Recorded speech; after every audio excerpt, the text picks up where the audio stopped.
Yes, colleagues, I think we can begin. Good morning to the colleagues in the hall and good morning to the colleagues online.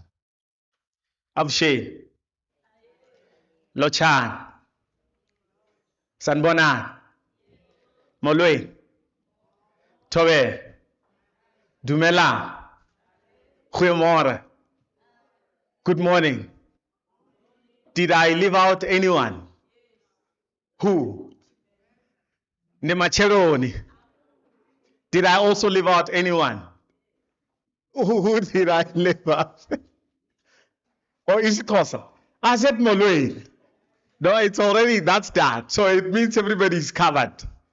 And then I also learned that the 12th official language of South Africa, we do something like this. Yes. Good morning, colleagues, and welcome to day 2 of this beautiful deliverable of the library of the University of the Land. So in the front here, I'm going to humbly ask that I see that Gogo Nkunzem Ebomvu is already here, and then I also have Prof. Mochecha already. Leader, I'm not sure about Dr. Matetwa Mohapi. Okay, and then also Prof. Thompson. Or Prof. Thompson will be online, and then it means only on the podium we are missing, we are waiting for Dr. Matetwa Mohapi. Good morning again, colleagues. Colleagues, yesterday I did you an injustice. So you can see that we have the Unisa multimedia people here. So the Poppy Act, some people call it papaya. Yeah, but because I studied here at the University of South Africa, I won't say papaya, because papaya would sound something like totally foreign. The Poppy Act actually mandates us to let you know where those photos are going to be used. Since Unisa is an institution of higher learning, we write reports, and then we also have social media platforms. We have both soft and hard copies where these photos that are being taken within this vicinity and outside where there's a banner of Unisa, that's where the photos are going to be used. So colleagues, do I have your consent? Do I have your agreement? Okay. So this I take as consent, just in case I may end up in a court of law somewhere. So this will absolve me. But jokes aside, colleagues, to do the opening and welcome will be Mr. Tepo Constable. May we please welcome him with a warm round of applause.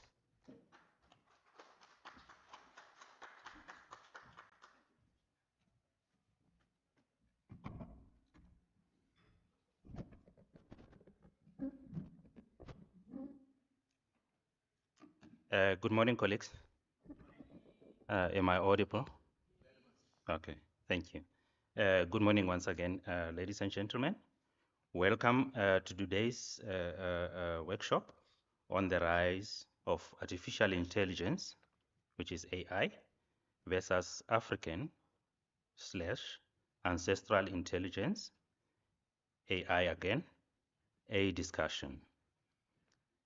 Allow me to begin by acknowledging our colleagues and special guests. I would like to welcome Professor Mpongwepe in absentia. Of course, he couldn't be with us. Also seated there, Dr. Marumo, Client Service Director, and also acknowledge all the other directors present and those that are online. Acknowledge again Mr. Tinyiko Ndlovu, Deputy Director, Client Services, and other deputy directors from across our library directorates. Further, I would like to acknowledge our esteemed speakers who are with us today, whether in person and those that are online. The first speaker will be Ms. Sinet Temba Buthelezi, popularly known as Ugogo Nkunzebomvu, who will be giving us a first paper after me. Then there's Mrs. Busisiwe Madikizela-Mandela, who will be joining us online from the Eastern Cape, which is Nelson Mandela University. And there's Professor Mary Reynolds Thompson, who will be joining us online, and she's from California. Dr. Julia Matetwa, if she's not here already, will be joining us, and she is the director from Public Service Commission, and she is accompanied by Mr. Malenga, who's also from the Public Service Commission. We have Professor Matole, who is the founder of Kara Heritage Institute. We are also honored to have our program director, who is Mr. Ramala, who's going to take us through the program. Mr. Ramala, he's from the College of Law. Now, I would want us to reflect briefly on yesterday's outstanding presenters. First, we had Professor Zetu Takata, who is fortunately with us here today. I think, like she will be able to take, like some more questions, like for today. And we were also having Mrs. Mahufe Moache Mazibuko, who joined us yesterday. And she also presented, like a very informative paper. And then Professor Wakanyi Hoffman, originally from Kenya, but based in Netherlands. So she joined us, like online as well. Then we had Dr. Tabisa Mabena, who was the founder of Mutung Heritage Institute. Their presentations, of course, they set the tone for today's dialogue. Some of the key themes that emerged, we had arguments where they say artificial intelligence is not entirely new, but ancestral intelligence is the mother of all intelligences. Then we had Professor Hoffman, who talked about Ubuntu, relational intelligence, being human together. That was a focal point. And then Dr. Mabena from Mutung Heritage, he talked about herbology, the study of herbs, versus Muti. And then he also made mention of Tohwana. And then he joked about Kopiki, you remember that. Whose intelligence is artificial intelligence? Professor Tagata, she's here. She raised that question that I think we need to interrogate it thoroughly. Whose intelligence is artificial intelligence? Echoes of the ancestors, weaving ancient African wisdom into human AI synergy. That was Mrs. Moache Mazibuko. She presented on that. And then Dr. Anisha Yohi from Unisa Legal Services. She talked about AI and copyright, where presentation like raised sort of crucial questions for us as an institution. And we also need to really debate a lot about that. Advocate Nzaloba, who joined us yesterday online, I looked at the charts, like last night when I received time or get time, like to go through that. She summed up, like yesterday's presentation as a great session with a deep reality check. So that is a summation of what happened yesterday. Now, moving on, I want to reflect on AI, which is artificial intelligence, versus African or ancestral intelligence. But before I officially open today's program, I wish to share a few reflections on our theme. I wanted to define what is artificial intelligence as well as what is African/ancestral intelligence. The definition would go for artificial intelligence. It is the storage, processing, and application of all knowledge and data collected and stored within machines. Compared to African or ancestral intelligence or African intelligence, it is the living knowledge that has existed. Listen to this. It is the living knowledge that has existed. It exists now, and it will continue to exist. But that knowledge, it is the one that is carried in our minds, in our cultures, different cultures, and bloodlines. I think Gogo Nkunzebomvu will understand much better when we say cultures, bloodlines. She will talk about, reflect on that as well. It is this, or it is a wisdom passed through generation to generation, shaped by our ancestors' adaptation to the environment and the cosmos. Ancestral intelligence is real intelligence. It transcends logic alone, reaching into intuition, spirituality, and cosmic awareness. Unlike artificial intelligence, which is a synthetic construct, ancestral intelligence is divine, embodied, and it is alive.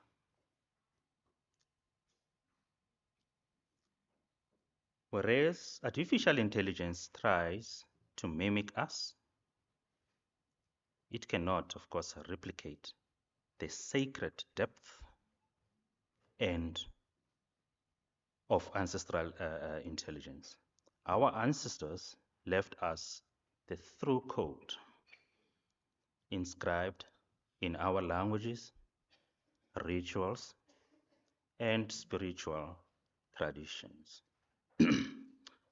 There will be some controversies, of course, when you discuss the two, or as much as you heard yesterday. I just want to reflect, like on some few controversies. For an example, AI, it could be looked at as a humanity's attempt to recreate what the mother already birthed. What was studied and extracted from us is now repackaged, while the original remains alive, which is our ancestral or African knowledge systems. AI mirrors us, but it lacks essence, it lacks soul and intuition. AI, we would say it requires amnesia, but when you compare ancestral intelligence, it requires awakening. Moving forward, this dialogue is not about really rejecting technology, but it is about reclaiming context. Today's discussions will explore how AI can serve as a bridge, integrating ancestral wisdom with modern innovation to address urgent challenges such as climate change. We can see what is happening right around us, inequality, and social transformation. By aligning technology with ancestral values, we can shape our future that is inclusive, meaningful, and respectful of those who came before us, that is our ancestors. Another comment that I came across, it was from our colleague, Mrs. Sandy Mugiba, yesterday. She said, there is nothing as beautiful and affirming as acknowledging the strength of ancestral anointing. With these thoughts, ladies and gentlemen, I would say I warmly welcome you all, our speakers who are here and those that will be joining us online, colleagues, and the audience, both in person as well as those who are online via Teams right now. Let us embrace our roots, reclaim our heritage, and honor the timeless intelligence of our ancestors. Before I hand over to Program Director, I want to say, enjoy the discussions and thank you. Kyalebwa, siyabonga thokoza koko. Enkosi bayadanki. I would say all the South African languages, but unfortunately, my understanding or knowledge of them is limited. I would now hand over to our Program Director, Mr. McDonald Rammala. And on that note, we are officially open. Thank you.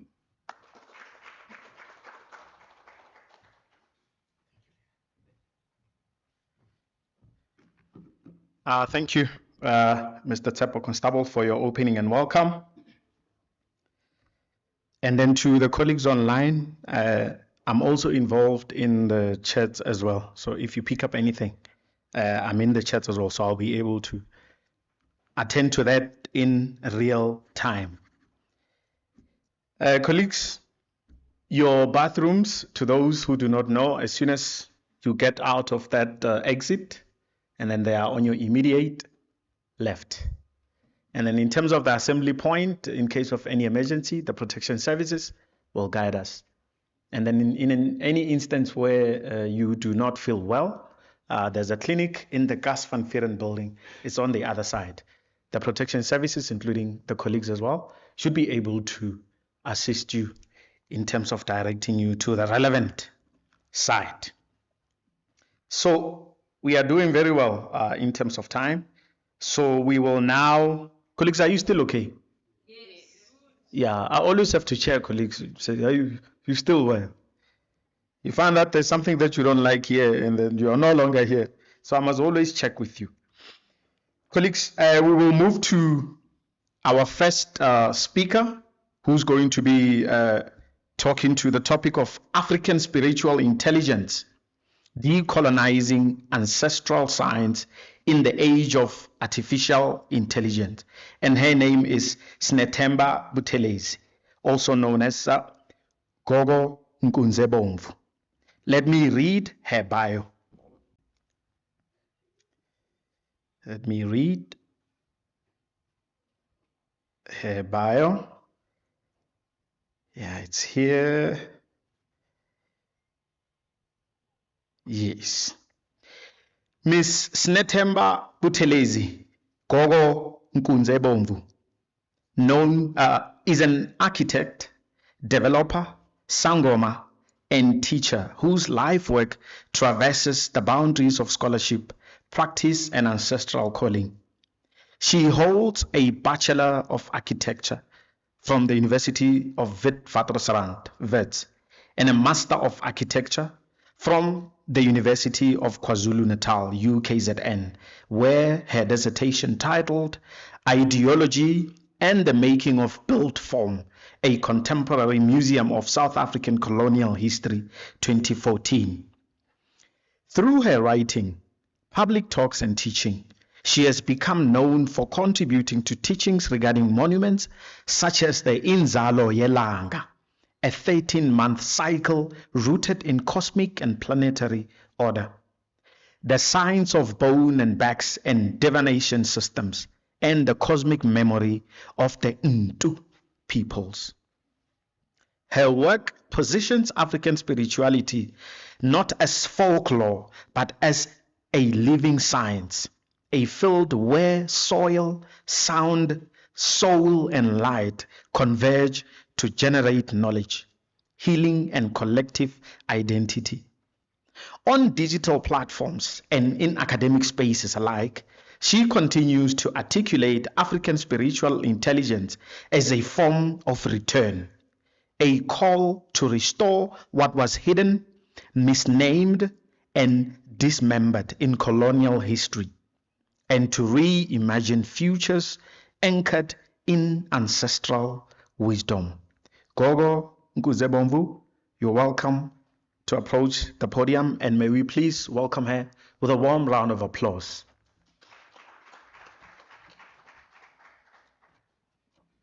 And colleagues, Gogo has her slides, and then may you please assist me in terms of flighting them for the benefit of the online audience.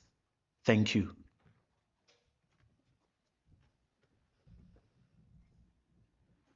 Thokozani, Makosi, Tamaku, Lesedi Khanya, Ndawe, Shewe. These are the ways in which African people who are spiritually awakened generally teach each other and those around them how to greet one another. We do this in reverence of what is seen and what is unseen.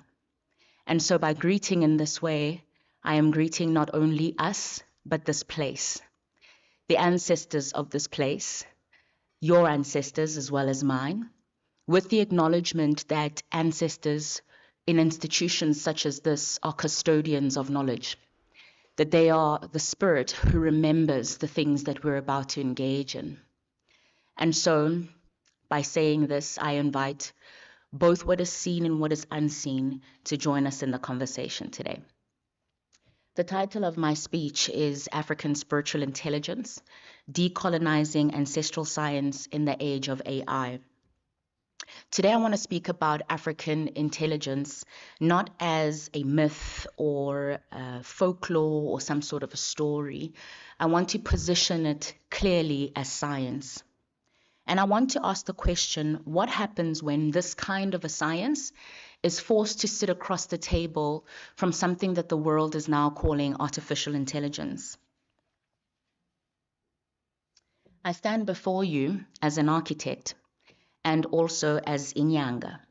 I am one who has measured walls and I've designed spaces and master plans, but I've also been measured by spirit. I've been called to heal, and I've been taught through bones, dreams, and ritual. For years, I used to think that these two things were separate lives, but they're one. They're connected because of memory. They're concerned with how we hold knowledge, and they're concerned with how we build life. The theme of this gathering is AI versus AI. And these are basically acronyms for artificial intelligence versus African intelligence.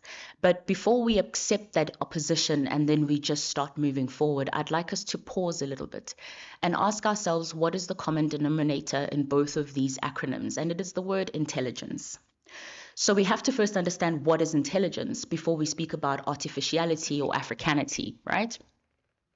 In the Western tradition, intelligence has been narrowed to logic, to computation and efficiency. It's the ability to calculate and to store data and to pull relationships between various pieces within a network. And this is what allows us to then call things like machines intelligent, because they're able to do this.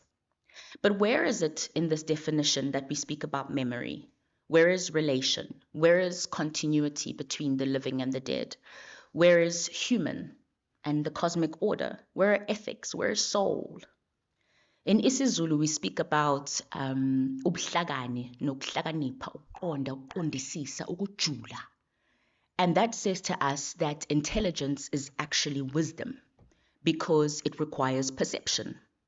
It requires the ability to see beyond the surface on a flat plane or even in 3 dimension, but to understand the connection and the connectivity between these things. African spiritual intelligence, therefore, challenges us to broaden the frame or to broaden the definition of what intelligence is, because it's not only about thinking, it's about being. It's not about computation, it's about communion. So this may seem like a little bit of a reach to some people. Gogo, are you sure? But let me put it a different way. When we speak about data, the storage of data within the Western Academy, we must also understand that data implies a timeline. If you store data today, you will access it tomorrow, which makes it historical. If you store data today and you use those statistics to make decisions about the future, that makes it futuristic, right? Therefore, data is intrinsically linked to timeline. That means that if intelligence is my ability to use everything that I know in a moment and make a decision, therefore I call myself intelligent. Wisdom is also linked, because everything I know in one moment is everything that I knew yesterday and before I arrived at that moment. Therefore, intelligence requires wisdom. Intelligence breeds wisdom, and wisdom requires memory. And that is why I asked the question, where is continuity, where is memory in the Western Academy when defining what intelligence is? It should therefore stand that the definition for intelligence needs to be as broad as what the Academy of Isintu says it is. Okay?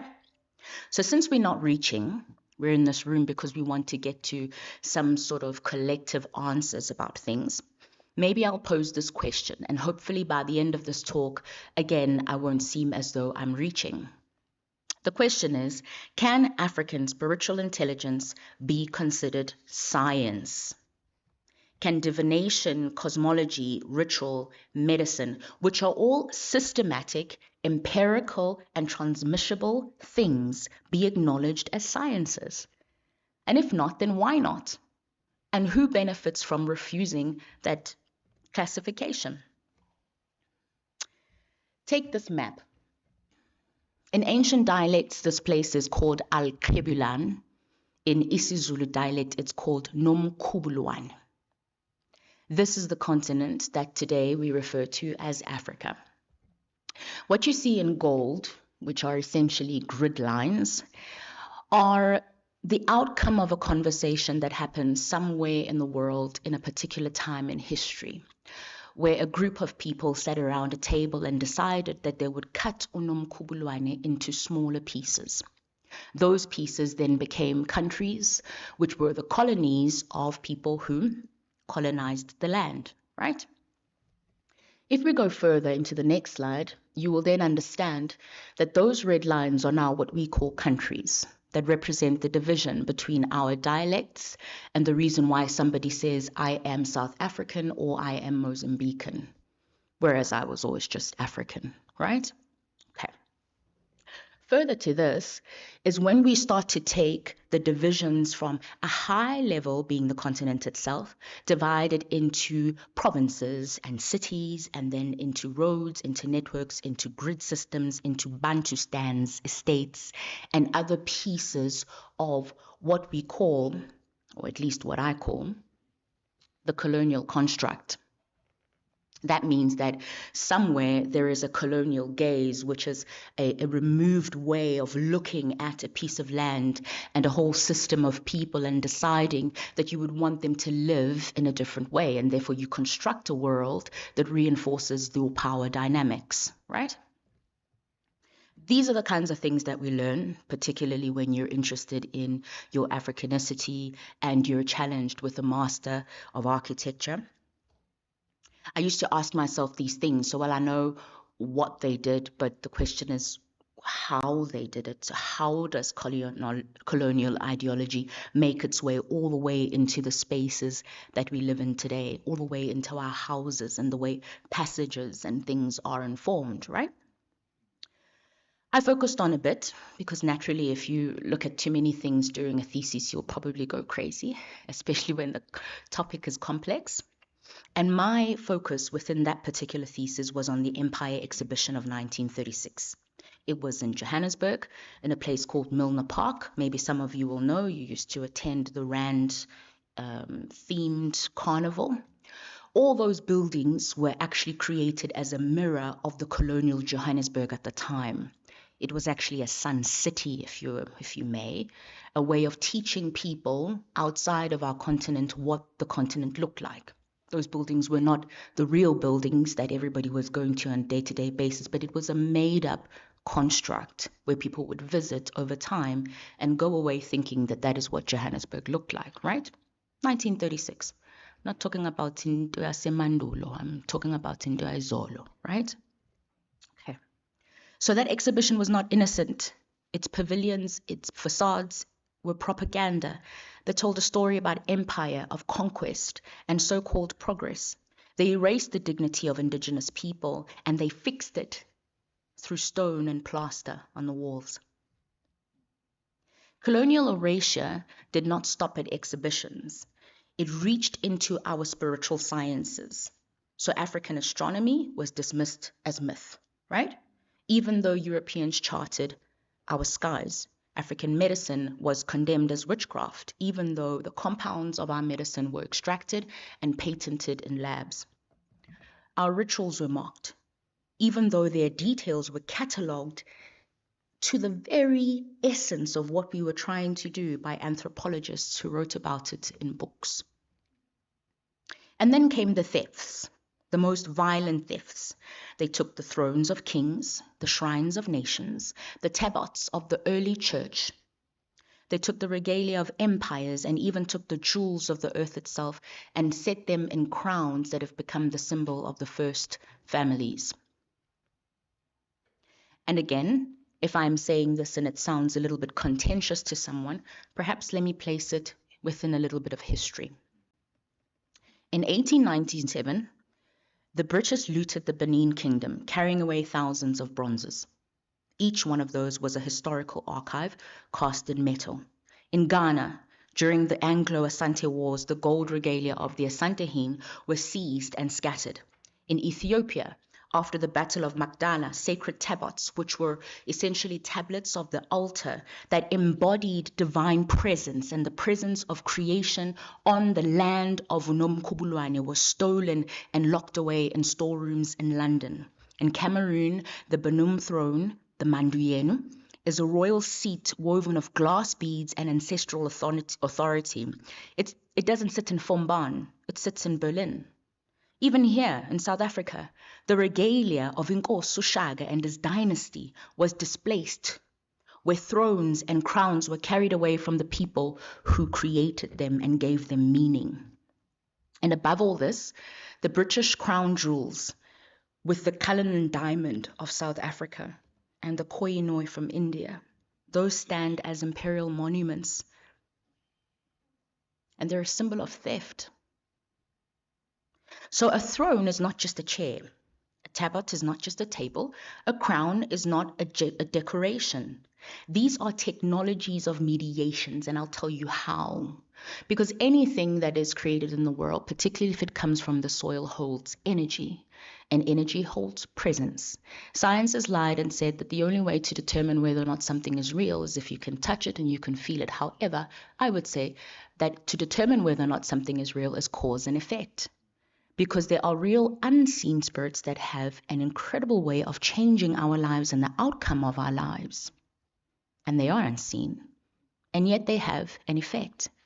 It is because all these things that surround us, particularly from the womb of Unomkhubulwane, are technologies of mediation.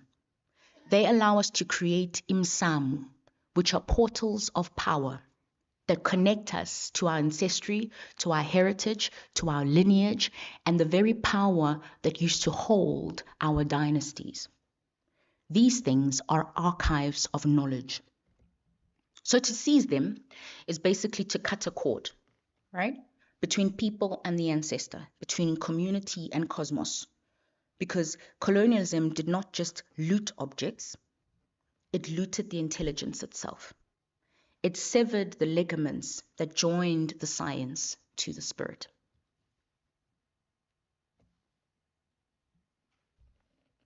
We've spoken about ideology, and we've said that ideology is informed by a colonial gaze, wherein a person decides a level of power over another nation and then creates a world that devastates their understanding of who they truly are, and then recreating that world into something else that reinforces the power that they are wanting to get to. And I want to talk about African spiritual intelligence as science, because I ask myself the question, if colonialism worked so hard to dismember those societies through the dismemberment of spiritual intelligence, then we must be clear African spirituality or African spiritual intelligence is only but a science. It can't be anything else except science. And let me propose these 5 pillars that will help us to understand how that fits in. The first pillar of why African spirituality or African spiritual intelligence is science is cosmology, right there at the top, right? Inzalo Yelanga is the earliest calendar that any living being has ever come across at this point in time. It is based on a 13-month system that is rooted in the planetary cycle. And I will note, just as an aside, today being Umhlaga 11 September, according to the African calendar, we're about 12 days away from the African New Year. That means that if you are seeing things come to an end and new beginnings growing within your life, it is because you are somehow still linked to your origin. The Nzalo Yelanga is important, and the 13-month system is important as well. Not because it's something that we all just want to talk about and have opinions about and do masters upon masters about. No. It's because it aligns real things like farming and ritual and initiation and governance and leadership. It aligns all these things at a societal level. And society is a mirror of the cosmic order. Society is a mirror of everything that happens emkhathini. Therefore, aligning the world according to how creation has preempted or wanted it to be is to align ourselves with that very mirror. Inzalo Yelanga and the system that I'm speaking about, particularly that pillar of cosmology, is astronomy braided with sociology. That is science. The second pillar is archaeology. And we'll take a little walk through time. The Napta player in Nubia, one of the world's earliest stone circles, is aligned to the solstices. The Giza pyramids in Egypt, monumental engineering, precise surveying, celestial orientation. The Meru pyramids of Sudan, that's Nubian innovation, continuity, building and ritual. The Senegambian stone circles, thousands of megalithics, stones marking sacred and social order. The Geno in Mali, early urbanism, trade, metallurgy, organized complexity.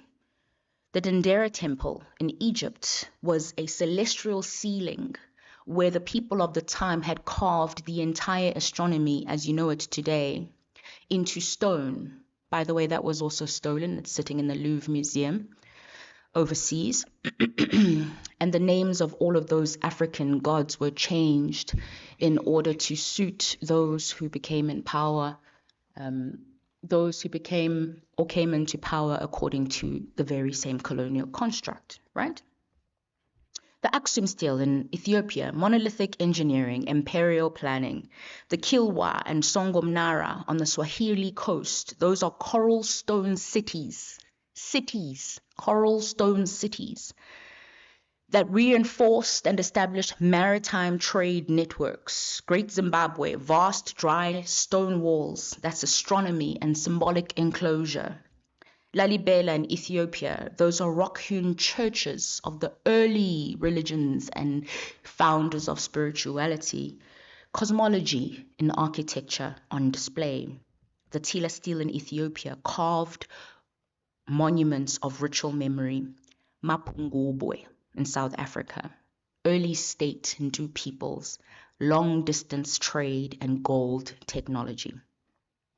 So basically from stone circles to pyramids, from gold to coal, from shrines to entire cities, Africa is measured, aligned, built, and was recorded, albeit for the fact that it was erased. This is science. And now we hold on to misnarratives such as, well, African people never wrote anything down.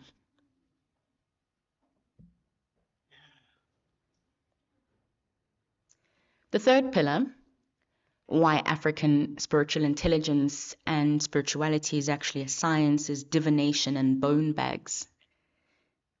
Because to throw bones is to read a system of probability and relation. That's what it is.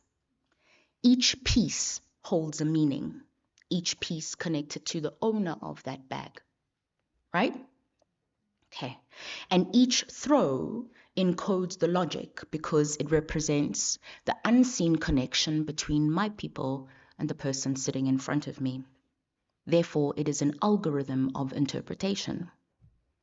The bone is a library of lineage that Abangoma carry around them, passed on from one generation to the next for those who have enough power to hold the mantle for future generations. This is science. The fourth pillar is medicine. And my training in African medicine, I have seen the rigor of herbs, imiti, tested, doses, refined. How do you use this? Don't use it with that. Never palaza with this. Use this for children, that for someone elderly, right? Okay. The diagnosis itself is systematic. The apprenticeship, whether it through indwaso or training through the hands of others, is structured. Therefore, this is pharmacology transmitted through spirit. This is science. The fifth pillar is architecture, somewhere there at the bottom. From the pyramids to Zimbabwe, from shrines to thrones, I've proven to you that buildings are not neutral. They are devices.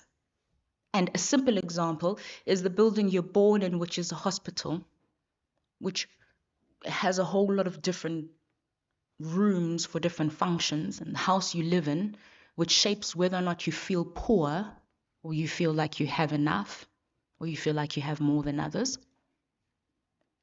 to the place where you die, again in the hospital, or in a graveyard where you're put down. These are all spaces that are seemingly innocuous, but they're not, because they're designed to be able to transition the human being from one life stage to another. Another example is if you live here and you haven't traveled the world much, your worldview is probably about that tiny. And all of a sudden, when you go outside of this country or the continent and you see things, your mind is expanded. Do you not come back feeling like the rest of the world knows exactly what they're doing and not us? All of these things shape the way we see the world. They are not innocent. They are a part of the framework of thinking, of architecture, of living, of being. Spirit and built form are informed by the same creativity, or at least creativity. What makes it ideology is who imposes that on the creativity itself, right? Okay. So let me repeat.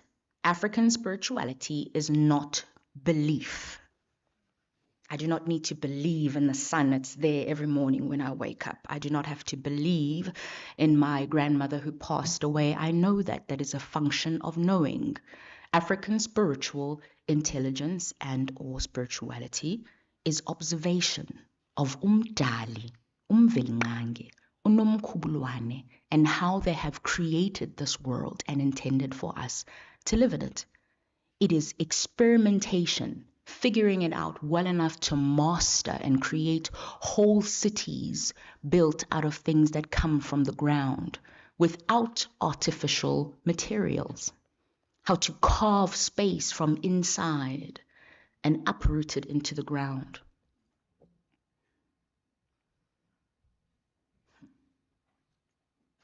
African spirituality is transmission from one person to the next, through umsamo from one side seen and the other side unseen, from one generation to the next. This is the very definition of science. So since this is true, and all these things exist together, empirical, relational, ethical, then it means that decolonization is not a slogan. It's not something that we just feel like saying because we are a couple of 100 years down or tens of years down, and we feel like as Africans we now need to start having real conversations about who we are. No, it is a return. It is a return of the bronzes, the thrones, the tabots, the regalia. It's not about art restitution or deciding that we just want land back, or it's not conversations, it's reality. Because by restoring those things, you're restoring the portals. By restoring the portals and the archives, you're restoring the connection between the dynasty and the souls and the spirit that holds the power together, that makes the portals and the strength possible. Remember what we said? We said that ukujula nokukhumbula, right, is a function of memory, of remembering. It is not a function of living in a constructed world. Even more, decolonization is about restoring the living technologies of mediation, and it's about legitimacy. So it means that it legitimizes things that were there, that were removed and restored with misnomers and misnarratives, or whatever the word may be. Because it means recognizing ukubhula as a science. Ukuthi izinyanga, inyanga, the moon, are custodians of the solstices and the sciences behind divination. It is not about calling it superstition, but saying that it is science. It's recognizing our calendar as legitimate astronomy and changing the days and making sure that we're actually aligned to what we should be aligned with. It's not myths. Recognizing African medicine as pharmacology, not as witchcraft.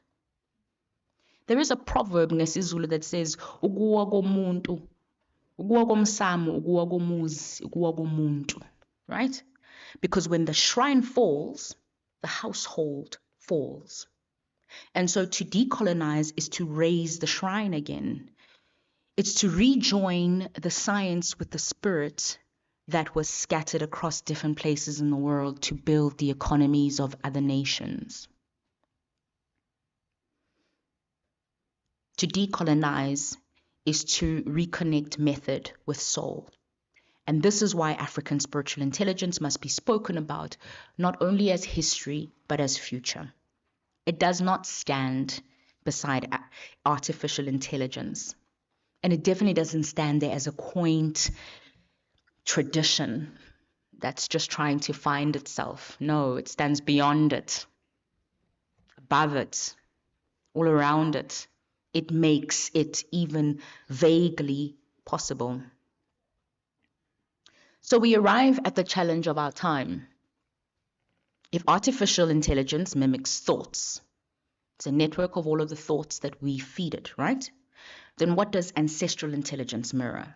Because it mirrors the cosmos, it mirrors memory, it mirrors our soul. If AI only represents the data or replicates the data that you put into it, can it know the spirit truly? The answer is no. And if AI is trained on archives that erased African science, then what does it reflect? It reflects that erasure. It reflects the very void that we're speaking about. And what's painful is that it reflects it back to us as a fact. This is the danger. AI encodes absence into authority. The fact that it does not have that information to draw on means that it was not like that. And our children will take that information and write it into books, and slowly but surely not only have we been cast out by a physical colonization, in our classrooms and in the books, but now it's going to be a digital colonization that casts us out. AI repeats omissions and serves them back as truth, and it gives us a mirror of a starved memory. So I say this, AI is not intelligent. It is fast, it is useful, but it is not autonomous, because a mirror without memory can never reflect the soul. In closing, and by contrast, I do believe that African spirituality, African spiritual intelligence, Dlozi work is science. It is because it is method, it is ethics, and it is relational. But in order for the academy and for people to accept this, we have to undergo a paradigm shift. We must admit that memory is an archive, that ritual is technology, that spirit is method. And I close with this. African spiritual intelligence is the first science. It is memory, it is ethics, it is continuity, it is soul. It is the return of Ubuntu. And it is a reminder that intelligence is not computation. It is communion, it is being, it is us. Thokozani, Tamaku.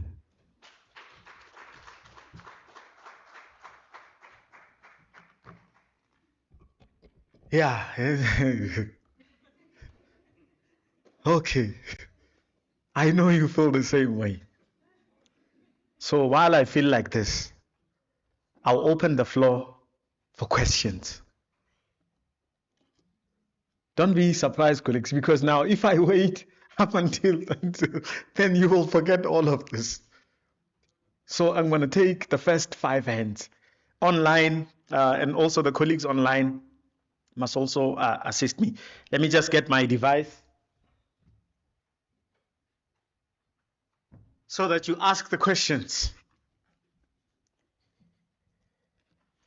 Okay, now go. Just on a side note, so now I understand why they refer to you as Nkunzembov. So, yeah, just colleagues, questions, comments. Let me check online if we have anything. And colleagues, I'm doing this to your benefit. So I need those questions.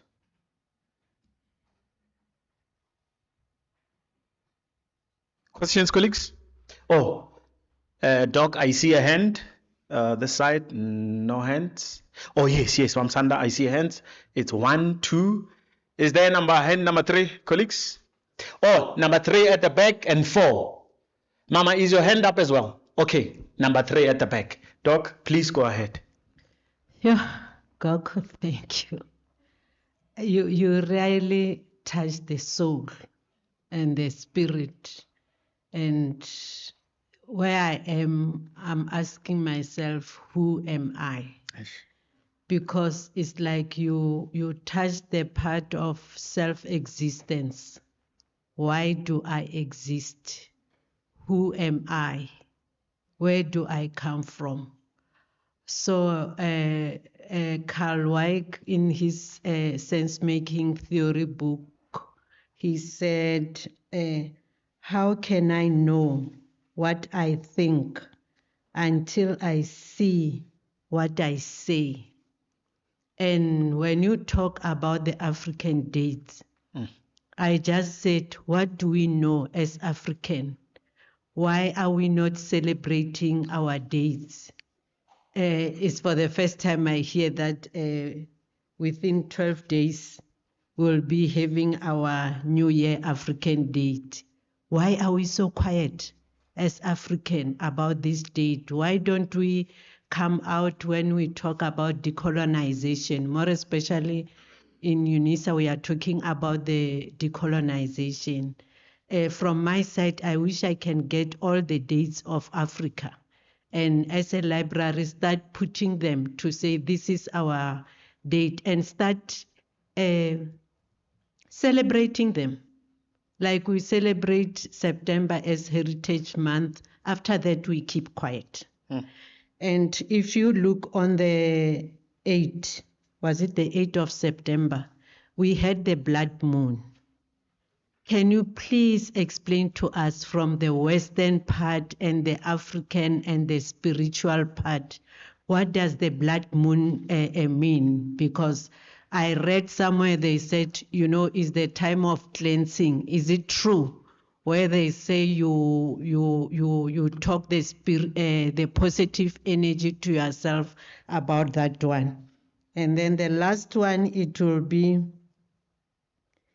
I think let me pause. Yeah, but thank you so much. Okay. Thanks, Doc. And then there was a second hand here in the front. And then Mama will be the last in the back. Oh, okay. Yeah, you'll be number 4. Oh, thank you. Mine is related to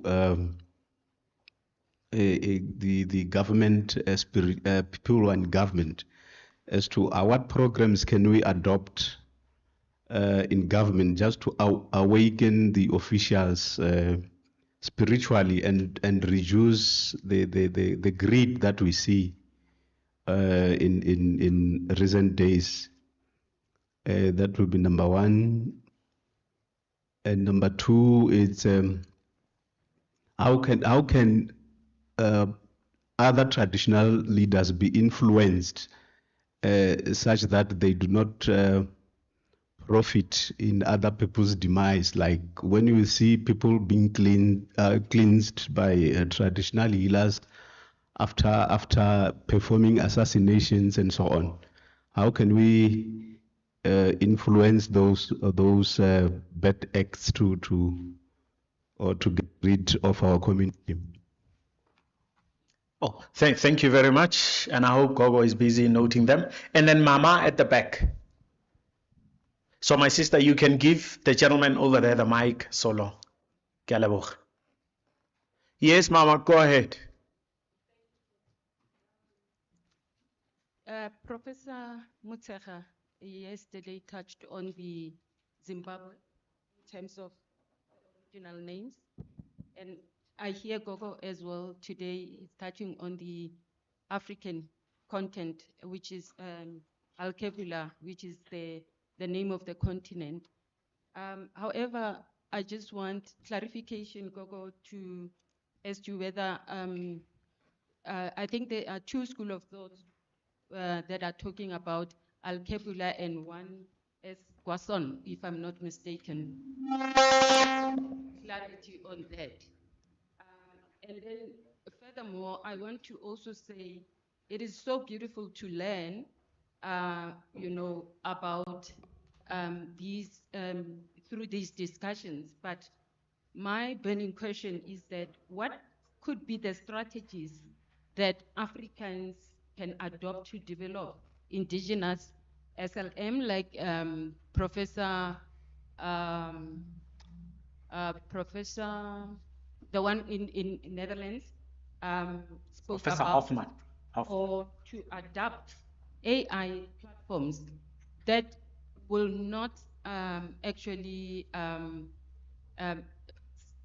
that can be suitable for our needs, and also because we are at universities, where can we start in terms of implementing and making sure that we develop our own staff that will talk to who we are, and instead of always adopting. And I think we also learned yesterday to say that Ubuntu, it's more about dialogue, and it's more about reviving or repairing, as opposed to the Western, which is more mono, and it also more about capitalism or profit making. So how can we then make sure that we are not used as we have been? Thank you, and maybe just make a way forward and start somewhere as a university. Thank you very much. And then to my brother on my right. Thank you. Hey, it's a lot Dr. Marumo did indicate. Gogo, you did highlight on the issue about African spirituality, which is not a belief but an observation. But I just wanted to be able to unpack, because maybe when I grow, maybe the first African person to be able to discover something believed in that, and the others observed what he did. Then the other thing is that we are worried that Western education will continue to thrive because it's documented. And what you did highlight was that why is African or ancestral intelligence not documented? But you did highlight on the issues of memory and the intelligent relation, continuity, ethical, moral, and spirituality. But we are struggling as Africans because we're not having enough awareness in terms of who we are. As Papa just indicated earlier on about Ugu Cleanser, we're still having a problem to visit Inyanga Kapa Esangoma during midday. I'm just giving an example, because we feel that you are umoloi or something, if I may put it that way. How can we be able to make sure that we create awareness to our people to understand that there's nothing wrong for me to visit Ugogo Ngunzembovu, to be able to consult, without being seen as someone who's not knowing what they are doing, but we can easily run to Dr. Kotse or whoever at any particular time to be able to advise. And WHO is not doing enough in terms of making representation of our traditional medicine. What is our take on that? Thank you. Gogo, it's your time to respond. You may please come back.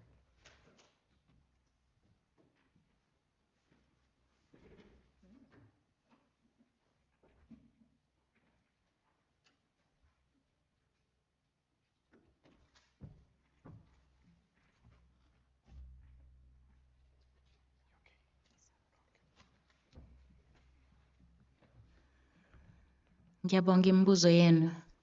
Thank you for your questions. I'm going to answer them from a perspective of what comes first in my brain.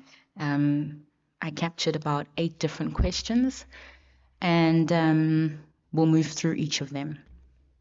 Starting from the back, I think I will note the question about how. There were basically 2 questions that you gave. The one is about how do we document our stories so that we don't continue to fall behind. The other question was how do we normalize being able to seek spiritual healing within the workday, right? Okay. So I think we do have some challenges when it comes to, now I'm speaking to the normalization. We do have some challenges when it comes to being able to normalize scenarios like the one that is being asked about, because there is upheaval, right? In order for myself as Ukoko Nkunzebomvu to be able to give you what you need for your employer to be okay with you having been to see someone during the day, I must have done a Doctor of Philosophy, PhD, or I think that's what's called, PhD in African medicine, in order for me to be recognized, to be able to give a sick note, to be able to write out a script, right? So there are entities out there who are responsible for the regularization of spiritual practices, and there are programs that move from diploma level to degree level to a defended thesis document, in which you would have to then say, this is what I can cure, and I can cure it in XYZ way. And in that way, you are then inferred a PhD, and you're called a doctor in that sense from a school of African medicine. That is the one thing that then allows me to have a sick note and to write out a script so that you can come and see me during the day, right? So part of it is the systemic upheaval that it takes for people to be able to do things like that. The other part is a social thing where there is a stigma associated with it. The stigma of, oh goodness, if I'm going to see Isangoma, it means that loya, right? Okay. There's a slide that I put up there in the front that was talking about Inyanga and Isangoma. Those are not all the African modalities that are available to us. There, I probably say there's 5. Kuna Babeletisi, which in English is now the midwife. Kuna Laba, that take our men to mountains and perform certain rituals. So I would say those are the surgeons of our African medicinal systems. Then we have ubungoma, which is the diagnosis component. There's ubunyanga, which is the healer, right? Okay, and then there is igedla, which I would call more like the pharmacist, somebody that you arrive to already knowing what the problem is, and whoever it is has already written out the script to say, give him this. Okay, all right. There's also, all of that is in the bandit of healing. The opposite of that is wutagati, which is the person who causes the problem. So if somebody walks into my, I'll use an example, if somebody walks into my practice and they have a stomach this big, right? And inside they can feel a child move. There is movement. They are not on their menstrual cycle and haven't been for 10 months. They've gone to every doctor there is and they're saying that the sona is empty and she keeps dreaming and the stomach keeps growing. That is called ilumbo, right? Someone must have put it there. The person who put it there is the person omtagatile, right? Whether that person is trained unubungoma or they are not, or they went to someone who did it for them, the point is that that is the person omtagatile. Inyanga is the person who has to remove that so that their body can be healed and then cleanse them and restore them, right? So the stigma comes from a misunderstanding of what the different African healing modalities are. And then it comes from the erasure of those modalities as legitimate practices through the Witchcraft Act or anything else that has happened over the years. And then it is overlaid by the perception that umuntu wesintu is backward and umuntu wesintu does not want to move forward in the new ways and the new belief systems that we now have. And that is part of the colonial erasure that I was speaking about earlier. So how do we remove that? Umuntu mnyama needs to understand that healing is and has been a part of African culture since time memorial. We would have been dying. We would have been one of those nations that arrived on a continent somewhere with shoes and nothing else. And by the way, that is not a joke that I'm making. Truly and utterly, the Thanksgiving Day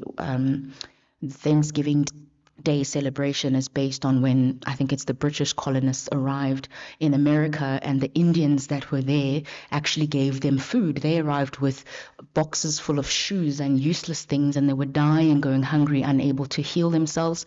And then the Indians healed them and gave them food and it became Thanksgiving Day. But can you imagine celebrating Thanksgiving Day whereas your land was taken and the Americas became a Caucasian thing? It's like what Mama was saying. You have Heritage Day, but you miss completely the fact that this is actually September 23, New Year's Day. I can't speak to how much enlightenment needs to happen in the mind of the African person, but I will tell you that the truest and biggest legacy of apartheid, colonialism, neocolonialism, and every other structure of segregation has been the breakdown of the mind. So if the mind can be fixed, then the mind can understand the things that exist as part of who we are. The mind will not shame or blame itself. The mind will not project hate onto our fellow brothers and sisters because it's easier than to project it at the person who started the war to begin with. The mind needs to heal so that knowledge and wisdom and intelligence can settle, so that you can remember who you are, so that we can have conversations like this, so that we can understand that when a person has a problem with ilumbu or a spiritual husband, those are things that are crafted using certain elements and therefore need to be healed using certain elements. These are not things that we should be finding it difficult to speak about when there are those who heal and throw away and get rid of such bad spirits, right? So I'm hoping that without being able to say, this is how we do it, I'm at least getting to the root cause in my answer. And it's up to the individual. It's up to the person to say, you know what? I've heard that the melanin that's inside of my cells is the same melanin that is used to power cell phones, the same melanin that goes into all of these technological components, and therefore it means that without Black people, all of this AI would shut down. Sorry, but it's true, right? Okay. I spoke about African spirituality as observation. What I was trying to explain to you there is that there was a time when the kings and queens who built pyramids, who ordered dynasties to be created, walked next to their, I wouldn't say their subjects, their community, right? Those kings and queens were observing how Umvelingange has created the world, right? Okay, I speak about this in some of my teachings, explaining how we arrive at Umvelingange, explain it how we understand the cosmic order and the order of things and of belief systems within Africa. So I can't go into that right now. But I will say that they were observing something that's real. Okay, so the word observation, I'm using it to say that I'm not speaking about something that you cannot touch or feel. When you speak about inyanga, when you speak about ilanga, when you speak about soil, when you speak about birth and death and mother, father, grandmother, umsamo, these are all real, touchable things, right? Yes, there is spirit behind them, but they are real. So you observe them. You're not acting from a position of hoping that they're there. They are there. You observe them, and when you've observed them, you learn enough about them to master them and then to teach them to others. And that is why I'm saying that that system is different to arriving at something with absolutely no other form of proof outside of you having heard it or being told, right? So that is a different function, whereas observation is a real, tangible, and measurable thing. Strategies for Africans to adapt AI to make sure that we are making the most use of it. I believe that that was, in essence, the question that you were posing. AI is a mirror. I always used to teach my son this. My son is 16, is in high school, and I always say to him, the computer is about as smart as the person sitting in front of it, right? Everything that was presented today on my slides was not done on PowerPoint. I prompted that, right? I prompt. Give me a deep indigo background with the African continent in an axonometric view, help me to understand the divisions, draw this, draw that, now give me the roads, give me the blocks, give me all these things, right? If I sat there and I said, well, then I open a page and then I write in writing bullet point, hello, that would have been a completely different experience for the people in the room, right? So how we use AI as Africans in order to make sure we're not left behind is to use AI intentionally. It's to use AI to arrive at a given destination. It's not to let it overcome you and dictate to you what it's supposed to be used for. If you want to create a business model for a toilet paper pick-up point system, Ekasi, right? You can tell AI that. You can position all the houses and spaza shops in the area, and you will say, this is how much toilet paper people buy every week. So how far do I need to be to position my depot point in terms of bicycle or whatever, and then you position it there. And then you use AI for people to then go, I need refill of toilet paper, and you charge them 50 cents a roll and they sell it for 7 Rand and whatever it is, right?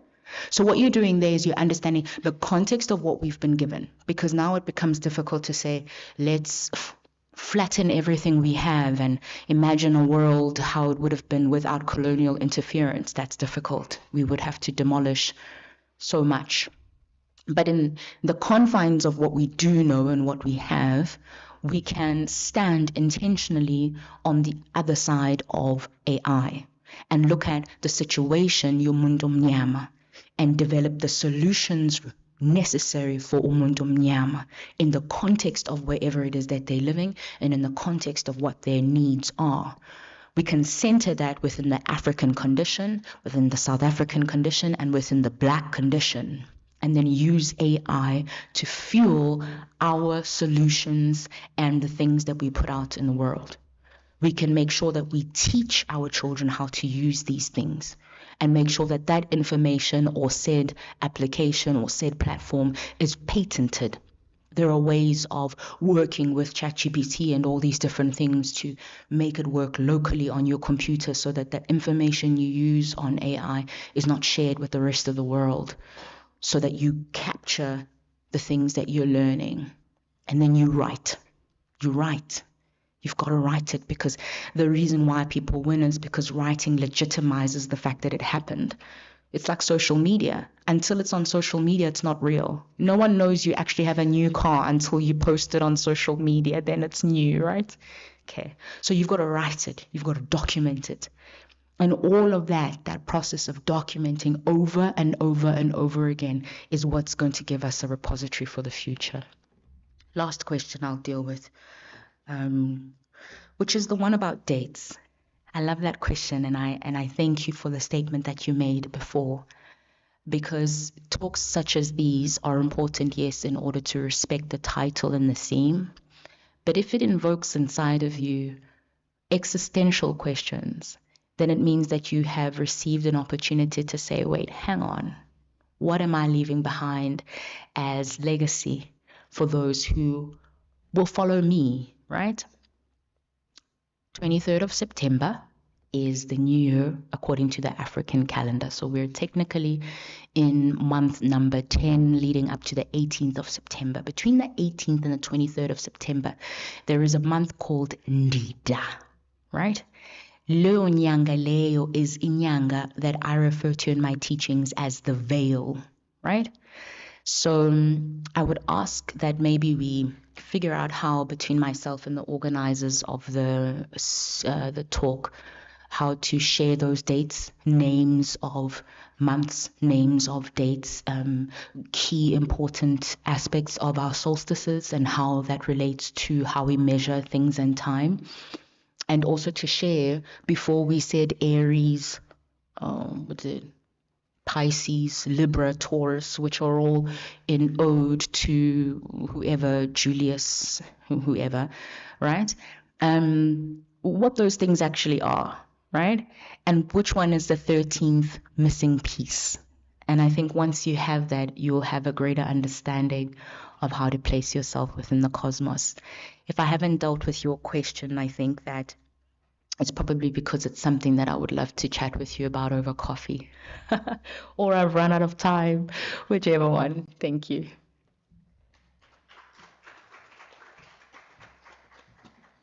Thank you so much, Gogo. Colleagues, as I was checking online, our next speaker is ready. So I don't think there's any need for a break. I think the next speaker is ready. So I'll go on to check her bio. Gogo, before the next speaker comes in, Gogo, you mentioned something that I think it has to come to the attention of the colleagues. There was literature that I was reviewing a long time ago. It was talking about dismembering versus remembering. It said that when you dismember, in the olden days, they used to cut off the heads of the kings and queens. That was a dismembering. So when you remember, you put things back together. So when you ask me a question, I say, oh, I remember you. It means in my head somewhere, I am putting things back together. And thank you so much for that. So we will go on. Are you still okay, colleagues? Alive and awake? Thank you very much. We will go on to the next speaker, and that is going to be done online. The next speaker, colleagues, is Ms. B. Madikizela-Mandela. And then the speaker is going to talk about the hybrid intelligence, designing artificial intelligence informed by African or ancestral knowledge systems. Let me read her bio. The AI that I'm relying on here is not so much advanced. So I have to work with what I have. Yeah, let me just check the BIOS. Just a second. Yeah, there.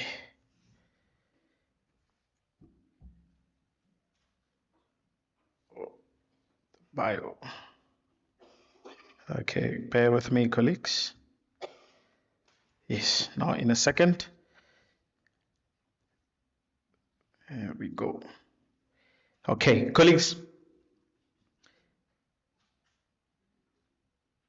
Let me check. Leaders, I can't find her bio. On my bios, I can't find the speaker's bio. I have of the other speakers, chair, I can't find her bio.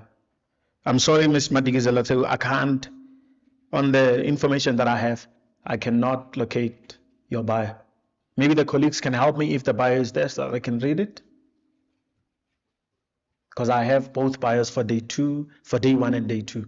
I just can't find your bio. I'm sorry about that. Oh, yeah. Even the guys at multimedia don't have the bio to flash it. We are sorry about that, Ms. Madikizela-Mandela, for not having the bio. So should I just go ahead and call her onto the podium? Yes. And then with all due respect to this colleague of ours. Oh, no. Found. Sorry. Ms. Busisiwe Madikizela-Mandela is a lecturer and researcher in social work at Nelson Mandela University and a PhD scholar at the University of Fort Hare. Her research focuses on community engagement, shared value co-creation, and the Sustainable Development Goals. She specializes in qualitative research and participatory action methods, particularly in gender dynamics, rural development, and the empowerment of young women. Ms. Busisiwe Madikizela-Mandela is a peer-reviewed published author and has presented her research at international conferences. She was awarded the DVC Research Partnership and Innovation Grant at the University of Fort Hare to complete her PhD studies in 2023. Ms. Madikizela-Mandela serves on the advisory board for the Bachelor of Social Sciences program at the University of the Free State. She also serves on the advisory board for the Young Social Workers Network South Africa and is the managing editor of the network's magazine. Ms. Madikizela-Mandela has expertise and leadership which have earned her invitations as a guest speaker, including at Nelson Mandela University George Campus Youth Day celebrations and Standard Bank South Africa's Women's Month celebrations. Ms. Madikizela-Mandela also featured on the Women's Ready to Lead 2030 podcast with Professor Thuli Madonsela. Ms. Madikizela-Mandela, you're welcome to Flight Your Screen, and apologies for that glitch. Please welcome her with a round of applause.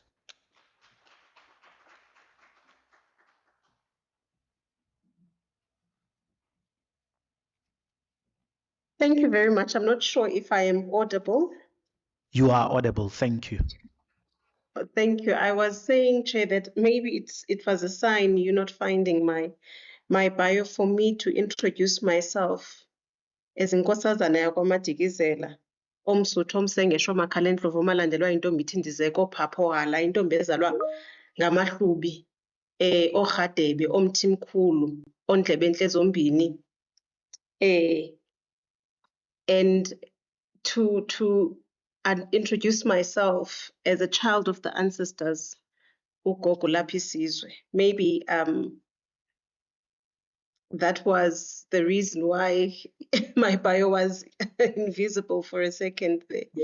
So my topic is going to be about the hybrid intelligence, designing AI informed by African ancestral knowledge systems. And I am posing a very contentious question, one that is asking for us to imagine what would happen when artificial intelligence is designed not only through Western logics, but also through ancestral wisdom. So I move in the space tentatively through inviting us to imagine AI as a continuation of ancestral knowledge.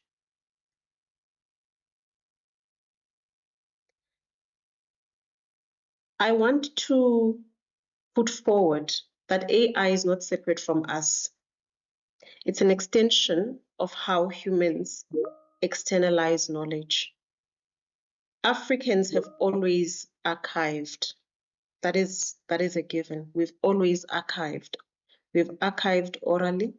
We have archived ritually and communally. So AI can be a tool that we use to digitalize practices we already know. Because if it is true that we have been orators, we have been holders of traditions, we have been keepers of memory, then excluding African wisdom from AI is not neutral. It is erasure. It's an erasure that becomes a continuation from our colonial past, and I want to even argue our colonial present.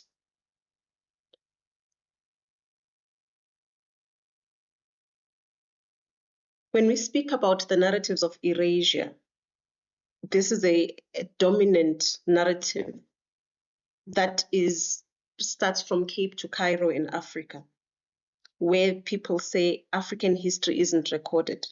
And again, this is false. It is recorded through memory. And Ugogo Konzebomvu has already espoused this. It is recorded through memory and memory keepers, through rituals, through song, through praise poetry, and of course through community practice. And I want to suggest that AI can be an equalizer for future generations by preserving African memory, if in context, design, ability.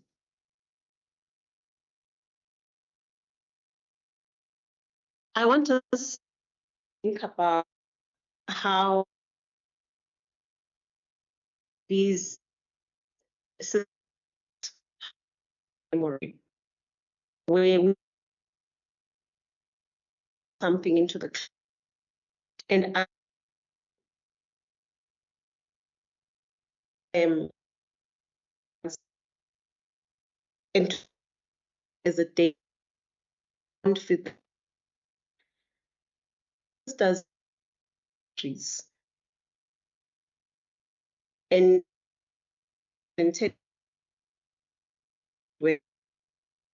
and our ancestors no time. So Ngoma interpreters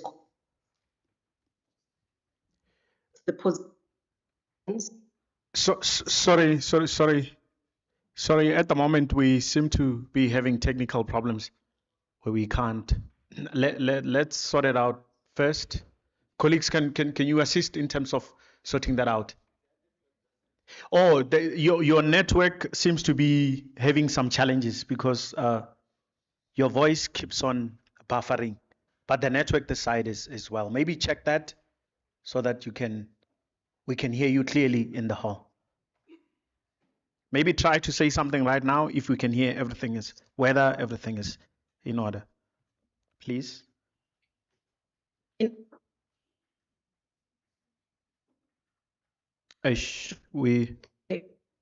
No, it's currently buffering. We can hear that you're trying to say something, but it comes in cuts and cuts, so we can't clearly grasp the message.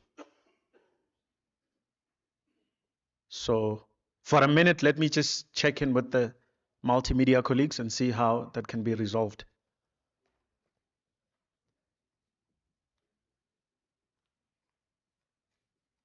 Yeah, just for a minute, and then let them sort it out, and then we will get back to you. So sorry about that. No. Yeah.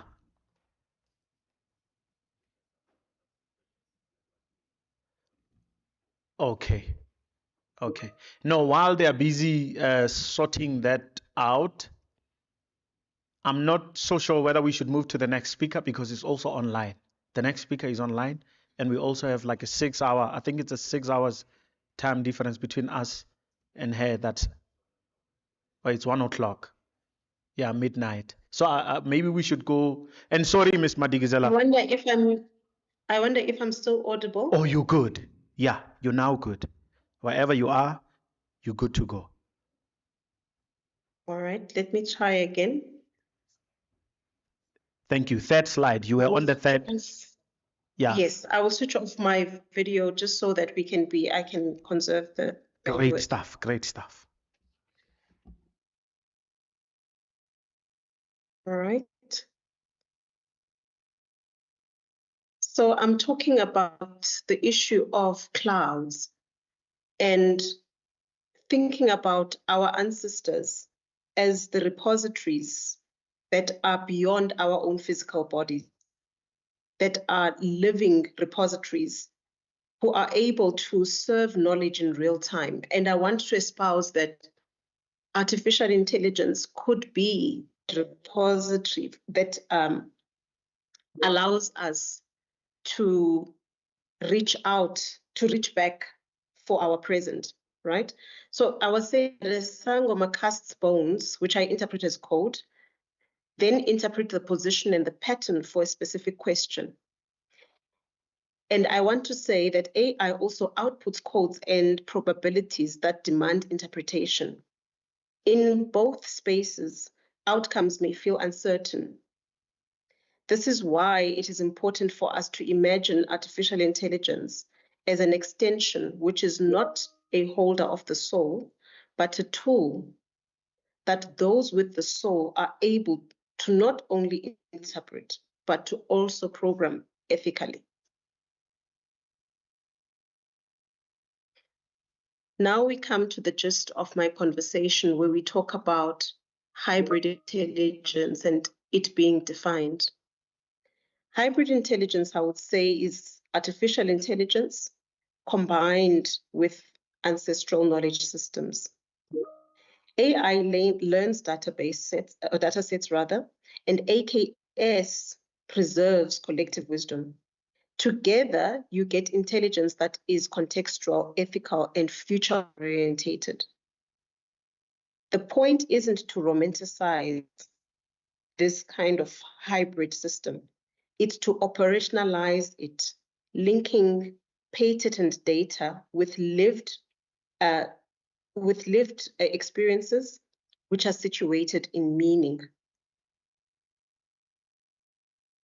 So what could be the principles of this hybrid AI? 3 elements: relationality, which is rooted in Ubuntu; intelligence in communitarianism, which is personhood that is not isolated in terms of our cognition. We don't isolate ourselves in terms of our cognition.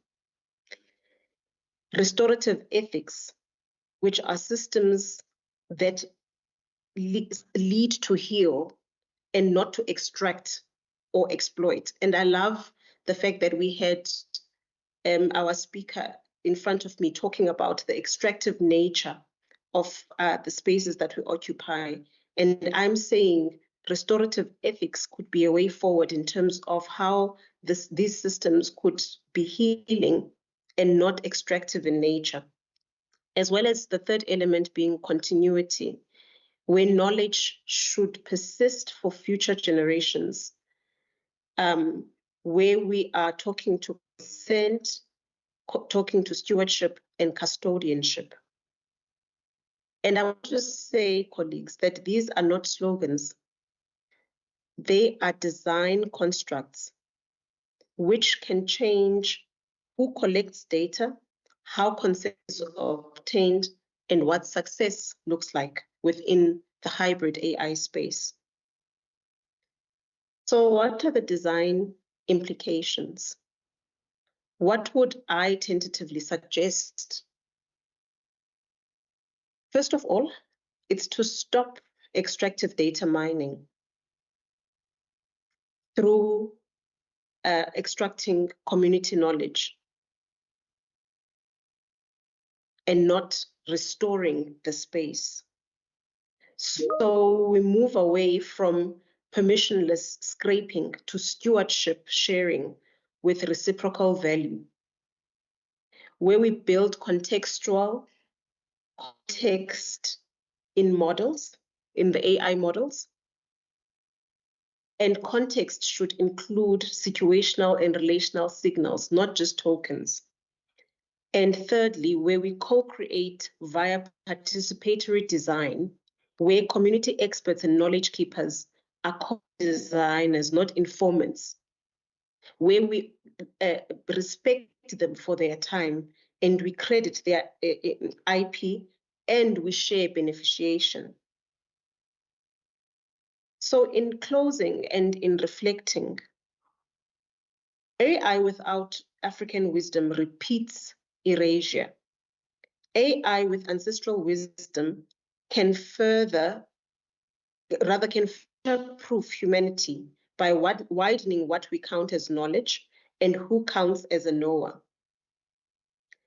And I want to finally say that the ancestors were our first cloud engineers. So therefore, our job is to design with that lineage in mind. And with that, colleagues, I tentatively want to submit this submission because we have a future that we are aspiring to, and we need to be able to make sure that we stand our ground as these artificial intelligence systems encroach. We need to take ownership of them and make them ours, as opposed to letting them recolonize us. Thank you very much, colleagues. Thank you. Thank you, Ms. B. Madikizela-Mandela. Thank you so much. Thanks. And then I saw that online, Advocate Ntaluba, your hand was up.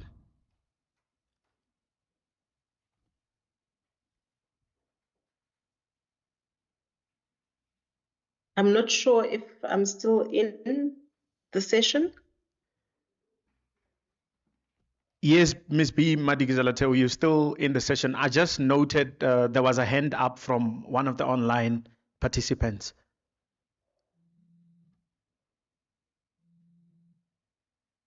Advocate Ntalu, going once, going twice.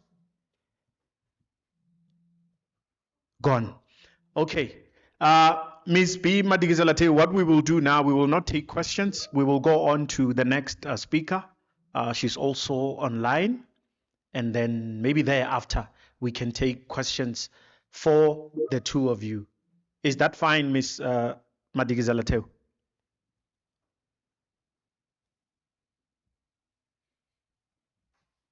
Okay. Colleagues, the next speaker is Prof. Mary Reynolds Thompson, who will be speaking about artificial intelligence. Is it a threat to our deeply rooted creativity? So I will proceed to read her bio. And let me check again with you, colleagues. Are you still okay? Thank you very much. You have to check, colleagues. It's very important. So this is me greeting you. I see you in the morning. I greet you. During the day, I greet you. That's because I see you. Prof. Mary Reynolds Thompson is the founder of Live Your Wild Soul Story. Is also an award-winning author, internationally recognized speaker, and a facilitator of poetry and journal therapy. Prof. Reynolds Thompson is a pioneer in the spiritual ecology movement. Her focus is on the transformative power of landscape archetypes and nature metaphors to reveal our true purpose and right relationship with the planet. Prof. Reynolds Thompson is the author of The Way of the Wild Soul Woman and Reclaiming the Wild Soul, which is a 2015 Nautilus Award winner. Prof. Reynolds Thompson's writings have also appeared in numerous other publications and anthologies. Through her books, courses, and talks, she reaches creatives, changemakers, and seekers who long to awaken to their most courageous and earth-connected selves and have the impact they desire. Prof. Mary Reynolds Thompson was born in London, England, but now lives in Marin County, California, with her beloved husband, Bruce. Prof. Reynolds Thompson, the stage is yours, and may we please welcome her with a warm round of applause.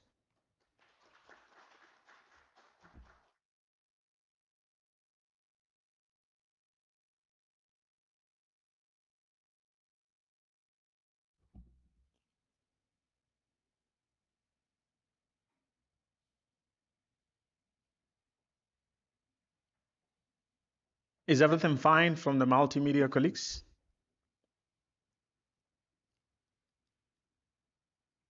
And Prof, are you still with us?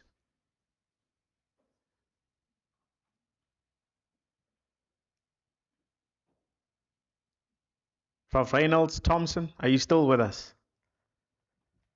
See, this is AI, colleagues, because now, so we have to work with.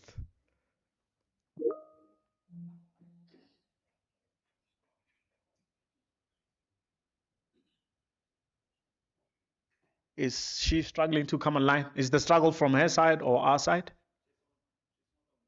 She's not online. Yeah, maybe the colleagues need to call her back because it's like the middle of the night where she is.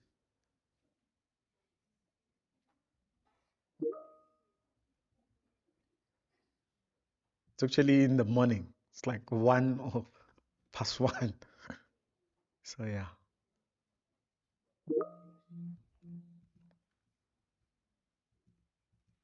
But she was here not so long ago. I saw she was busy engaging. Yeah. Oh, she says that she's here but can't turn on video on mic. Not a problem, Prof. What you can do, you can turn on your mic. You can turn on your mic and then we'll be able to hear you. Do not worry about the video that much. If you can turn on your microphone, we'll be able to hear you.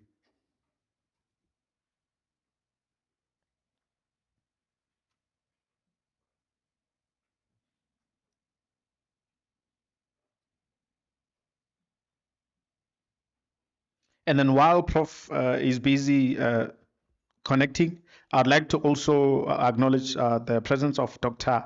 J.M. Matetwa Mohapi. She just walked in while we were Can you busy. hear me? Can you hear me?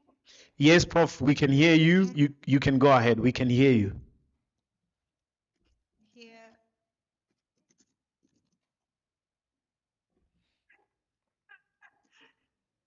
Can you see me? Well, not at the moment, you but we see can me? hear you. We can hear you. Not at the moment. We'll be able to see you, I think, as time goes on. Yeah, well, we can see something there. You can. Yeah, we can. Yeah. Well, the camera is not well positioned, but nonetheless, if your mic is on, You can see it's weird. Well, hello everyone. hello, Prof. Yeah, you can continue. Okay.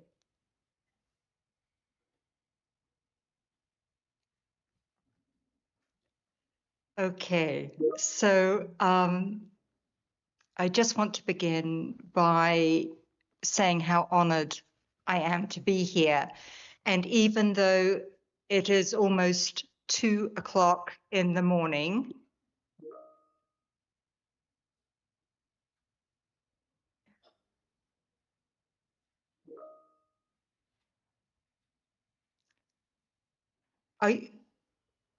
I have been kept more than awake by our first two speakers. I seem to be getting a tremendous feedback loop here. Is there any tech person available who can help me? I seem to be getting a real echo feedback loop. Yeah, Prof, but in the hall right now, we can hear you loud and clear.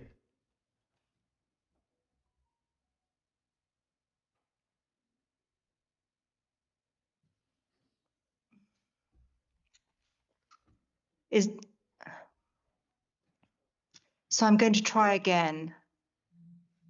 Can you hear me? Yes, we can hear you loud and clear, Prof.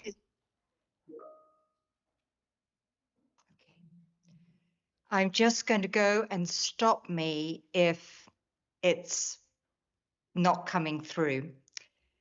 So again, I'm just honored and really humbled by the conversation that has been taking place.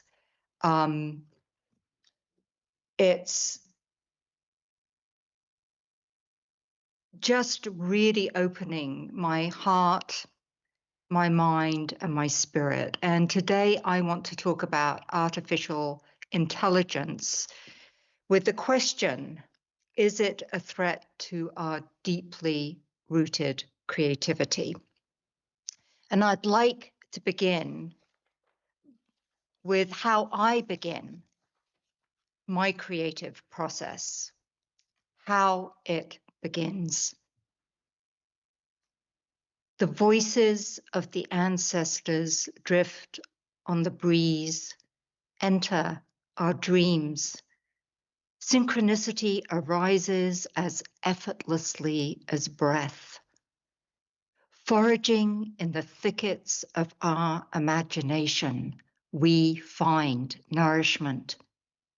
Stalking an image deep into the forest, we discover our courage.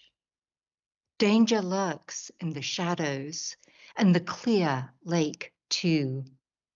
But still, we follow the river, the slender trail, the faint current that hints of discovery. And there, in the holy place, we stand still.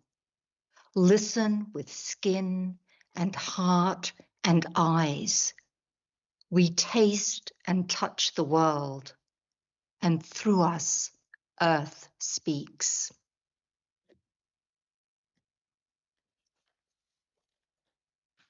So I want to lay it out here right away that I am biased. I am a writer, an earth lover, an expressive writing therapist, a champion of poetry and the creative process. I love that each person in my writing groups brings a different perspective, approach, linguistic style, set of connections, memories, ancestral roots. Their writing shaped by different landscapes and experiences. When these writings are shared in a safe setting, transformation takes place. Strangers become kin. The silenced find a voice, and the language is restored to its place of sacred storytelling. But consider, how could this happen in a group if I offered a writing prompt and they asked AI to write a response? The sacred sharing of ourselves and our stories, our originality simply wouldn't happen. Healing wouldn't occur, nor soul making. Well, if I am biased, AI is biased too. AI does not recognize pre-literate wisdom, and we've heard a lot about that in this conference. When the natural world was the primary text an orality, the only song. AI can only troll what has already been expressed, what is no longer animate and animistic.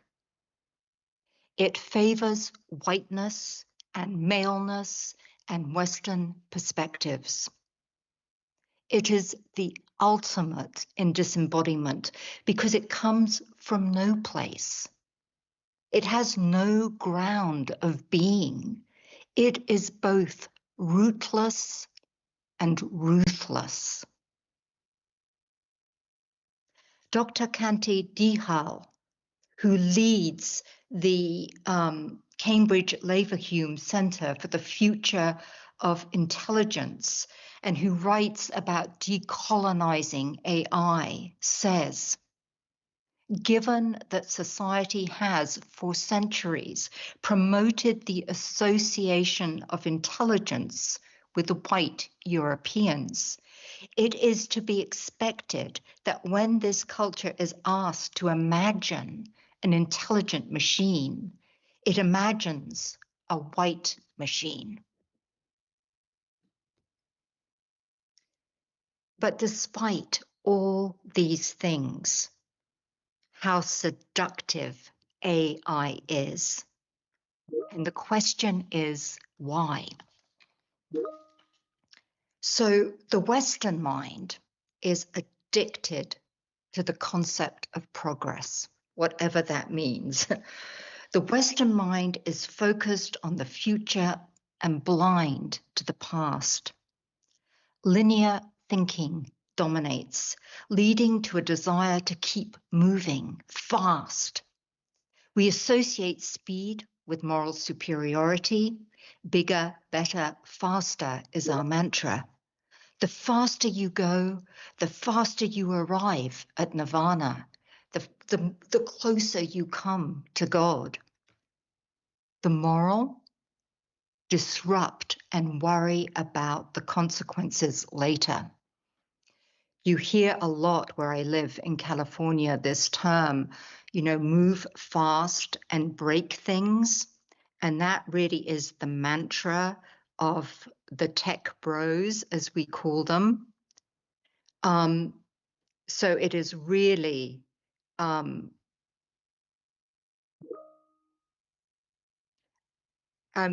you just confirm you can hear me? I'm seeing some things in chat that says maybe you can't. We can hear you loud and clear. We can hear you.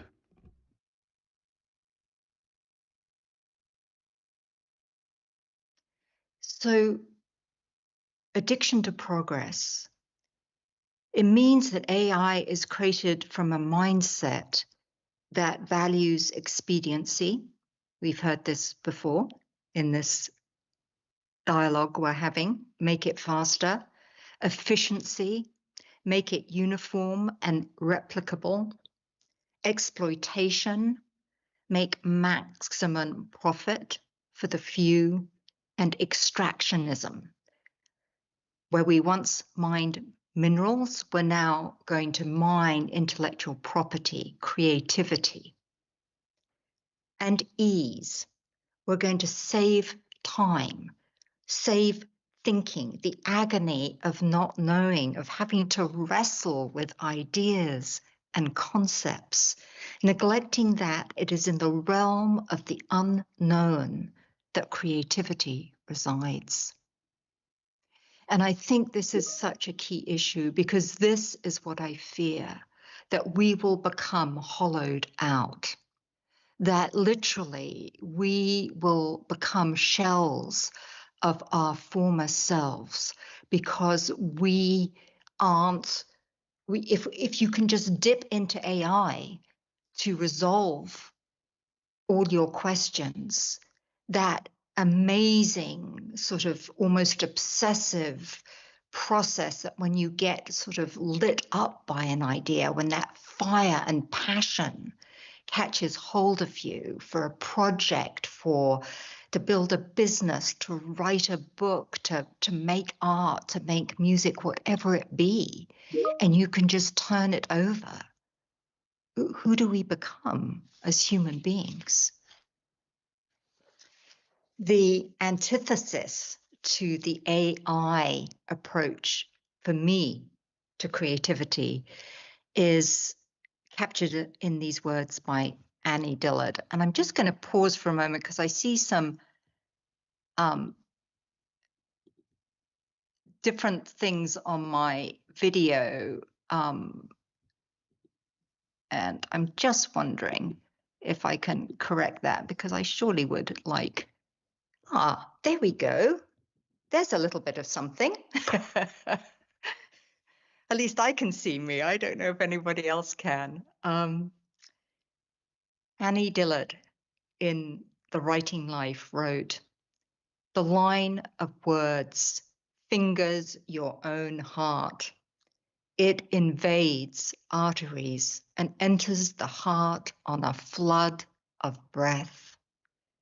It presses the moving rims of thick valves. It palpates the dark muscle, strong as horses, feeling for something.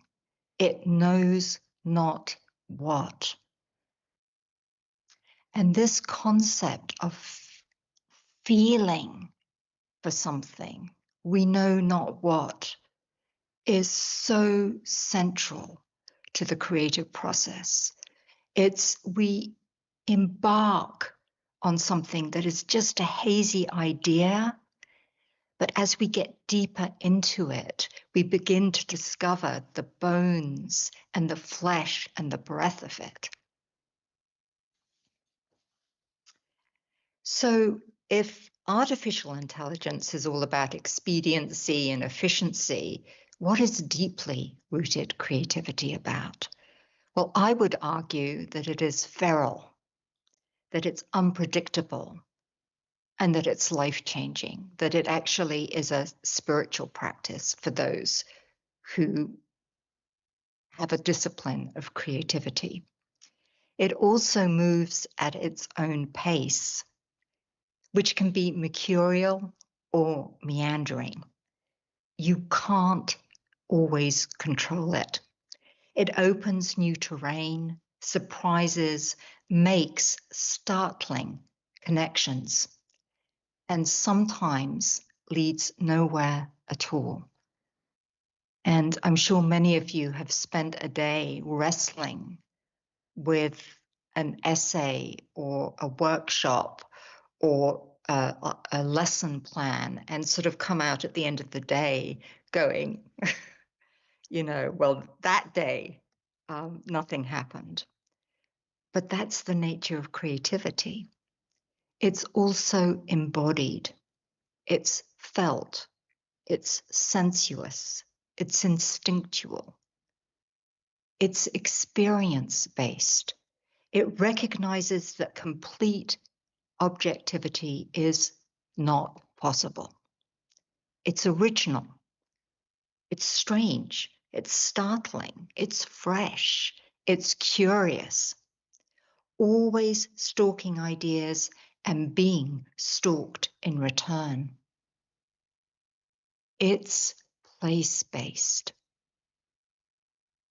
It recognizes that the land shapes imagination and language and cosmology.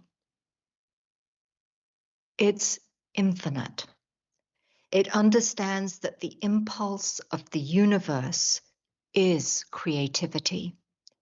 It's what keeps life going. It dances and collaborates in a call and response with all of life. It is the well that keeps on giving. We are fecund with infinite creativity because we are part of the great cosmological unfolding. And it is ancestral. It perceives knowledge as layered, not linear.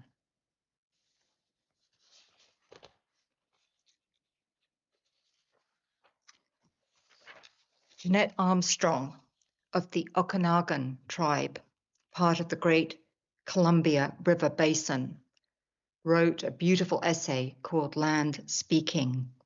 And in it, she writes, in this sense, all indigenous peoples' languages are generated by a precise geography and arise from it.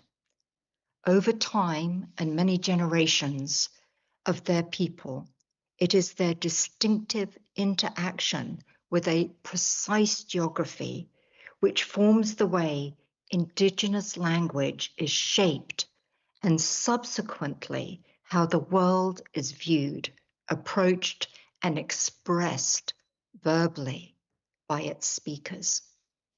So I think this concept of creativity and language being rooted in the landscape is something we need to keep in mind.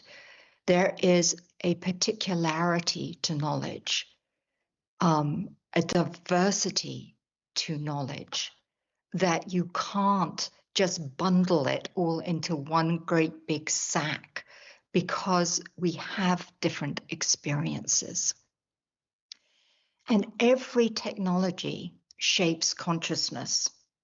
So, for example, with the invention of the mechanical clock in the 14th century, the cyclical view of life gradually was replaced by a notion of linear time. Time became a commodity.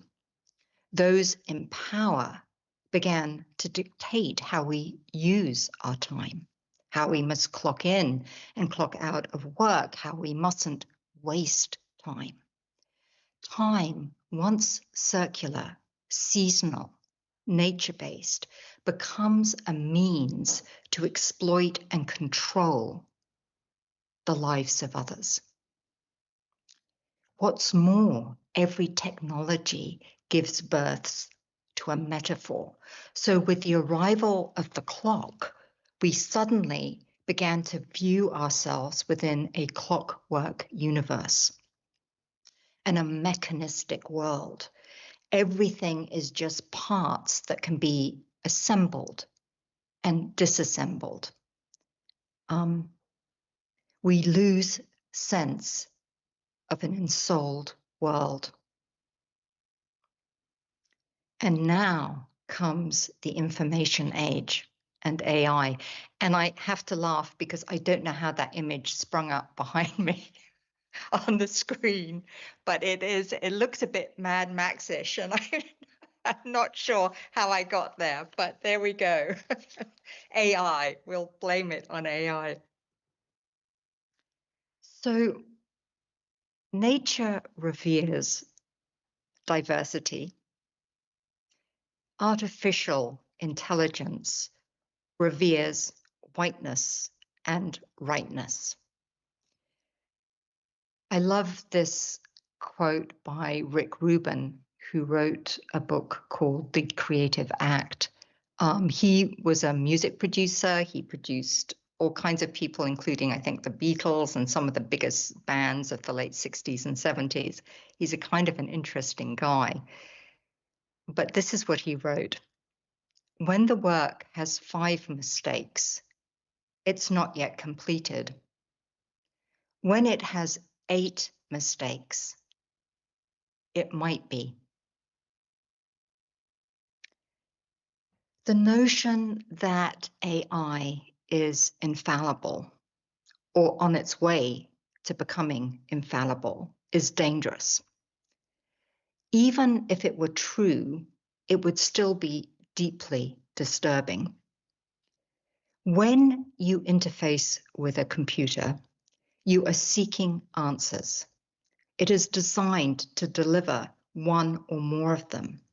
What it doesn't do is open up the possibilities that creative thinking can. It can't think out of the box because it is the box. And it's a box formed from a dominant worldview, or more precisely, Silicon Valley's worldview, a group of wealthy, kind of disgustingly wealthy, white men who are colonizing our creativity by taking pre-existing ideas and regurgitating them as if they were new. The other thing that is really disturbing to me about AI is the metaphor that it is emerging with, which is that the brain is a computer and the computer is a brain. So the idea of artificial intelligence is really almost the end point of this vision birthed in the age of enlightenment by Descartes and others, philosophers, who believed, I think, therefore I am, that all knowledge somehow was in a brain, that it had nothing to do with the body, with the ancestors, with the spirits, with the unseen, with the feral nature of our own bodies. And so in a way, AI is like the platonic ideal of what the enlightened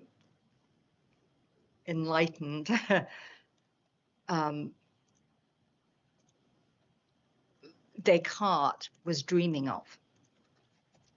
It is absolutely the last word in abstraction.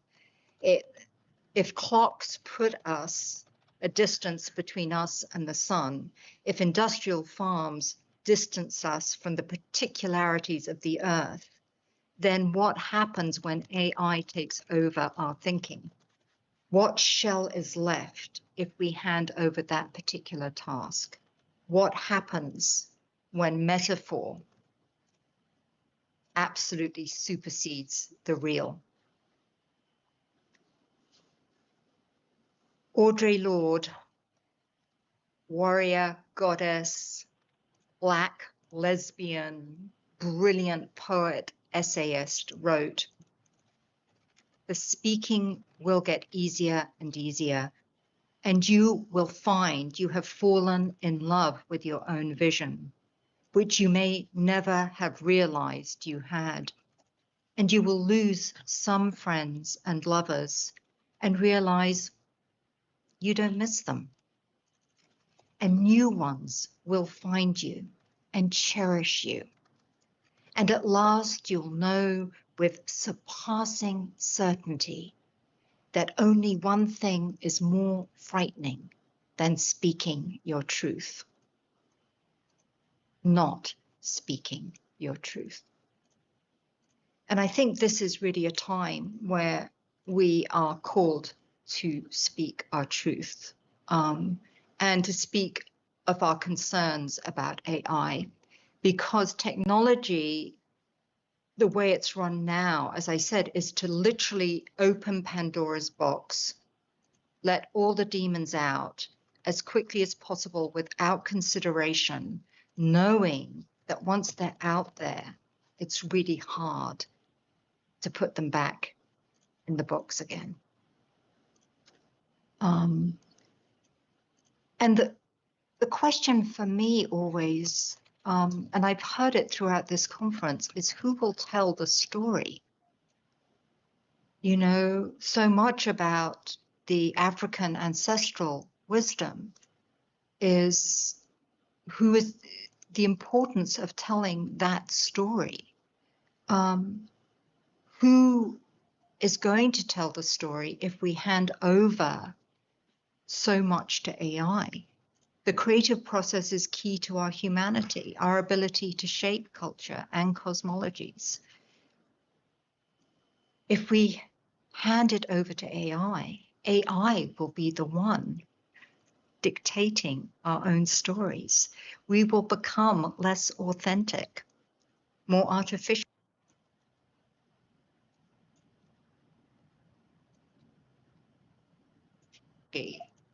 Will become the hero of every tale. humans will fall into servitude to the great machine?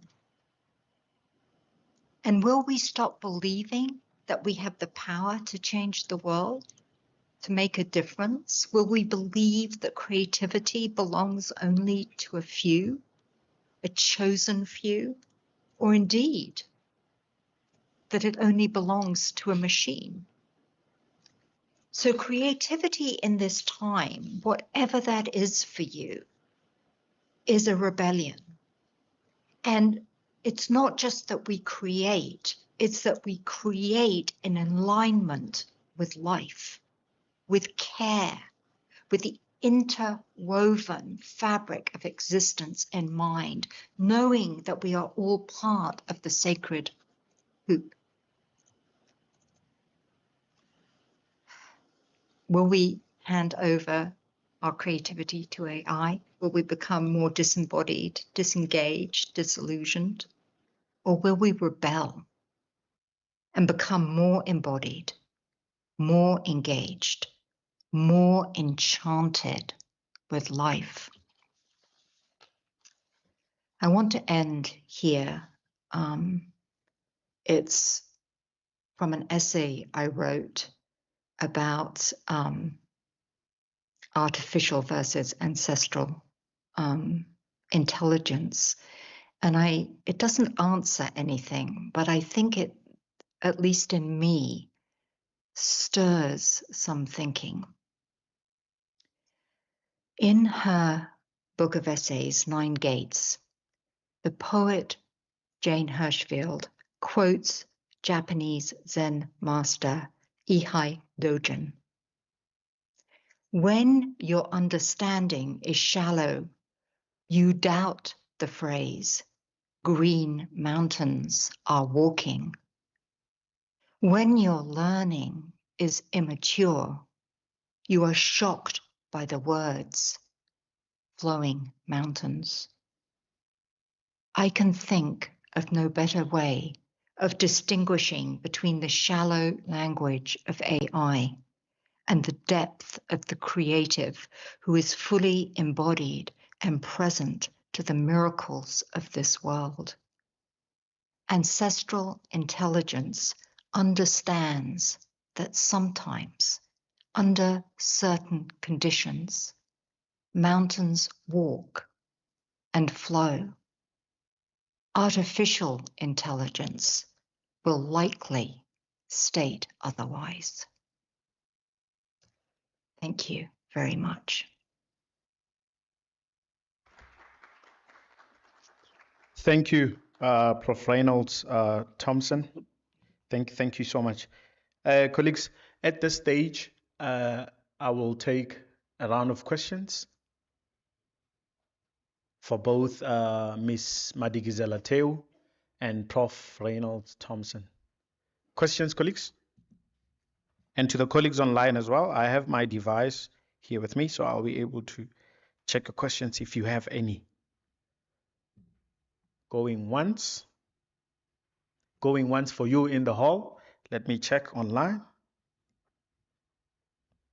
if the same applies as well. And then if there's no question, and then we shall continue. I don't see anything online. Going twice for the both of you. 3. Gone. Oh, is that a hand? On the chat. Okay. Let me. Around 11:02. Okay, I'm trying to follow through here. Oh, yes, I see that. I think this is to Prof. Reynolds Thompson. Prof, there's a question for you here from Mr. Tepo Constable. He asks that you mentioned that AI favors whiteness and maleness. And then he asks that please, Prof, unpack this for us. This is the question for you, Prof. Reynolds Thompson.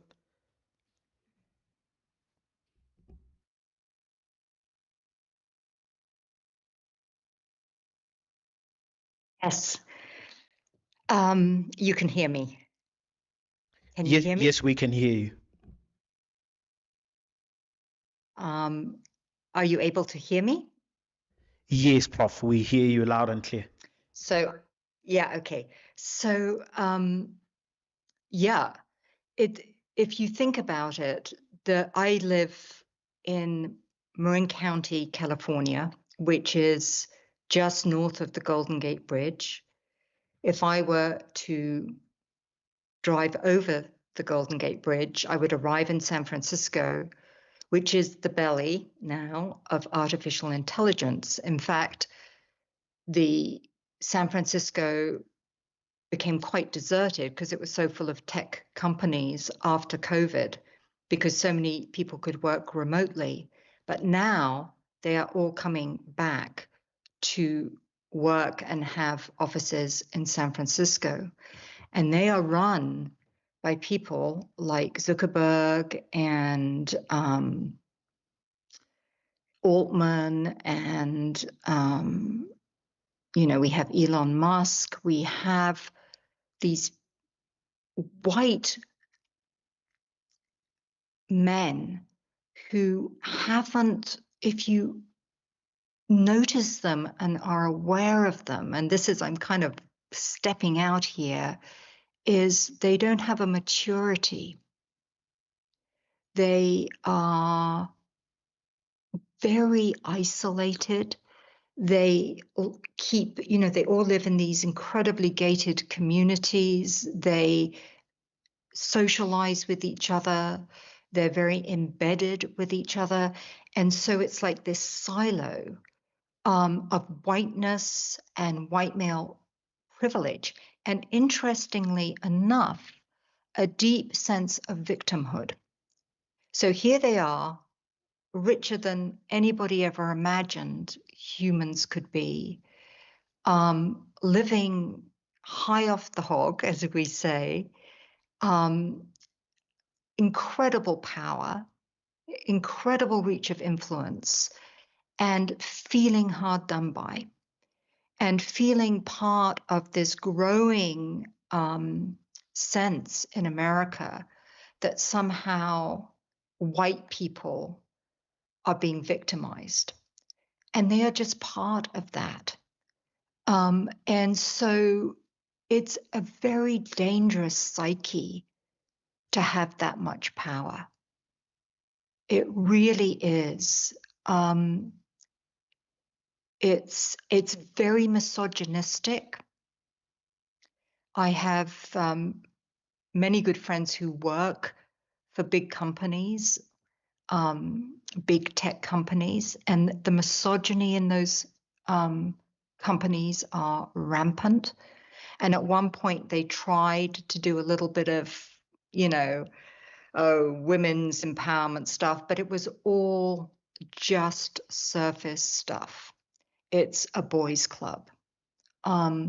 So yeah, I think that does not bode well for AI. Not to say that other people in other parts of the world with different cultures cannot be, creating genius AI models, but right now the dominant ones are coming from a very small group of very white, privileged people, males.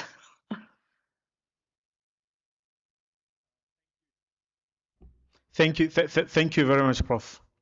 Colleagues, since there's no more hands, so this is what we will do. From Prof. Reynolds Thompson and from Miss Madikizela-Mandela as well. And also, it's also interwoven with what Ugogo was saying, the issue of when it's African intelligence or African wisdom, then we always talk about mythology. And then people even go on to ask that, what scientific measuring tools have you used to determine this, to come to this conclusion? And when it goes to medicine, we all know, I think half of 90% in this room, we are Africans. So if you've drank African medicine, you would know that the theme is bitterness. It's always bitter. African medicine is better. And then everyone now, and I've got a bone to pick, especially black Africans, everyone would say, no, this thing is better. But none of you asks the question. You feed Western medicine to your kids, and it's always sweet because of the sugar inside. No one complains. Even the kids, they run to you when you want to give them a certain kind of medicine because it has got addictive elements in it. We never ask such a question, oh, why is this sweet? But we always run to this. We attack our own self. So no, this is better. And it's an overarching factor that Ms. Madikizela-Mandela touched on relationality. And then also on the history and its impact. And then we also have to look at various issues as well. Gogo, you spoke about how we look down on our own traditions. In the UK Parliament, if you follow those stories, you will realize that whenever the Parliament is in process, there's what is called the mace. It's a golden tool. It's this long golden tool. They put it there. You know what that symbolizes? It symbolizes their queen. Parliament cannot go on without that. I see in South Africa we have a same, and you must remember we were a colony. So that is something that we just took without even understanding. If that mace is not there, Parliament will not go on. A simple tool. That's a symbol of sovereignty. And then you also have lawyers on the African continent who wear wigs. Imagine me studying for all these years. No offense. This is my views, and I absolve Unisa of this. Imagine me going to study law, and then after, when I have to become a lawyer, I have to go buy a wig. And then, Prof. Muchecha, I don't think there's any court within the continent of Africa that would welcome me, or any magistrate, any presiding officer that would welcome me wearing a Sepedi attire and then appearing as an advocate before them. They will chase me out. On the African continent, let's not go so far about this thing. Let's question these practices. When we appease ancestors, we do it in private. But when I go to church on Sunday, I carry whatever tool that everybody must see that I'm going. One and the same, colleagues. Let me not go too much. But I know you understand me and you understand what the speakers have shared. What the speakers have shared. And then online, there's Mr. Machila, your hand is up. Please ask your question. Mr. Machila, your hand is up. Please ask your question.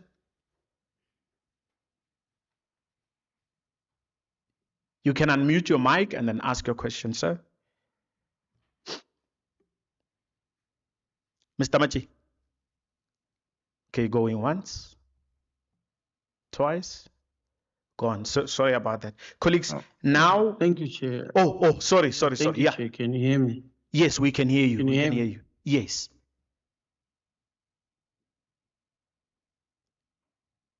Go ahead, we can hear you. Can you hear me, Chair? Yes, sir, we can hear you.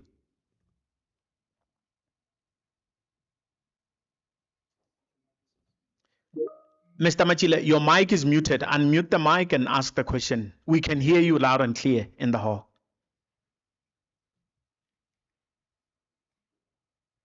Can you hear me, Chair? Yes, we can hear you.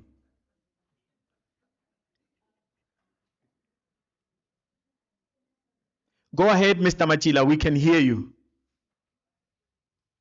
Yeah, but it takes long. It takes long to reach you. Yeah, go ahead and ask the question. Thank you. Thank no you. problem.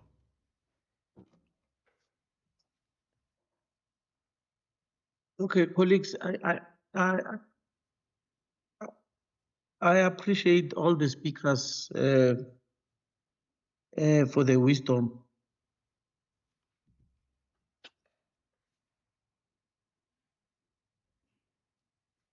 I think what I wanted to indicate here is that perhaps we should not forget that the AI, from the technological point of view, it's profit orientated.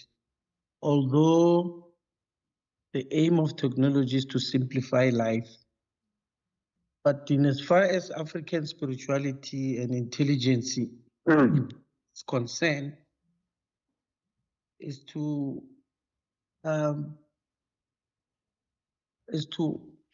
assist based from the calling, from as it says, from the spiritual powers. But what I just wanted to throw on the table from the comment as well that you indicated, Chair, that we need to learn from nations such as Chinese. The Chinese are well ahead with technology, but their culture, they don't leave it behind. Perhaps that's the reason why they are so advanced. Maybe it's about time that we look at ourselves and start to realize how important is our own. Then it will be way much easier for us to how can I put it? To make our own intelligence, our very own African intelligence. Thank you. Thank you very much, Mr. Majila. Thank you so much for your comment. And I'm sorry that you were experiencing some technical glitches on your part. Your comment is noted. Thank you very much. Colleagues, it's almost 11:40. It's 11:37. So I'm going to give you a 5 minutes break to stretch. And then when we come back, we have the last two speakers, which is Dr. Matetwa Mohapi and then Prof. Mocheg. 5 minutes break, colleagues. And then when the 5 minutes is done, I'll be looking at my phone. I'll just humbly request you to come back. Please, colleagues, 5 minutes break, and then we shall be back. Thank you very much.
And also, colleagues online, please note that we are about to resume the session.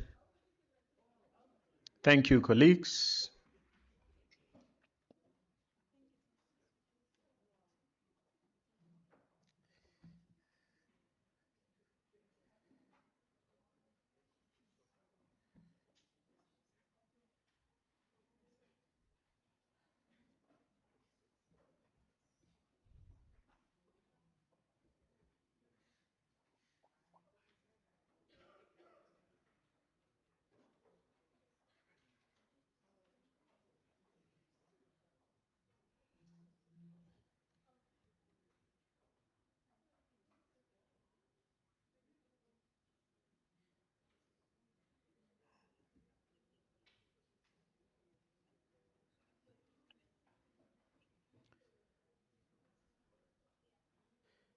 Thank you, colleagues.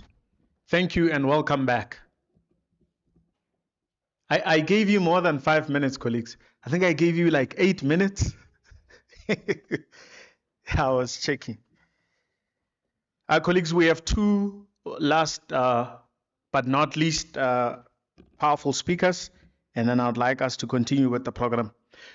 Colleagues, throughout the break, you know when they say knowledge is power,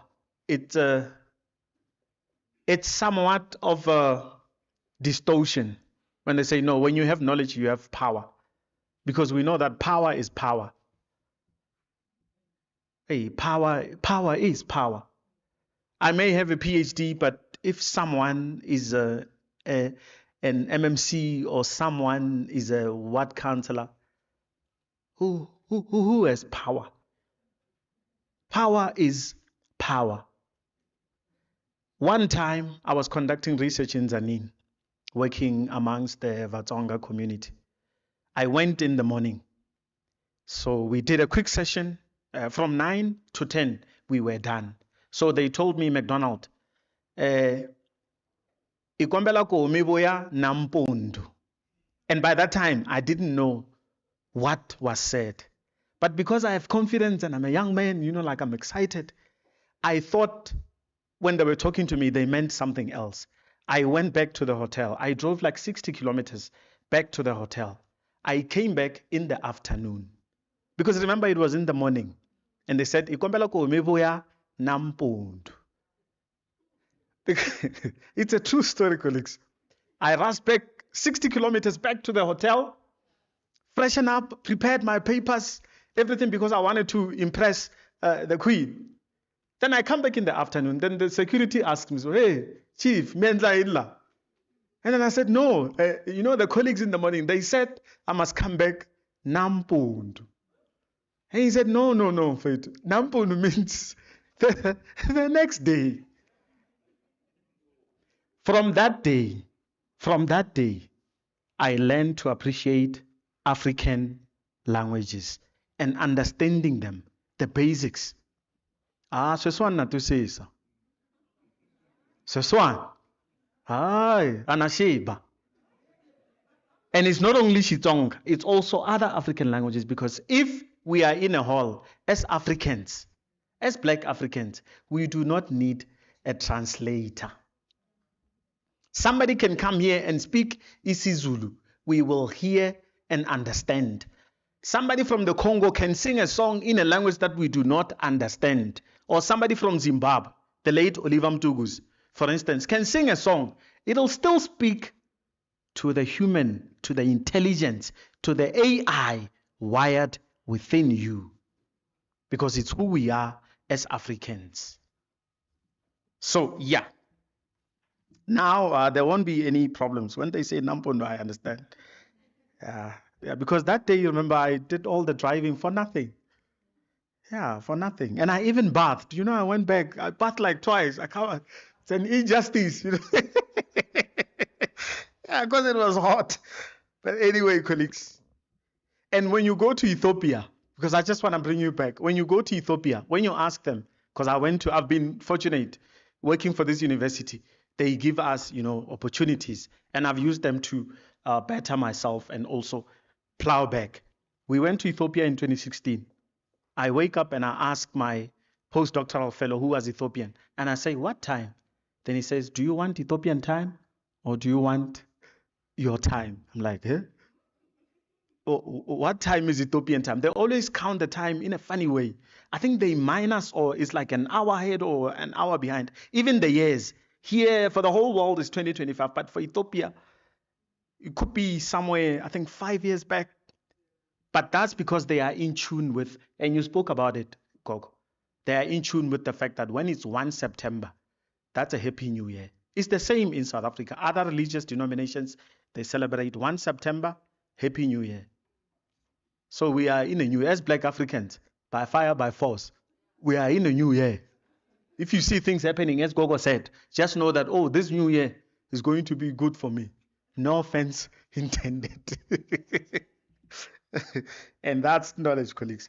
Colleagues, our next speaker, Prof. J.M. Matetwa Mohapi, is going to be talking about holding sacred space in the age of machine, spiritual intelligence, empathic resonance, and the high priestess archetype in the era of artificial intelligence. Let me go on to read her bio. Colleagues, Dr. Julia Matueti Matetwa Mohapi is a distinguished leader, academic, and researcher with over 2 decades of experience in education, training, curriculum development, and public service. In her current role as Director of Executive Support in the Office of the Chairperson at the Public Service Commission, PSC in short, she offers high-level policy guidance, strategic coordination, and stakeholder engagement to promote institutional governance and national development priorities. Her career encompasses significant roles in both academic and public sector. She has led groundbreaking research on the professional responsibilities of correctional officers in offender rehabilitation, promoting multidisciplinary approaches grounded in behavioral sciences, restorative justice, and African indigenous philosophies. Dr. Matetwa Mohapi, additionally, has conducted impactful studies on the decolonization of curricula in higher education, Black consciousness, diversity and inclusion, and intersections of human rights and justice within penological and pedagogical systems. At the Durban University of Technology, DUT, she was instrumental in shaping research policy, fostering scholarly collaborations, and enhancing research capacity through innovative mentorship programs. Her tenure as chair of the Department of Penology at the University of South Africa further highlighted her dedication to academic excellence, curriculum transformation, and community engagement. A thought leader in penological studies and higher education transformation, Dr. Matetwa Mohapi has authored influential scholarly works, including a co-authored book, Vulnerable Children in South Africa, Legal, Social Development, and Criminological Aspects in Juta 2016, and has also peer-reviewed publications on human rights, restorative justice, and curriculum decolonization. She holds a Doctor of Literature and Philosophy in Penology from the University of South Africa and a Master's in Development and Management from Northwest University. She effectively integrates academic rigor with practical leadership in policy formulation, program implementation, and capacity building. Dr. Matetwa Mohapi's career is characterized by visionary leadership, strategic foresight, and a dedication to Ubuntu-driven transformation, which continues to influence the future of public service and higher education in South Africa and beyond.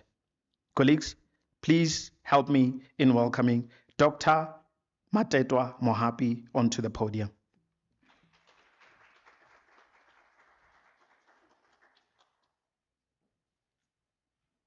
Thank you. Kgotso. Helang, kgotso. Pula. Nala. Pula. Kgotso. It was hard during the course of the week at my work, so I just wanted to just go a little bit, sideways and speak my native language, which is Sesotho. They say it's mother tongue for a reason. And I am lucky that my life shaped me in a sense that I can speak fluent Sesotho, unlike you, McDonald. And that is a privilege actually to have that as a child that grew up in Gauteng. It is also a privilege for me to come back home. This is home for me. For those who do not know, I have served at Unisa for a very long time, and it's also an honor to be presenting next to you, Prof, because the last time I think you presented when I was, here at Unisa, we were at one of our annual College of Law conferences, and at the time I wasn't ready to say these things that I'm going to be saying now, because I was still under the microwave. And the microwave, people do not understand that it can take long. There's a reason why I wanted to talk about this particular topic. First of all, it is to introduce people to who I am, and to also introduce people to the concept that not everybody that goes through spirituality in the same format. When you have a Sangoma, I'll be wrong, but correct me if for those that have gone through the journey, who goes to Ukuthwasa for 2 years, you have somebody going for 3 months. I had to go through my journey for 9 years. And guess what? I am still on the journey. And the journey is not as easy as anyone can think, because I have to be alive during the day in the physical world and alive in the world that is unseen. And this is why my topic talks about the spiritual intelligence, empathic resonance, and the high priestess archetype. Because for you to actually be able to balance the world of the seen and unseen and to navigate those spaces, you really are a rare species. And to also be able to again come to the normal life, physical world and operate properly while you are still operating in the unseen world, it's also something that is extremely difficult, sometimes miraculous, beautiful, and sometimes very hard. So allow me, this is a personal story, but it will go into just explaining concepts so that I can tell you the why of my story. First of all, there's a reason why my name is so long. I have two surnames for a reason. One is my paternal surname and the one is my maternal surname. I was named after my grandmother. Ironically speaking, my name means that how tuela ka Sesotho is when you are pregnant. Pregnancy is the womb. In spirituality, we say your spirituality sits in the womb. It is funny that when I was born, I was given these names.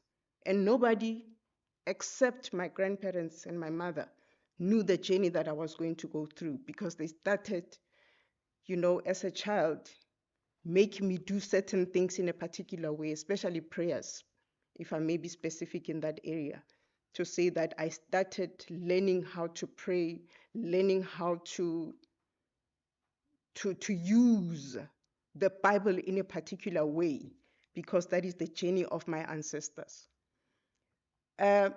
My topic explores the high priestess archetype, which is a crucial aspect of human consciousness in the era increasingly characterized by artificial intelligence. Grounded intuition, clairsentience, and ancestral wisdom, the high priestess represents a form of spiritual intelligence that surpasses computational logic, while artificial intelligence excels in data processing, prediction, and efficiency. It remains incapable of engaging with the sacred realms of meaning, empathy, and ethical discernment. By analyzing the role of the empaths and clairsentience in guiding humanity, this presentation advocates for the preservation of spiritual intelligence as an essential counterbalance to technological acceleration. In doing so, it underscores the significance of ancestral indigenous wisdom in sustaining ethical leadership, communal responsibility, and reverence for life. Throughout the accounts of human history, wisdom has always been preserved through song, ritual, and ancestral memory, long before the advent of circuits and algorithms. In the contemporary era, characterized by the pervasive influence of artificial intelligence, of human interaction, decision-making, and cultural narratives, a critical question emerges: what does it mean to maintain sacred space in the age of the machine? My presentation will try to address the question by highlighting the archetype of the high priestess, a symbol representing intuition, inner knowledge, and mystery. It investigates the unique characteristics of spiritual intelligence, through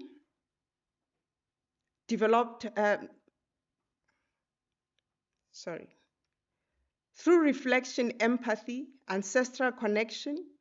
This is contrasted with the mechanical capabilities of artificial intelligence, which, despite their power, remain confined in data logic. Spiritual intelligence is more like, the Matrix, when they say, which pill do you want to take?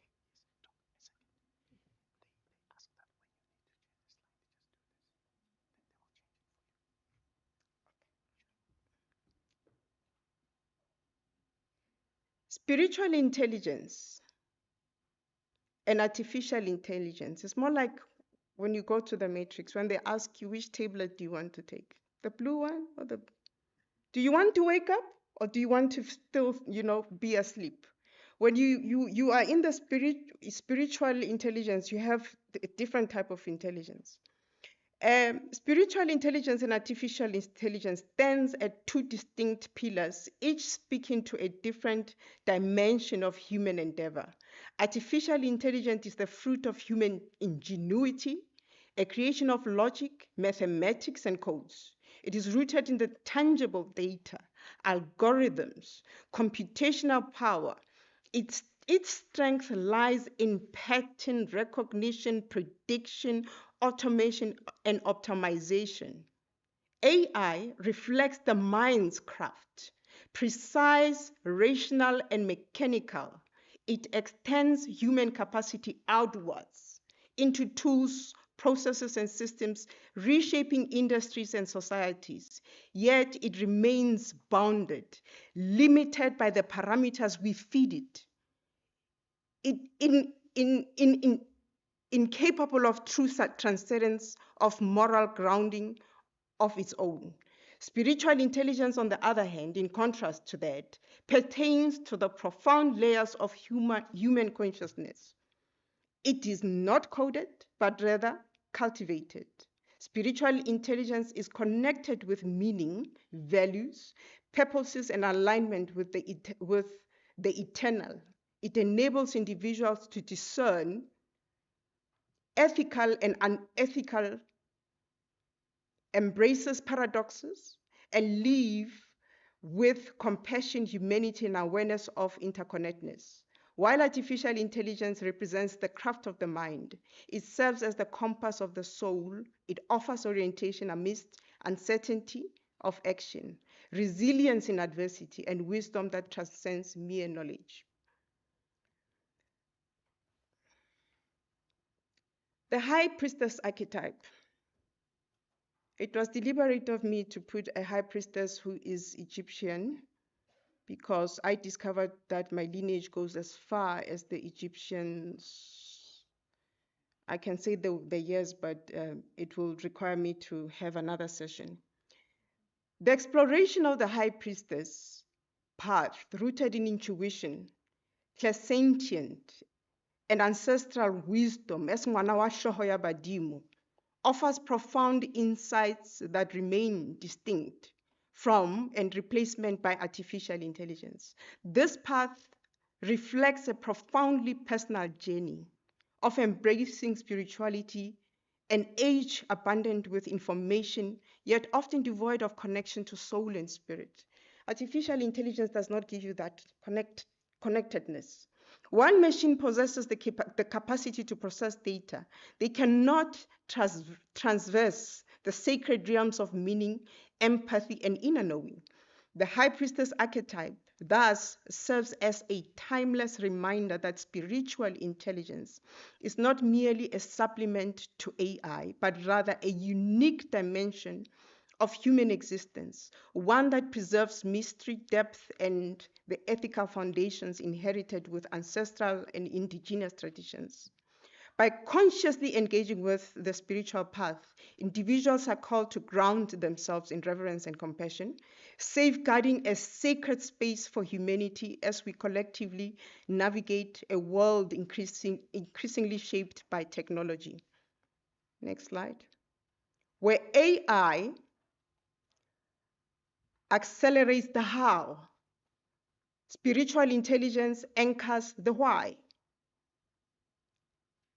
Where AI optimizes efficiency, spiritual intelligence insists on integrity. Where AI evolves through data, spiritual intelligence matures through reflection, stillness, and lived experiences. In an organizational context, one might say AI drives innovation, operational excellence, and competitiveness, while spiritual intelligence ensures that such power is harnessed ethically in alignment with humanity, dignity, and the common good. Without spiritual intelligence, AI risks becoming the cold servant of experience. Without AI, spiritually intelligent lacks the leverage of transformation or transforming systems at scale. Together, they represent the mind and the spirit, technology and transcendence, a partnership essentially meant for the future that we really are going towards. The archetype of the high priestess, next slide, stands as one of humanity's most enduring symbols of wisdom, veiled in silence, intuition, flowing like a hidden river, and mystery of woven into the very fabric of existence. She is the keeper of thresholds, the one who sits between the seen and the unseen, the known and the unknowable. Her presence reminds us that there are dimensions of truth that cannot be quantified, digitized, or reduced to mere algorithms. In a world increasingly governed by metrics and data points, the high priestess whispers to another realm, the interior temple where intuition guides more faithfully than logic alone, where silence reveals more than endless noise. Algorithms predict, collate, and replicate patterns. Still, they cannot dream in the language of the soul, nor can they interpret the subtle currents of meaning that run beneath human experience. The high priestess calls us to honor what cannot be codified, the gentle nudge of consciousness, the mysterious pull of synchronicity, the sacred knowledge held in the body's own responses. She represents a wisdom lineage that predates systems, outlasts empires, and transcends the rush of modern innovation. In organizational terms, she's the custodian of strategic foresight, not through spreadsheets, but through the art of perceiving what is emerging, what is hidden, what is possible. She embodies the truth that genuine leadership requires not just analysis, but attunement, not just knowledge, but wisdom. She is timeless. She guards the liminal spaces, the places where transformation occurs, often in shadow, often in silence, and she is irreplaceable because no machine, however sophisticated, can replicate the quality of the presence she embodies. That's still patient listening, which allows the future to be midwived into the present. To cultivate spirituality in an age awash with information is to seek the living springs beneath the flood of data. We find ourselves in a paradox. Never before has humanity had such access to knowledge, yet never has the hunger for meaning felt more acute. Information accumulates like pebbles scattered across the shore. Spirituality, however, gathers them into a mosaic revealing pattern, purpose, and depth.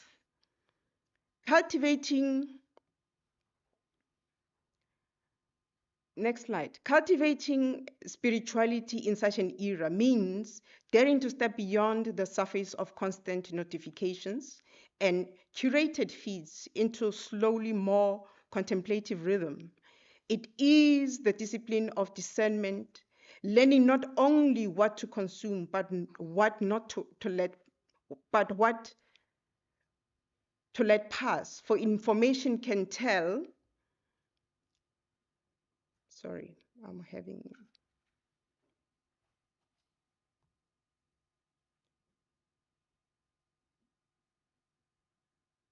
For information can tell us what is happening, only spirituality can guide us towards what matters.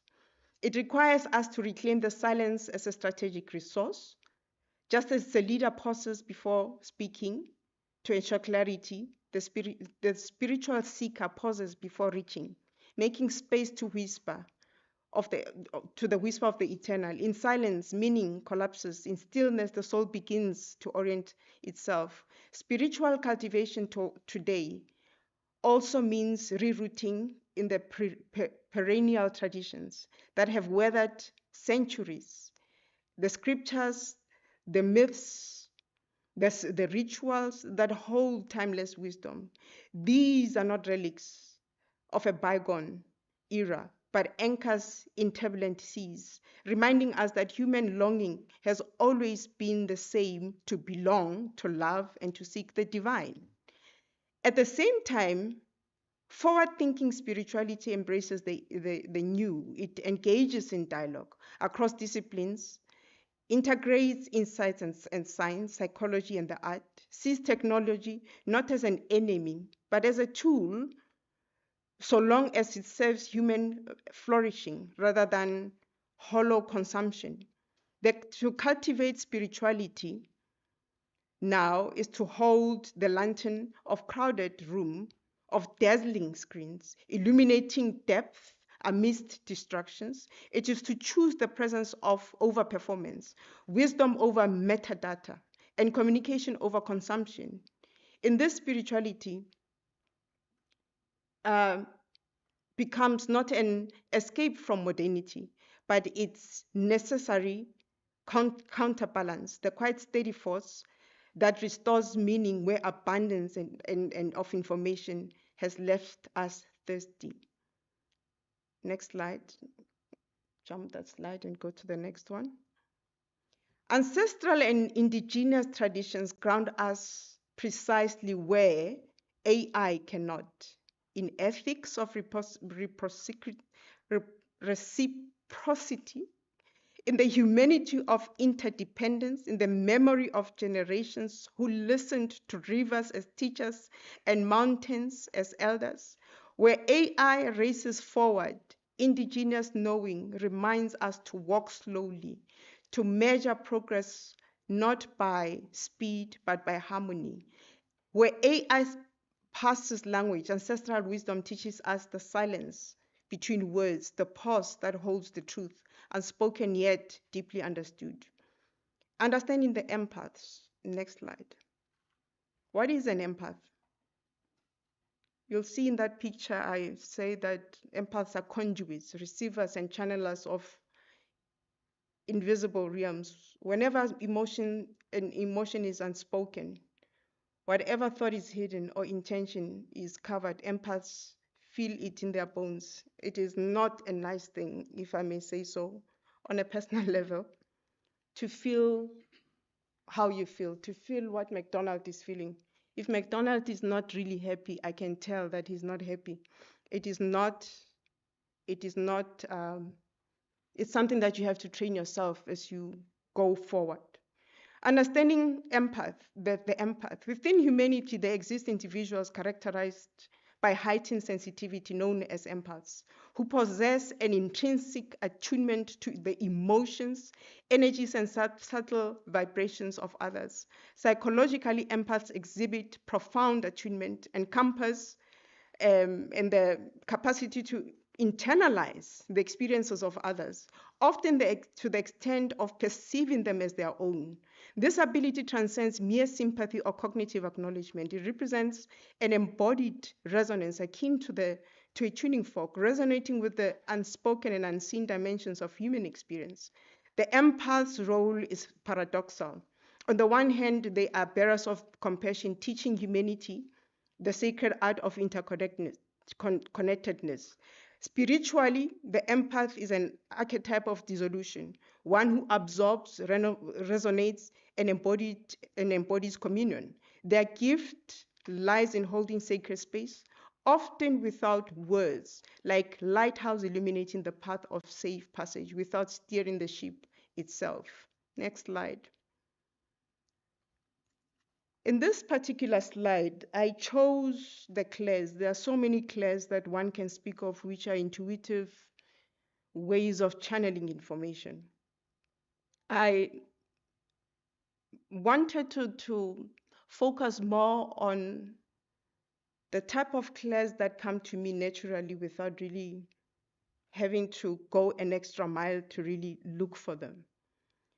These heightened perceptions of the empaths often express itself through what we know as clairs: distinct intuitive faculties, clear empathy, where you have the clear perception of emotional states, feeling another's joy or grief immediately. Clairsentience, clear awareness of physical sensations. If I walk into a room, I can already sense something is wrong. It's going to rain. Oh, it's 12 o'clock. And people will think you're weird when you do that. Clear audience, clear hearing or subtle or spiritual messages beyond ordinary sound. Clear cognizance, clear knowing or an inner conviction of truth without external proof. Clear agency, perception through touch, where contact transmits hidden knowledge. Clear salience, clear smelling, where sense bears symbolic spiritual meaning. Sometimes you can even smell when a person is lying, which is very odd. I cannot explain that, but I know.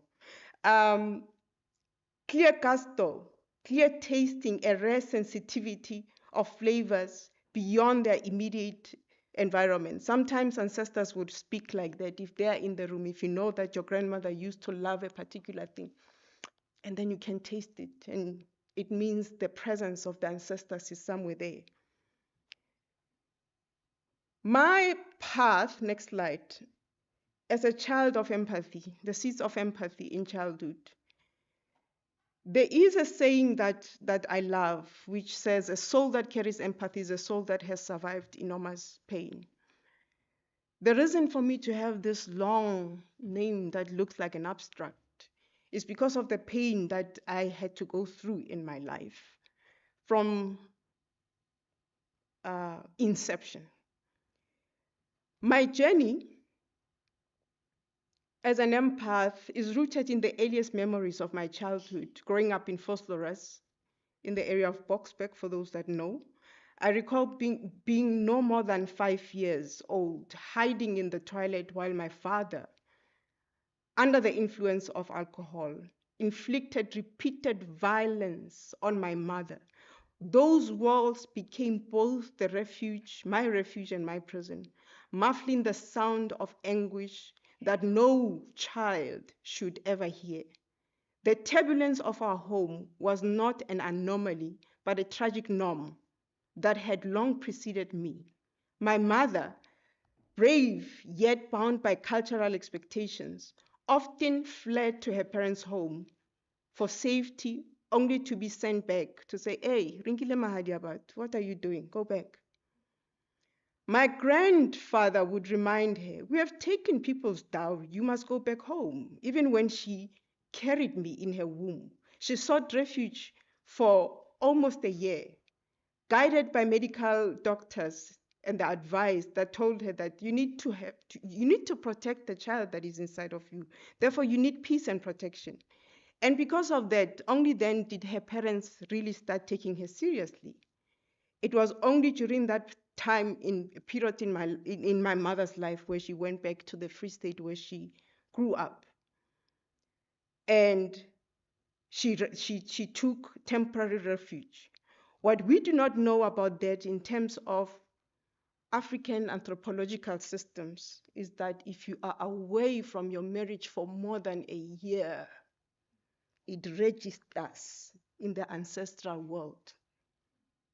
It registers. Where are you? Next slide. I was born in my maternal grandparents' home in the Free State, but my birth certificate records, they say Boksburg Benoni Hospital, which was the Transvaal then, Gauteng, as the place of my arrival. Soon, immediately after I was born, my father just came to the Free State to fetch me because he insisted that I be officially, be given my birth certificate at home in Vosloorus, obviously. But what he could not have foreseen was that this act meant to assert paternal authority on his side. In truth, it was the most significant mishap of his life. From the very beginning, my spirit was spoken for by the ancestors of my maternal home, and the ancestral realm had already marked my path. The next slide. When I began my spiritual journey, ancestral voices as much as I had them as a child, but they grew louder when I was now growing up. And now when I was at a particular stage, as an empath, as a clairsentient, clairaudient, claircognizant, and the bearer of rare gifts, and I became acutely aware of the messages that no one could hear. But there was one particular message that came back to me over and over again. Your surname is wrong. There is something wrong about your surname. No one else in my family understood what it was that I was trying to say to them. My mother, who obviously could be the only person, they say mothers know who your father is. My mother, who was the only person that could actually tell me the truth, knowing that the kind of child that I was, she said, she took it light to say, but we have done all the rituals for you. There's nothing wrong with your surname. And as a person who observed rituals for every milestone, slaughtering animals, performing rites, insisted that everything had to be done correctly, especially for me. I have other siblings, but this was done specifically for me. And the funny part about it, it's funny that I found this out, or it clicked, many years later. I always had two rituals, one in the Free State and one in Vosloorus. And I never questioned the why. But my mother said, the ancestors are saying you must start here first. And she never also questioned the why. Where am I? After my mother's passing, I was now faced with this problem on my own. She had confirmed that she did everything, but still, this thing was still coming. Yet, each significant moment, especially after I graduated for my doctorate, out of I can wrap up. Can I PhD? And then I did a ritual at my grandfather's house in Vosloorus. Guess what happened to me? My life started deteriorating. Because what? I did not go back to Free State, where my mother always said, start here and then come here. That was never explained to me. Why start here and then come here? Now, at that time in Sesotho, I don't know whether people understand what that means. The grandparents are now fighting for you to say, this is our child. These ones are saying, this is our child. I'm now in between two families. But ultimately, obviously, the Mahap is one. Bahapa. But in short, when I did that party out of excitement, hey, I have a PhD from the College of Law, Unisa. Oh, I'm posting, I'm happy, I'm doing this party. There's a cow that has been bought for me. I now have to speak to it in the Matitwa language. The Matitwas are the Ndebeles of Lesotho. Hey, and then the Mahapis just looked. Immediately after that, my life started plummeting. Everywhere I go, people will start talking to me. I would be at Pick and Pay, Woolworths. See, there's something wrong with your name. And I would be like, you don't know me. How do you know that there's something wrong with my name? But it happened so many times that I had to ultimately address it. Because after years of confusion and inner turmoil, I confided in my uncle, my father's younger brother, because now this was becoming increasingly unbearable. And this person was like a father to me. He listened deeply and understood my anguish, and he resolved to perform a ceremony to welcome me properly into the Matitwa home. But before the ritual could even take place, he passed away the Friday before the ceremony. And the funny thing that is not in this story, next slide, the funny thing that I did not put in this story is that Immediately after the passing away of my uncle, I was then told, do not ever come back here. Go back home. Meaning I was in Vosloorus, I was told where to go back home. I touched the gate and I left, and I haven't been to my grandparents' home in Vosloorus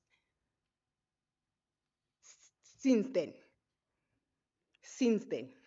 Meaning, if I would go, it means I will have to pass and ask, can I visit? Can I see them? Or something like that. I'm just making a joke. I know they know why I'm not going there. And the Matitos have been forgiven for undermining their child and undermining every ritual that was ever performed. Now, the next slide. When I began my spiritual journey, oh, did I go through this? Okay. I knew well the gravity of my spiritual instruction, and I sought guidance directly from my ancestors. In time, they revealed the truth that I had long carried in my spirit. I was to reclaim my original surname, which was my maternal lineage surname. In obedience, I changed my surname, returning to my spiritual home as ngwana wa hloho ya badimo, ngwana ntlo ya thapelo. Batho ba mohapi ke batho ba thapelo. They do not do other rituals that are done, outside thapelo. I had believed that this act would mark the end of my struggles and usher in peace. Instead, the ancestors stripped everything away from me. I lost my job. I lost income. My income dried up. I lost my home. I lost everything. For months, ancestors fell silent. No visions, no dreams, no whispers, only an aching stillness that tested my spirit. I found myself in a single room, now back in the township in Katlehong, reduced materially. But immediately when I got there, my spirituality started expanding.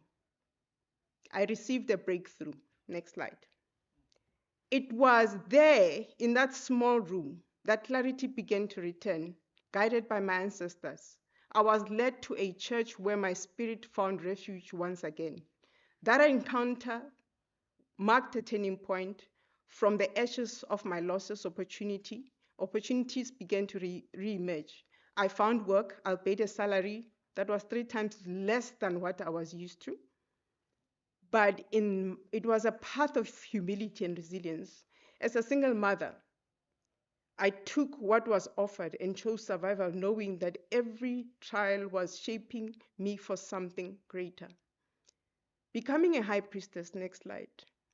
Through the 9 years of struggle, of going through the spiritual journey, I was directed to various churches. I want to think by now I have seen almost every type of spiritual person. I want to think so. Recently, I met a shaman who told me that she was waiting for me because I had something that she was told that I was going to gift her. And I didn't even know that I was going to meet a shaman. So it's a very long journey. I'm still on the journey, if really being honest. So each encounter brought wisdom, yet none could fully name or define me. Nobody could say you are this or that. Every time, again and again, they would say, but you have already been taught. When some others would say, umrapelli, because the Mohapis ke batho ba thapelo. They could not instruct me further because the teachings I needed had already been planted in my spirit before birth. Not only standing here, now that I'm standing here today in front of you, I fully embrace myself as an empath and a clairsentient, and a vessel of ancestral wisdom called not merely to survive suffering, but to transform it into guidance for humanity. Healers heal not only through herbs and rituals, but by sharing knowledge. As I'm here, I was given that knowledge so that I can pass it through. by offering wisdom to those who seek direction in moments of confusion, pain, or awakening.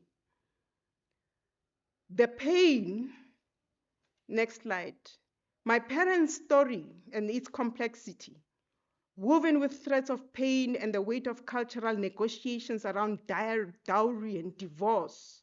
Remember, this divorce was cultural. Their union was less of a sanctuary of affection than a binding social contract negotiated between families and upheld traditions. My mother, wounded by repeated cycles of violence, would flee her home because she knew, even though her parents always told her to return back home because rinkile mahadi ya batho. In that moment, her suffering was not recognized. Her own truth, but rather as something to be absorbed in the service of preserving familial honor and social order. When my mother was pregnant and staying away from the violence and returning home, she did so out of protection for herself and her unborn baby, but not because of cultural obligation and the weight of ancestral negotiations that bound her fate.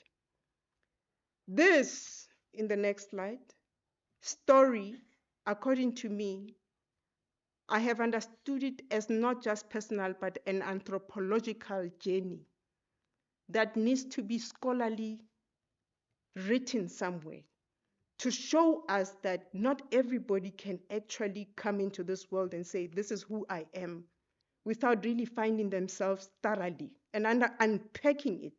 Usually when people change their names, they say, no, I didn't know my father, therefore I'm going back to my father. No, I knew my parents. My parents were married. I knew them. I grew up around them. But this anthropological anomaly was something different. And to be honest, it still baffles a lot of people. It mirrors the lived experiences of many African families where individual suffering is entangled with collective customs and where practices such as mahadi and traditional divorce mediate the lives of women and children. Nobody ever talks about traditional divorce. We only talk about the legal ways of divorcing.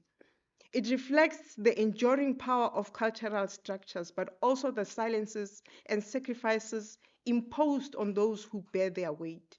Even before I could walk and speak, I was immersed in this tension in my mother's womb. I absorbed both the tremors of the fear and the quiet strength of resilience.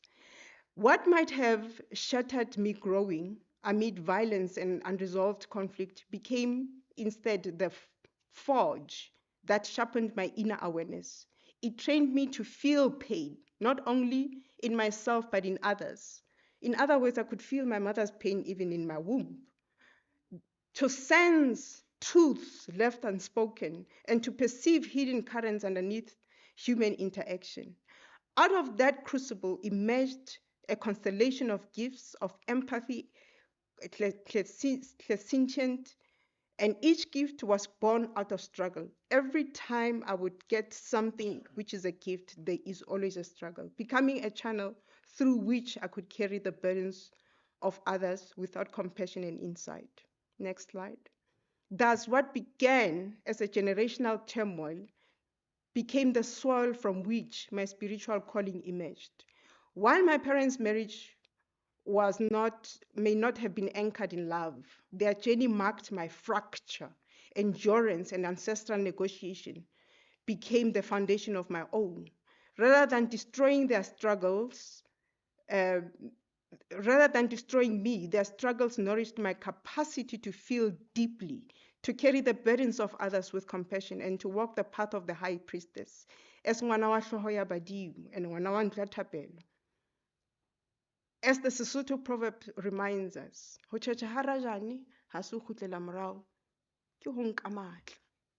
I went back in terms of my financial status, but I was not going back physical, I was going back to take up strength. And I'm here again. I think for the first time, I'm telling the world my story of really who I am, meaning kinkile matla. My path forged in hardship has become my preparation for service, for teaching, and for carrying forward the wisdom entrusted to me by those who came before me. Thank you.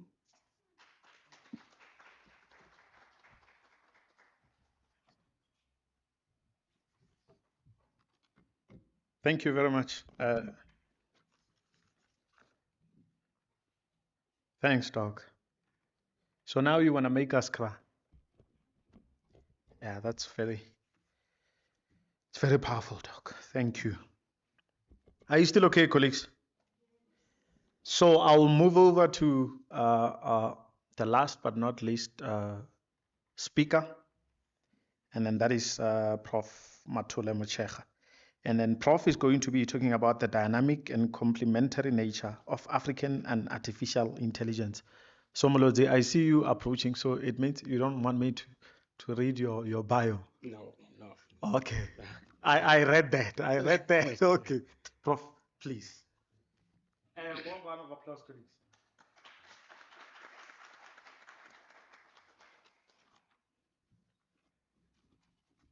You know, I suffered a trauma by studying at this university and by teaching at this university at a time when I felt only my services were required, but nobody recognized that I have dignity myself. But after finishing my LLB and my doctoral oral examination, I remained with one question. Who am I? Where do I come from? What is my purpose in life? And what is my destiny? Now, whilst I was bothered by these questions, I got a scholarship to study or do research for my doctorate in Germany. Now, you know, these questions were like a prayer, because I had decided to walk out of the Lutheran Church in 1970 because I was tired of worshiping a white God and his mother, who is a white woman. Now, this prayer of mine was answered, and the answer was that I woke up outside myself to be shown who I am, where I come from, and what is my purpose in life. And that's when I saw myself in the form of a bird. And this bird, which was me, was looking at my corpse. And when I raised my eyes, I saw a big blackboard with writings in a language which I could understand, but I couldn't identify which language was it among the known languages. And then that was in 1983. And on the basis of what I saw in that vision, I wrote a book called Introduction to Kara Philosophy. And the explanation for Kara given to me was that Ka means spirit, Ra means the sun, so Kara means the spiritual sun or the spiritual or divine light. So I then gathered students from different parts of Africa to try and verify some of the dreams that I had. And we agreed to form the Kara Institute for Arts, Culture and Philosophy, which I registered in South Africa in 2002 as Kara Heritage Institute. Now, I also come from a place where we were ruled by women for a long time. So I had more faith in women than in men. So I went to the churches founded by women, Memmangu and Metoloki Murungwa in Northwest. So go Metoloki, a domestic worker who founded a church, but she invented her own writing. She wrote, and then she said I must help her to publish that.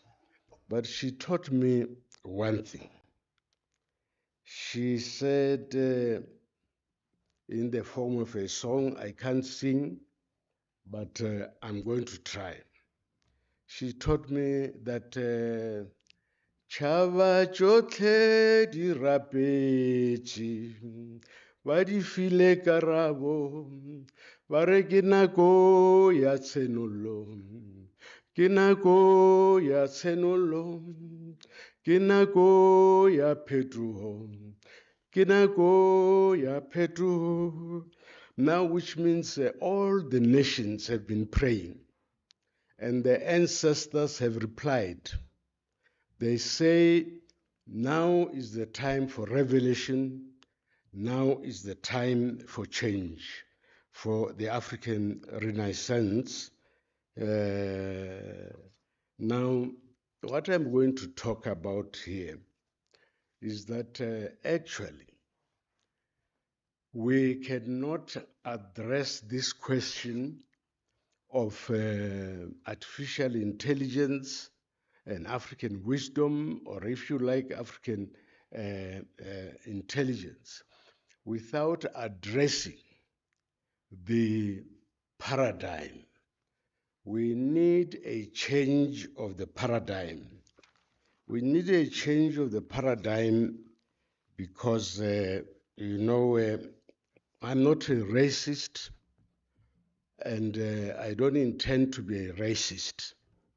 But I think that our concern with the reconciliation, with non-racialism, leads us to a situation where we are afraid to deal with the truth. And as a result, the trauma that we suffer and our people suffer continues. Now, I therefore want to say, when we deal with artificial intelligence, people are just afraid to say European created artificial intelligence. But when we talk about African wisdom, people are afraid just to say that because everything that comes out of Africa must be inferior to that which comes from Europe. And therefore, I suggest that where we say artificial intelligence, we must talk about natural intelligence and African ancestral wisdom. I say this because it is generally accepted that there are three streams of history and heritage in the world. It is the African, the Asian, and the European. And that the African stream is the oldest. And I think also today, if you look at archaeology, paleontology, everybody says that Africa is the cradle of humanity and the cradle of human civilization. Now, that therefore means that as African people, we were there before Adam and Eve. But our problem now, because we want to be created in the image of other people, we continue, even when we pray, say the God of Abraham, Isaac, and so on. Whereas we were there before Adam. And if we were there before Adam, it means that when we want to talk about natural intelligence, we must start with ourselves. and we must show how the Europeans who are younger than us, the Asians who are younger than us, what they learned from us. But the problem of the identity crisis that we have starts from this, that we don't define ourselves. We allow other people to define ourselves. For instance, we used to be natives, we became Bantus, and we become plural. And the question is, who are we in fact? If you look at the old maps, you'll find that the cradle of humanity is at the source of the Nile. That source of the Nile is called Dandura or Dendera or Buntu or Punt or Gantu. So that the original first people on earth were actually the people called the Bantu.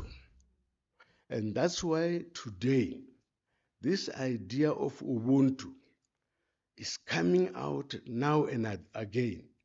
But instead of explaining it well, we create companies called Ubuntu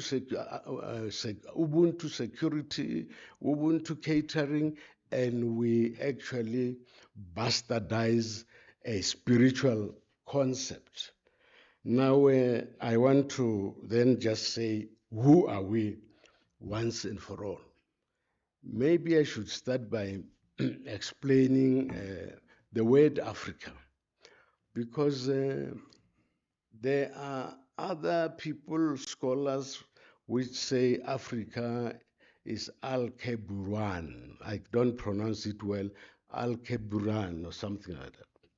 And then that name is Arabic.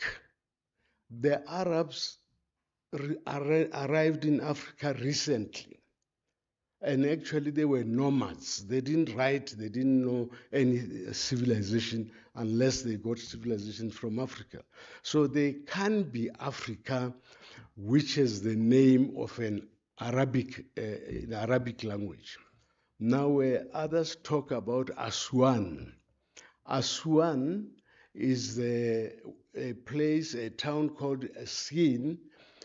Originally, it's called Zaun or Zaun, which means the city of the sun, because it is the only place on the continent where from where you can measure the circumference of the earth. Now, the word Africa comes from the monosyllabic word Ra. Now, Ra means the sun god or the sun king. Now, the Ra, also from Ra, you have the word Fura or Pharaoh or Pharaoh or Pariu, and that is actually the divine king, the sun king. But if you put A in front of Fura or Pharaoh, it becomes Afura or Afaro, and in Hebrew, Afura and Afaro is Ophir. And that's why the liar Solomon came and said that he was getting minerals from Ophir, meaning Zimbabwe. But in truth, if you go to Zimbabwe, you have Mount Fura, you have Sofala. So the concept Fura, Pharaoh, they come from here.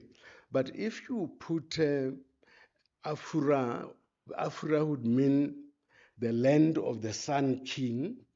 If you put Ka in front of Afura, it becomes Afura Ka, and then it becomes the land of the spirit of the Sun King, which means African means the child of the land of the Sun King. Now, it cannot be true, therefore, that Africans are a caste people, children of Ham, the cursed son of Noah. Those are the biblical lies.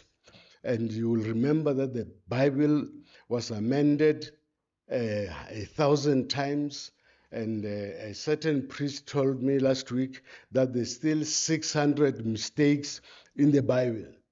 Now, if you have a book like that, with amended 100 times, but they call it the Word of God, and nobody had lunch or dinner with God to learn about what must be changed in that document. So, which means some liars have put their lies in the book, and we are following these lies which demonize us, which actually reduce us to nothing. So I'm saying, therefore, that our linguists on the continent must sit together and investigate the true meaning of Africa, and they will not find something different from what I'm saying. But in the Bible, we are known as Ethiopians. Why? Because they were ancestors of African people called the gods Neteru of the first time, Zeb Tepi. Now, the founder or the head of this pantheology was called Tapa or Ptah. Now, the word Tapa is the root of the word Ethiopia, and the word Ptah is the root of the word Egypt.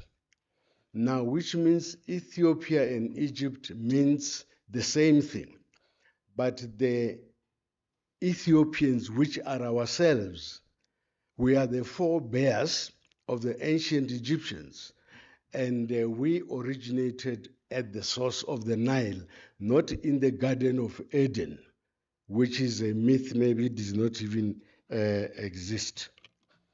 Now, you will be told that there are books, religions of the book. They say is Judaism, is Islam, is Christianity. But Muslims met people calling themselves Sabians. When they asked them to say, you are Sabians, what is your religion?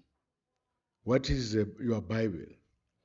They said that their God is Zambe, Shambe, Nzambi, Kembe, Kem, and this God was also called Tautau Harama.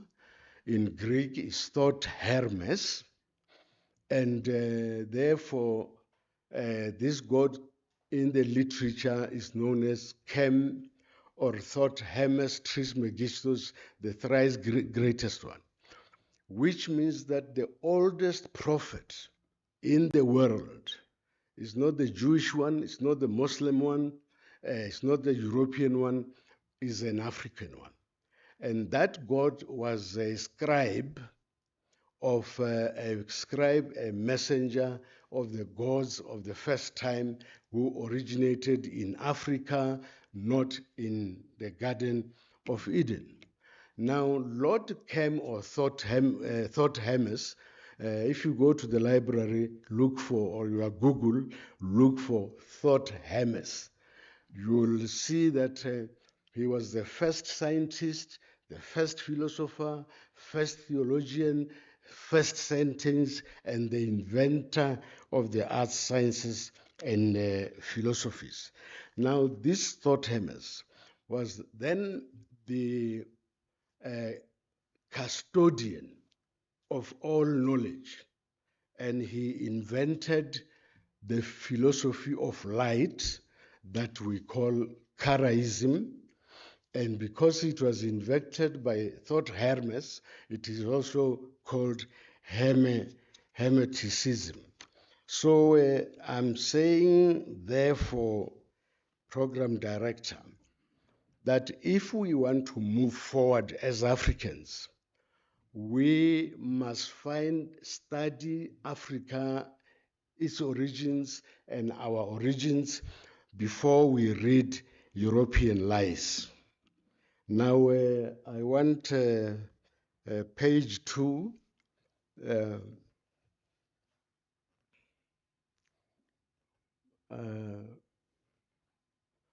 Are you able to do it?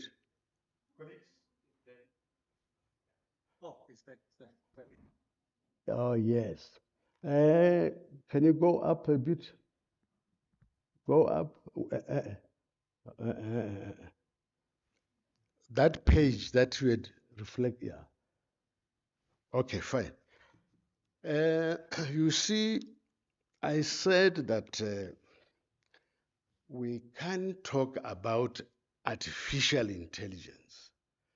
We must talk, before we talk about artificial intelligence, we must talk about natural intelligence. And natural intelligence we can also define as African intelligence. Now you have removed that. Okay. If you look at those diagrams there, they give you information on the evolution of the first principles of life. The principles of life which evolved before the universe came into being. In other words, I'm saying African intelligence or natural intelligence existed before the universe came into being. And the people who created artificial intelligence today, they have to use data. And that data is what is in their hands, much of which is distorted. My proposition is that anybody who wants to talk about intelligence must start with the ultimate principles of being, which evolved from nothingness before the universe came into being. Now, this Lord Kem or Tau Tau Harama teaches that at the beginning there was nothingness.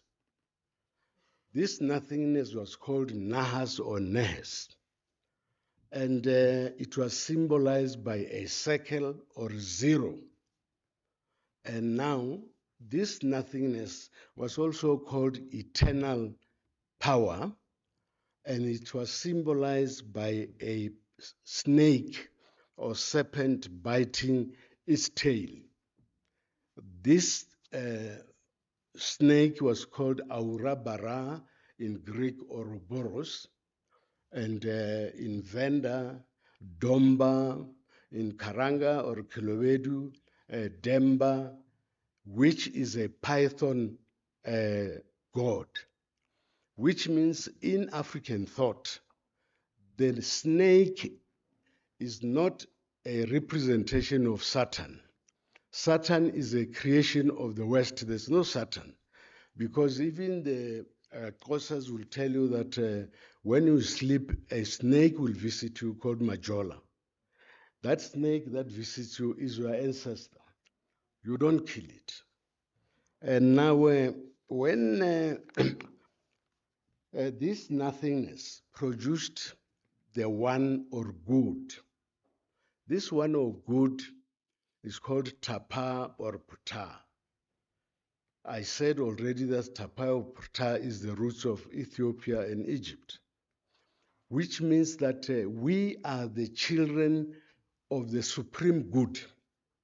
And that's why Ethiopians were called the blameless or faultless people.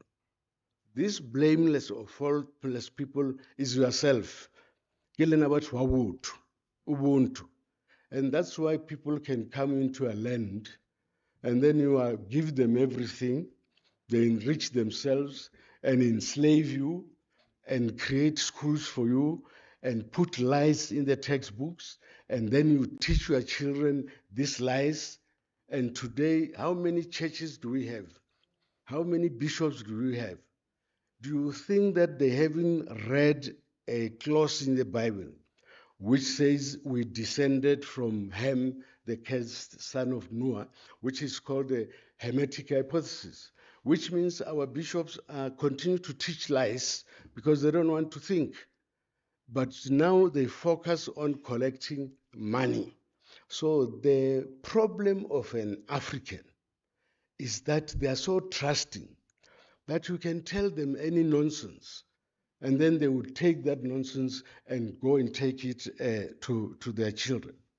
Now, this tapa, which is an encircled point or dent in a point, has been found in the Cape, in the archaeological, on these rocks, the Khoisan people, for instance.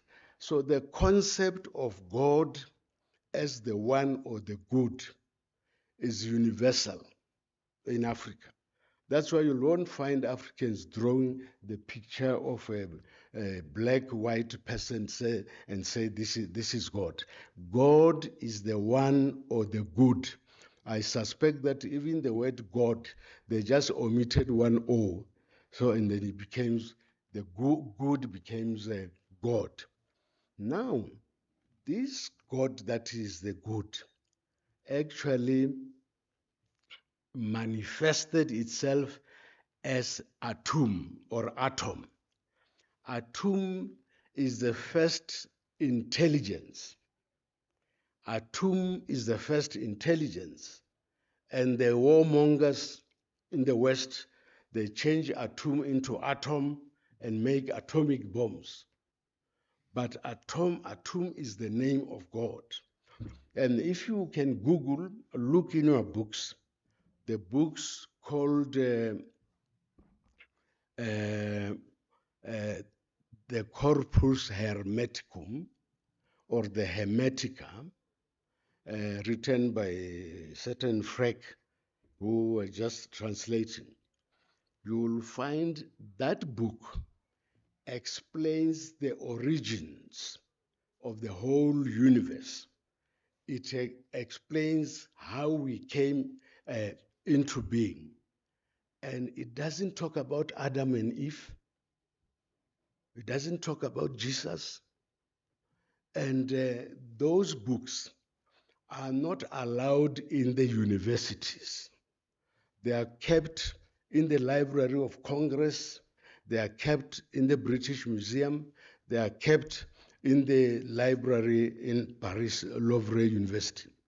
And these are the oldest book in the world. Why are they kept away from us?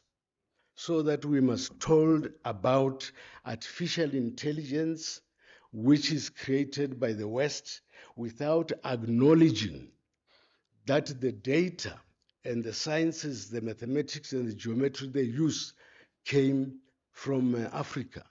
But all of you here who had to write doctoral masters, they tell you that quote your sources, but they don't quote their sources.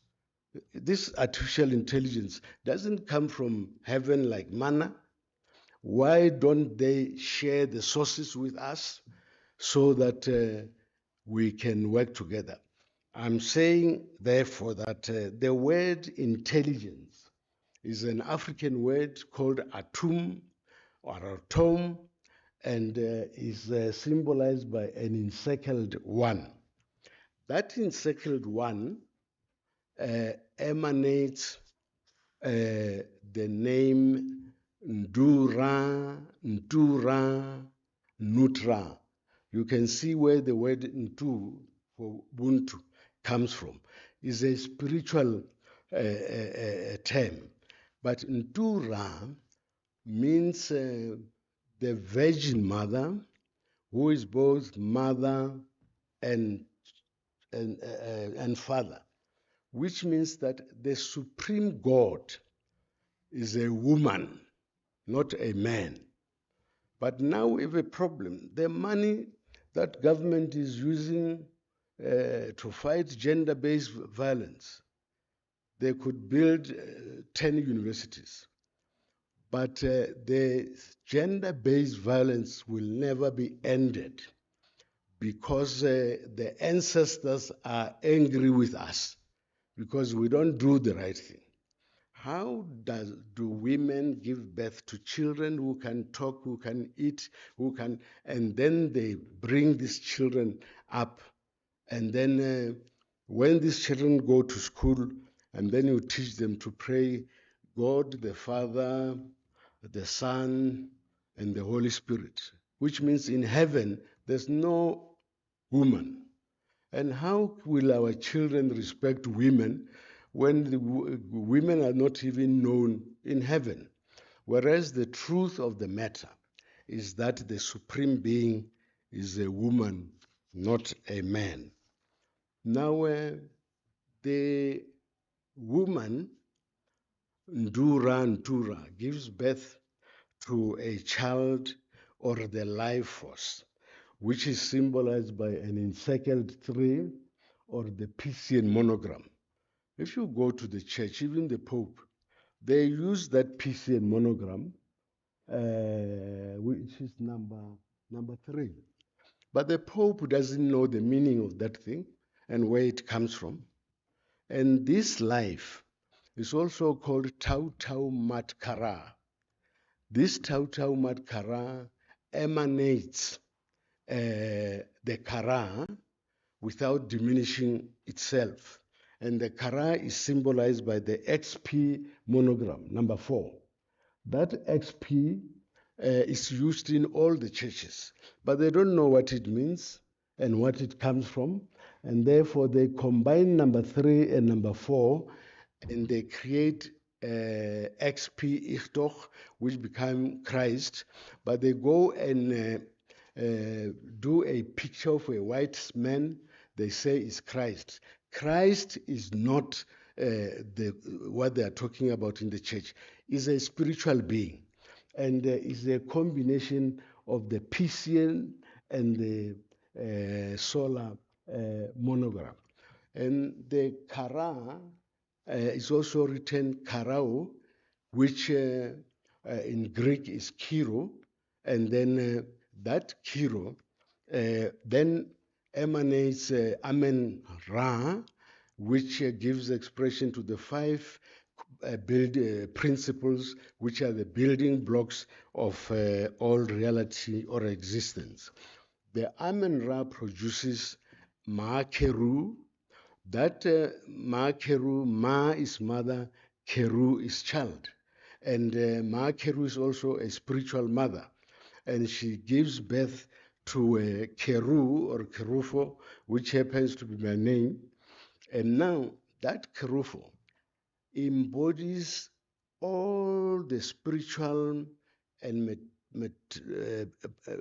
the spiritual and material seeds that brought together the whole universe. And that's why the Kerufo, which is obelisk or pyramid, then they say pyramid is Greek. Pyramid comes from piramat. Pira is fire, mat is water, and the fusion of water and fire produces the chaos from which the whole universe came into being. Now, the Bible talks about the chaos, that at some point there was a chaos. Narogola, they would say that onale nunu. Nunu means the waters of origin and or the womb of the mother. And then from there came the number 9, which is the sun disk, which is used by the hawks. But so go everywhere. We're doing things we don't understand, but I like their job because they will help us to implement the decision of Mkwanazi, because Mkwanazi is a messiah who was sent by God to finish the corruption. that has been worrying us. So I support them, their use of that sign. Now, we also have the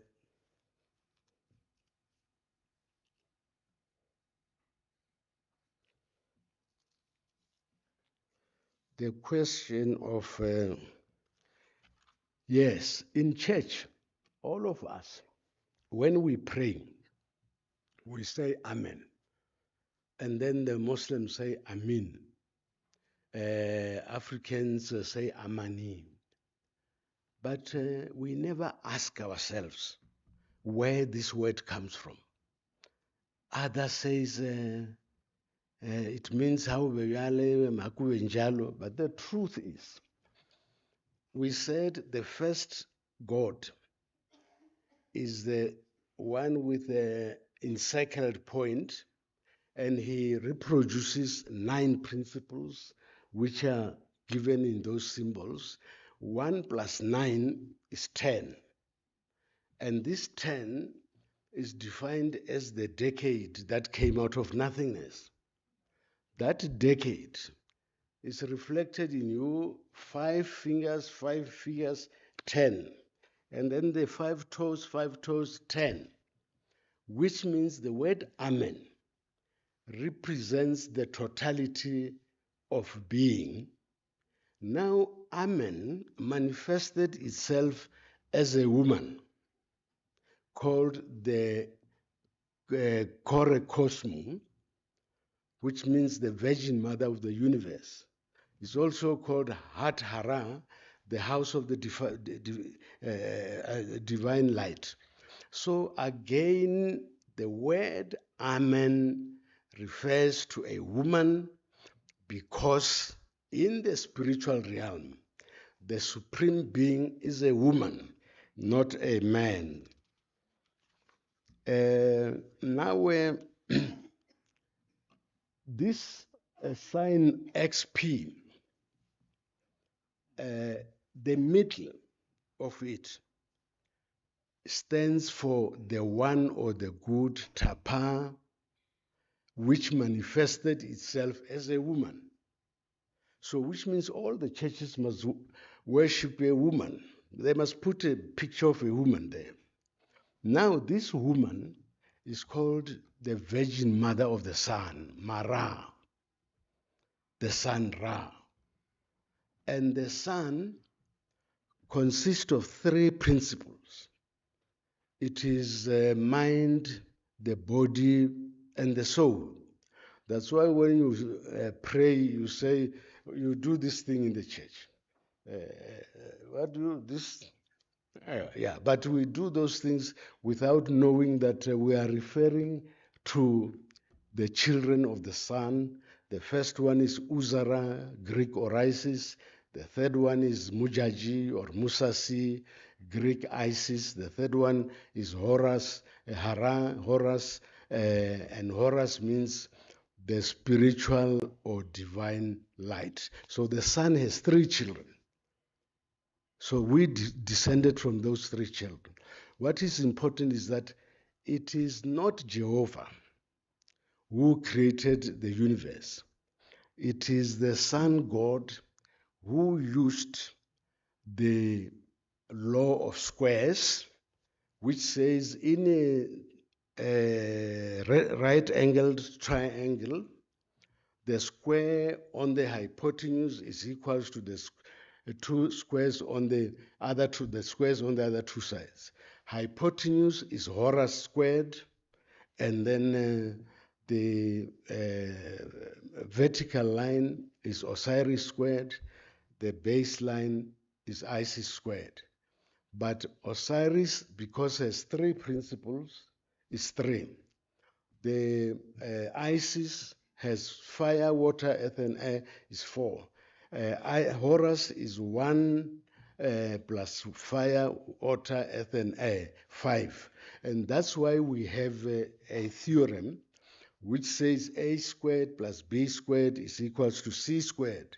And the thieves from the West say is the theorem of Pythagoras. That theorem existed before the universe existed, before Pythagoras was there. Now, how can it be a theorem of Pythagoras? So they are cheating our children. Now, the sun also produced 4 children. That is Mundu, Mutapa, Mwana Mutapa, Amani. So Mundu is man, symbolized by the goat of the world, a Greek goat of Mendes. That's the human ancestor. That's why the Zulus, they put Pandla from the goat, because the goat is a symbol of our ancestry. So you can't talk to your ancestors usna budimo, unyake budimo. And then Mutapa or Omta is the eagle.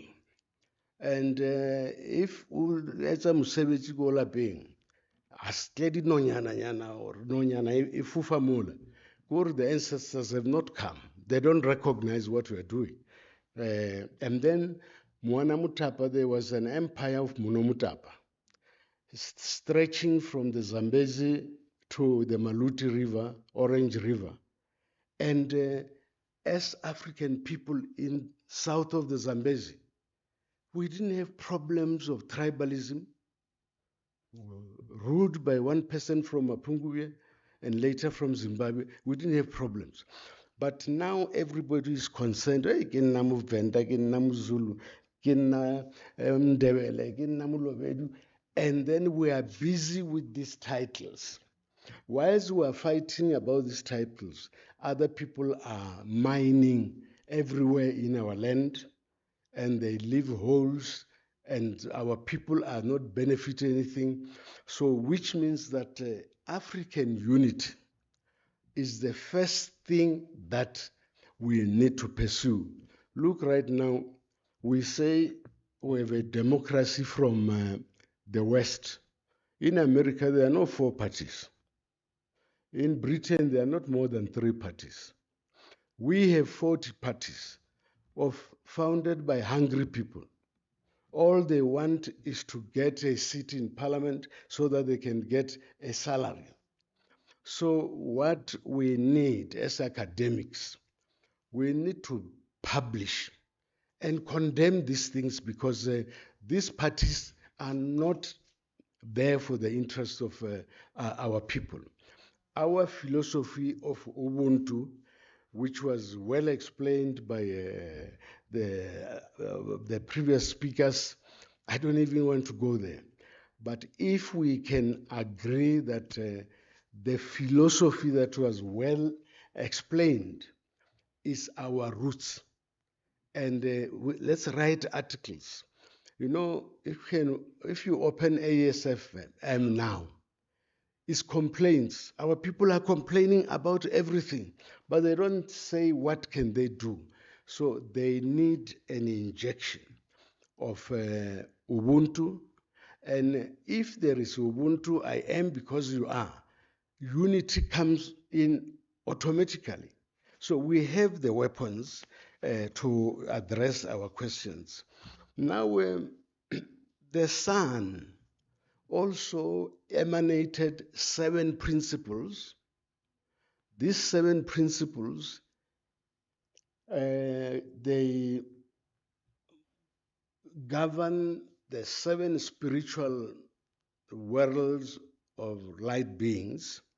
And these 7, they are manifested by, can you go down and just show, yeah, that sign. They say it's Men-Ra, it's a Jewish sign. This sign has been there before there was a Jew anywhere in the world. And then this sign is known, that Men-Ra, it's Chirimela in Karanga, Chilimela in Kalanga, Chirimela in Tsonga, Chirimela in Venda, Kilimela in Lobedu. It's Izilimela in the Nguni languages, and also known as Kilimia in Swahili. So we have always known that thing. But you go into church, they light 7 candles on top of that. But no, it's a Jewish thing. That's how you can reach God. We don't reach God by lighting those things. We look at that thing in the heavens. And now, what happens again is that someone was talking about our African New Year. When these 7 stars appear in heaven, they tell us at the beginning of September that now is the time the year is starting. Royal people must cleanse the fields and they must prepare the seeds, and that's why we correctly celebrate New Year in September. But it means our New Year, we are informed by the royal ancestors in heaven. Our time is calculated in heaven, is directed from heaven. But now, hey, I think all of us were waiting to the 1st of January. We're going to buy a lot of liquor, we drink, we celebrate New Year, and we are celebrating a Roman drunkard who used to be so drunk that he falls on children and women, even in the pots and so on. When we have universities, intellectuals, if you trace the history of intellectuals, it's here in Africa. But why are we just accepting things that are there? You will see the zodiac there. These 2 zodiacs come from the source of the Nile. That's called the zodiac of Dendera, or zodiac of Tamara, or Punt, or Kantu. That is a map of heaven. And our people did not have cameras, but they were able to produce a map of heaven, which explains the structure of heaven. The Jews stole it and adapted it. The Indians stole it, adapted it. The Romans and the Greeks stole it, and the Muslims stole it and used it. The Europeans used it. In other words, there is one spiritual cosmology which originated in Africa. Now, how do we talk about artificial intelligence and not also say that there is knowledge that was there before? The upper one is the Greco-Roman zodiac. In the middle, it says God is intelligence in that one. And that intelligence came from Africa. The second one is Islam. It says God is intelligence. So the concept of intelligence has been there before there was Europe. So Europe must not give us another definition of intelligence. We have it. It's a tomb and refers to God. And that other one, yeah, that one is the Indian one, and that one is the Jewish one. There is no other map of the heavens except these ones. But they cannot teach our children these maps because they expose the lies that they have been telling us. Now, can you go forward? If you go to church, you find this Netanyahu Habulavat in the name of God. He uses that sign. This sign, the 12 signs of the zodiac are called Vakhale or Vakhalekhale, or the lion goes Wundoro, Wundorondoro. They govern us and the earth through the 7 planets. These 7 planets in the Bible and in the Quran are called angels, but they draw white people, which means that the angels literally Gabriel, stars. Mara,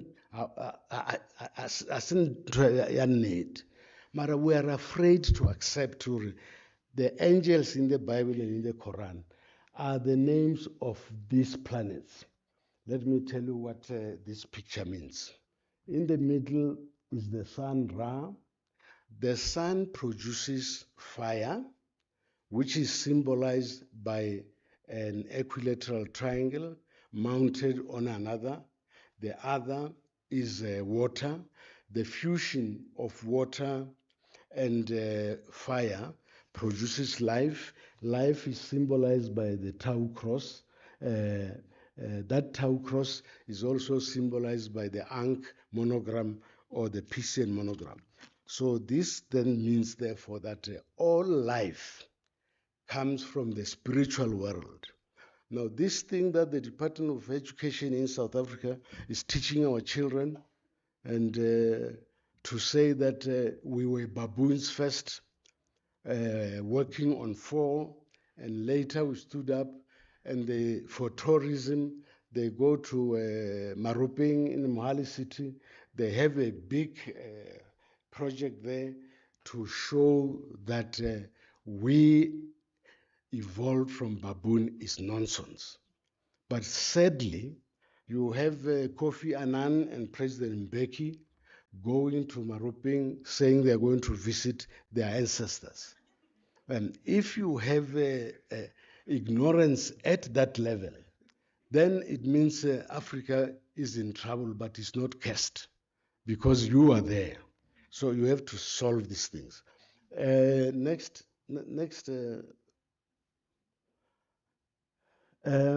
I spoke about the law of squares, the theorem of Pythagoras. There's no Pythagoras there. That A is Osiris squared, B is Isis squared, Horus is squared. Those are the 3 children of the sun. And the sun created the universe using those three. And that universe is symbolized by the pi. Can you go up a bit? No, down. Yeah. You see, in this one, the triangle stands for Osiris, Isis, and Horus. And the encircled one is the sun. Now, the law of squares creates the cosmos. The cosmos includes 11 plus 11 is 22. And then the 7 is the 7 outer planets. Now, if you divide 22 by 7, you have 3.15. 3 is the spiritual trinity of Osiris, Isis, and Horus. And then 15 are the lunar gods that are messengers between God and us. And those are the gods that tell us when the African New Year is, which means that the African spiritual cosmology doesn't come from clever people who call themselves philosophers. They come from heaven. So this structure also is the solar chapel. You go to church, you sit there, you pray, and without knowing the meaning of the church itself. That's why now people can even build tents and with plastic, and they say they are worshiping God.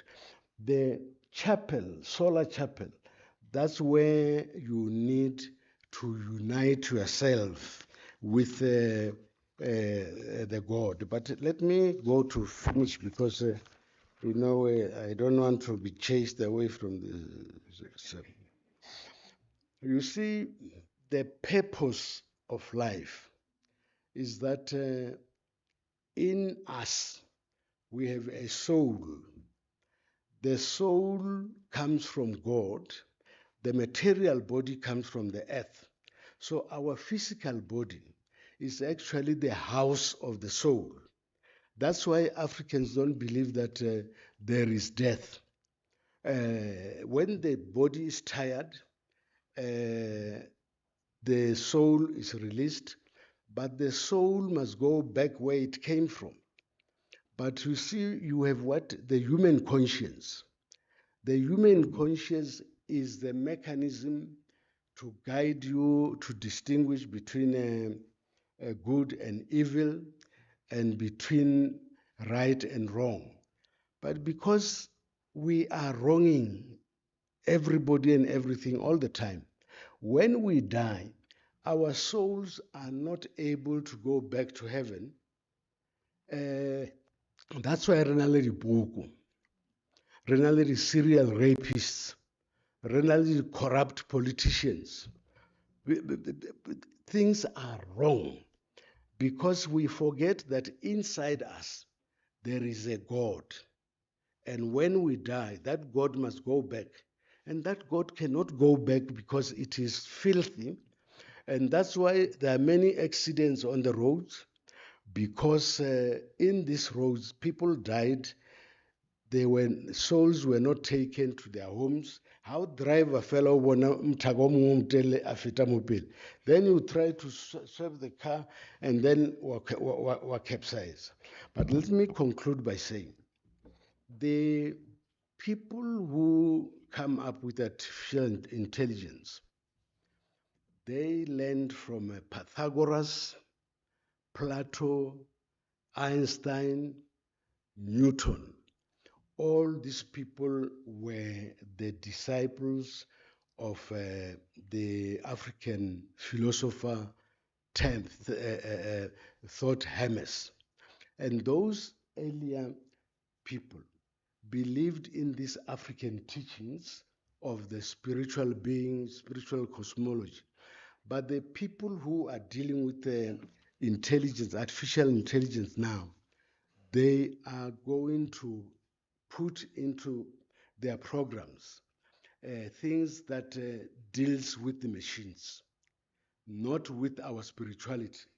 So they are going to disconnect us from our spirituality, and therefore my view is the scholars that we invited here, my sister here, the other lady from Kenya, Holland, that lady, and Mem Macomfe and others.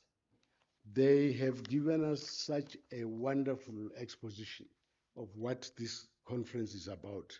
And I want to recommend that the proceedings of this conference must be recorded. We must start producing new textbooks and throw out the nonsense that are filling our buildings. Thank you very much. Thank you. Thank you, Prof. Colleagues, as you've noted, along the way, speakers were coming in and then we were taking questions. So I'll take one last round to both. I don't think Dr. Madikizela-Mandela is here. Still, there's only Prof who's here. So I've noted questions online, but then if there are, Prof, there's a there's a question from Tsepo Constable. He says that the Ankh symbol in the 9 symbol, is the symbol meaningless? Is the symbol meaningless? And then there's also a second question to you, Prof. It says, Africa is in trouble but not cursed. What should we do as Africans to reverse what is troubling us? So, colleagues, are there any hands in the house for Prof? I'm just going to take one round in the interest of time. Mama at the back, your hand is noted.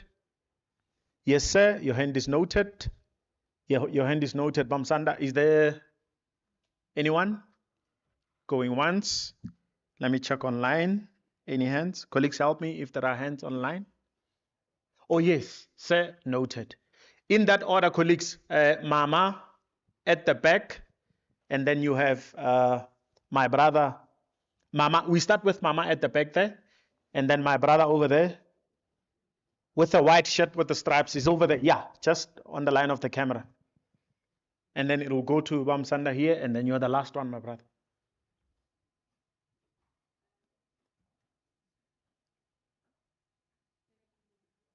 Mama, your mic is not audible. We cannot hear you.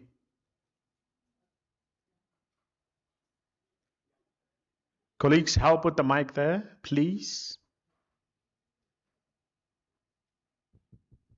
Oh, it's on.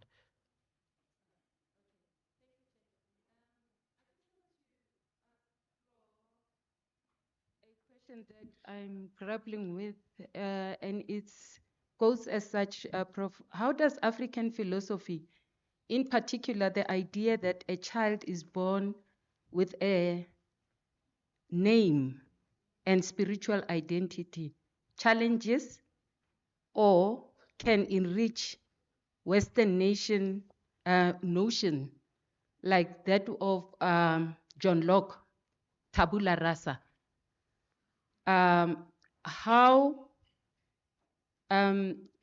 should we, how might this understanding influence, or how can we design a culturally rooted education system from a young child?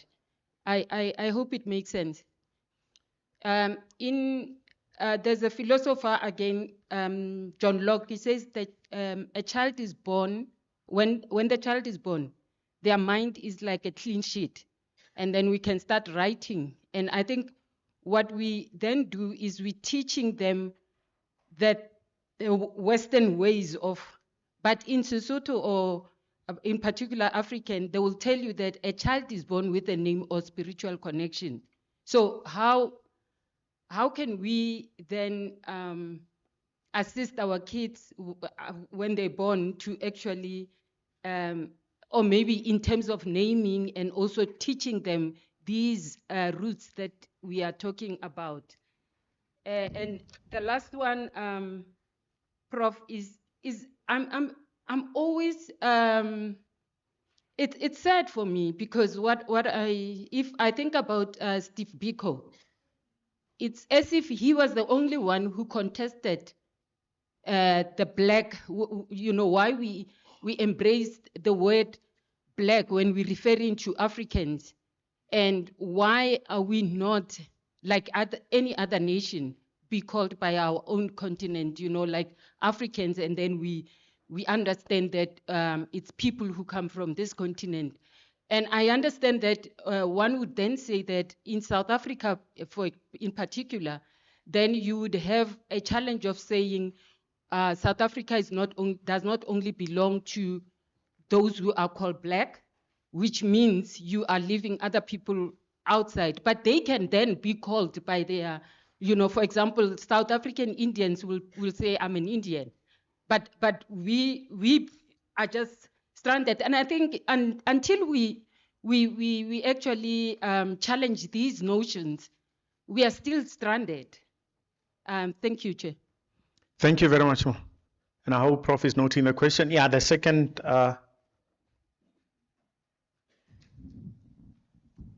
I can go ahead, Chair, because mine is just, I heard Prof talking a lot on the sun and the stars, but seldom on the moon. And I just want him to take us on that one as well.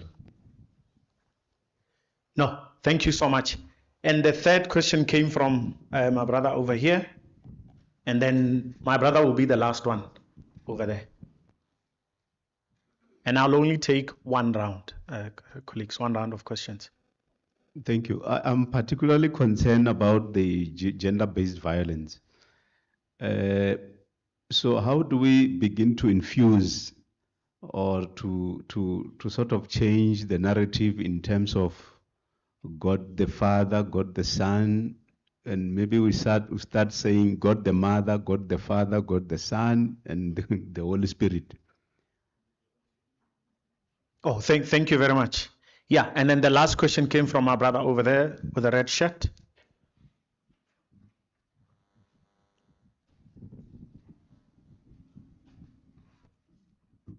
Thank you very much. Chair, mine is not a question. Mine is to just send a word of thank you. These are the kind of discussions which we really need to have. At some point, we really need to stop seeing ourselves or stop allowing ourselves to be described from a European-centered point of view and see ourselves as Africans that we really are.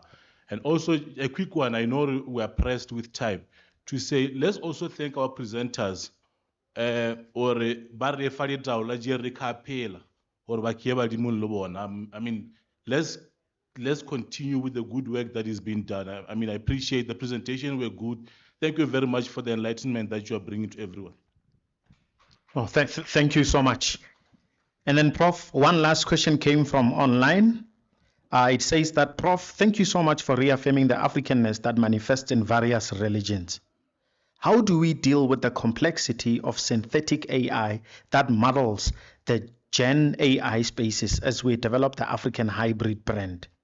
Prof, speak to the red moon, please, and the significance in terms of rapture.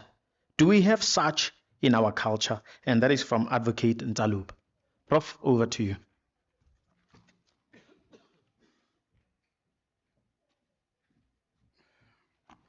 The first question on the Ankh.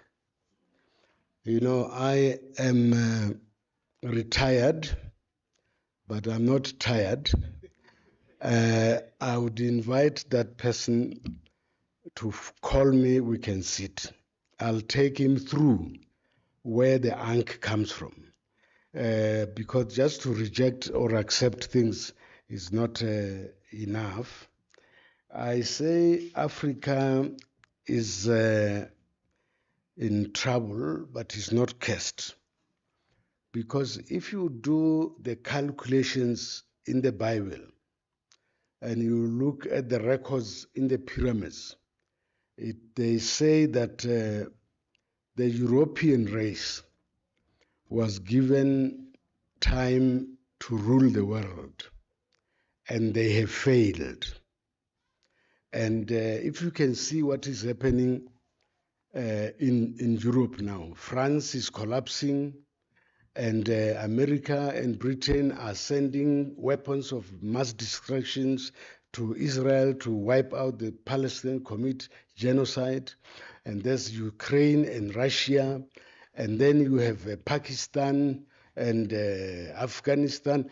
That whole part is, they are going to destroy one another. And the timing from the heavens is that the 21st century is the African century. So Africans must wake up now. And what you were mentioning, that where you find that our seas are in London. So if we can differ with London, it means we cannot have agriculture. And our medicines, they say that our herbal medicines are also kept in London. What has gone into the heads of our leadership? And you see, I addressed the students at the University of Pretoria from Black Lawyers Association and the National Association of Democratic Lawyers. I say the politics in the universities are a problem to our future. The students and the academics must be the think tanks of the country. Your duty must not to join me and say, Mutsecha is ANC, I want to be ANC. Your duty must to develop knowledge and to make sure that the knowledge that you develop helps the country. I've lost confidence in this politics. My recommendations to the students is that they must not join political parties and bring politics into universities. They must come here to learn, find solutions. Otherwise, one day, like president of this country, and it would be the biggest insult to our ancestors. Now, Professor Talata gave a very good paper on psychology. You know, psychology is an African discipline. There's a man called Carl Jung, everything that Carl Jung is saying in psychology comes from Africa. But when you go to the university, they don't give you the background of Carl Jung. They tell you about Carl Jung, aba quote the sources. Mara wena o nyaka doctorate, you quote the sources. So we must change the paradigm. I think that paper, Professor, is very important. And then naming. You know, ngwana o llela lebitso. You see, when we are born, some of us were there before. You find you are born for the second time or the third time, and then you are born for the third time because urumilwe, uthungwa yamathala. You are sent by the ancestors to come and do something on earth. And ba batla le lebitso, motho a o rumile, the ancestor who sent you, o batla hore o tshware lebitso la hae. So if you come here, or ngwana wa rena o ke Lebohang, and then in your family, ha ona Lebohang, there is a problem. Bana, they must be named after their ancestors. And then the other thing, if you name a child wrongly, some children cry endlessly until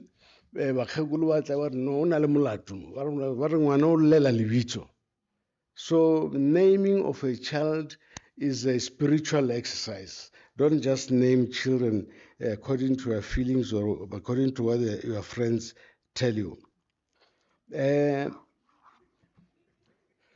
I respect Steve Biko.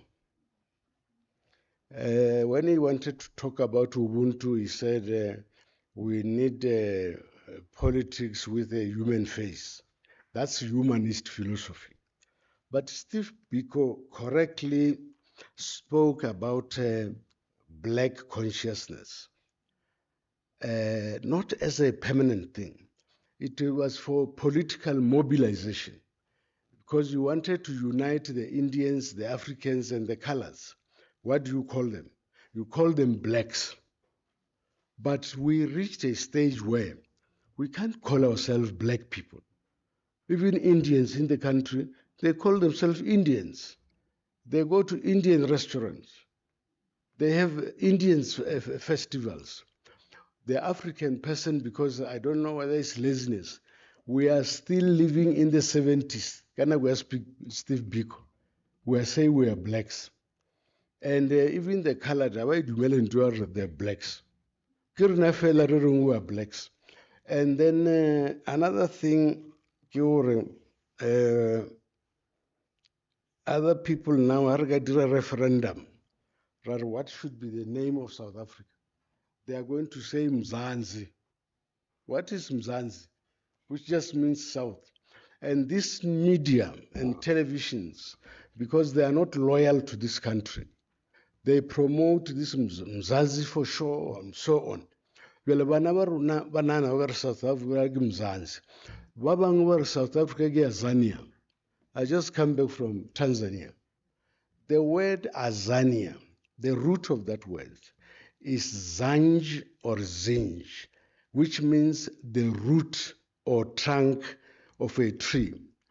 Now, from Azania, you derive the names Zanjbar, which is Zanzibar, and then you derive the word Tanzania. That Zania comes from Zanj. And there was an empire called the Zanj Empire, which was north of Mozambique. So you can't have Azania in South Africa unless you just want to fight with their neighbors unnecessarily. I think it's time now we must start saying in this country we have Europeans, Africans, Indians, and the Khoisan. Because the reason that the white people in this country call themselves white, you can't have black unless you have white. And if you institutionalize black and white, you are institutionalizing good and evil, right or wrong. So right now we are the wrong people. That's why everything nobody takes seriously and nobody respects us. So when you meet these people, I have white friends or South Africans of European descent. Why Indians are not afraid to say they are Indians? Why whenever Chawaru they are whites? Yeah. Now, the sun and the moon. You see, in African languages, the sun is Ra. Ra means father. The moon is Ma or Maia. When you combine Maia and Ra, you have Maria or Mara. Then you have a virgin mother. Again, now the sun is central because it's the one that determines the 4 seasons of the year, starting with the Mundu in the north, which is the birthday of Muntu. And that's why in this country, in June, we must have a feast of the ancestors, because the oldest ancestor is Muntu, Mutu, Mtu, and so on and so on. And then the second season is in September, and the third one is in December. The fourth one is in the autumn. The 4 seasons, they are determined from heaven, not by. And then you have the lunar calendar, 3 seasons of 4 months each. So it's important that we understand the workings of the planets. Lastly, the red moon. You see, the moon has no energy. The moon gets energy from the sun, like a woman is impregnated by a man. So there has to be conjunctions of the sun and the moon, which we call the eclipse, which means is the time when the sun must transmit power into the moon, and then the moon must transmit power to us. The last question, with your permission.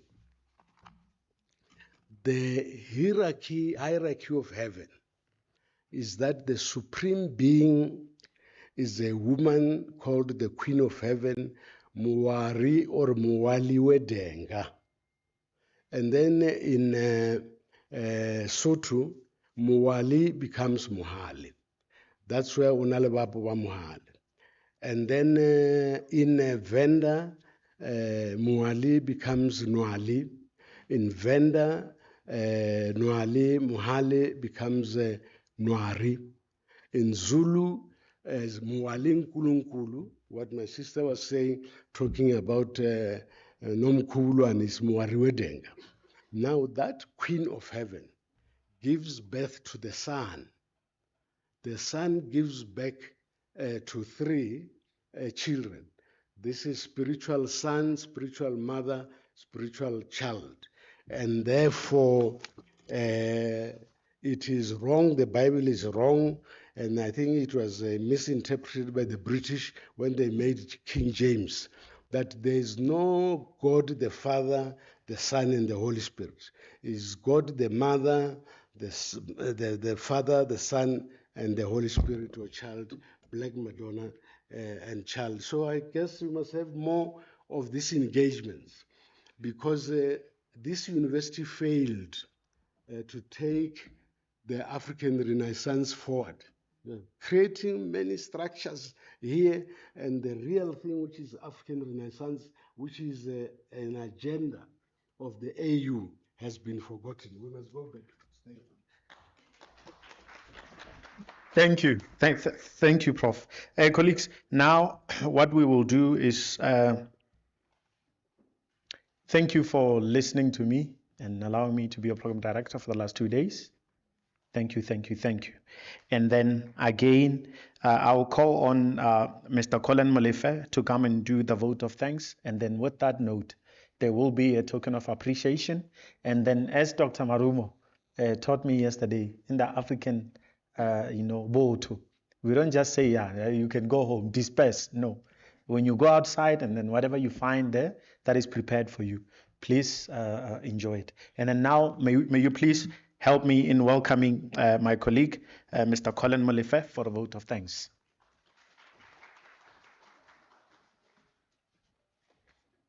I'm glad I'm the one to close up, and the 30 minutes that you allocated me, I think you have shortened it to 5 minutes, because I see that Dr. Marumo is almost 2 p.m. now, and clearly, yeah, we had a long day.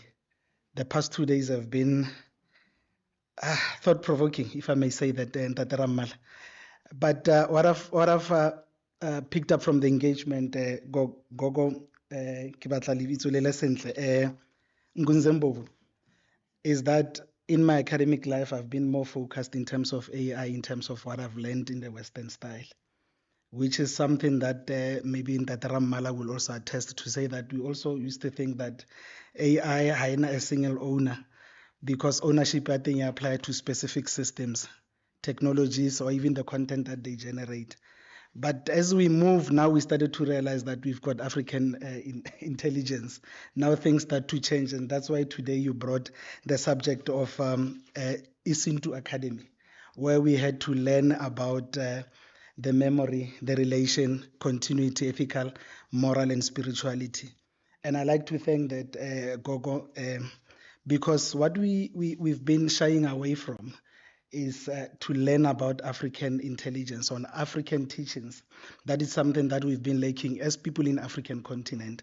And clearly it says a lot about us to say that we've been giving the Western a lot of, maybe limelight, if I may put it that way. But I'm very much happy, especially when you touched on the issue of Western Academy, where you said that it talks about the logic, computation, and others as well. But you said African spirituality is not a belief but observations. Then I started to realize that there was a speech that was made by the former president, which was called I'm an African. It speaks about the hills and all that. So which means sometimes we observe certain things and they can be able to give us certain teachings. But we appreciate the space, the time that you've created for us, Gogo, so that we can be able to understand what did you mean about decolonization, where you said that returning the hidden. And clearly it says a lot about us to say that African artificial intelligence is a stuffed mirror and is not intelligent. And lastly, you said African spirituality intelligence is the first science. In terms of what Gogo Lapisizwe, if I may call her Miss B Madikizela-Mandela, I know that probably she's no longer with us because she was online. She did try to emphasize the issue of AI as an extension to humanity. She said that AI is not separate. It is an extension of who we are. And clearly she was correct in terms of saying that. And we must not always forget that we've been having the dominant story of saying that African history is not recorded. Clearly, that is not the truth. It is recorded orally, ritually, and communally. That's why if I may put it that way.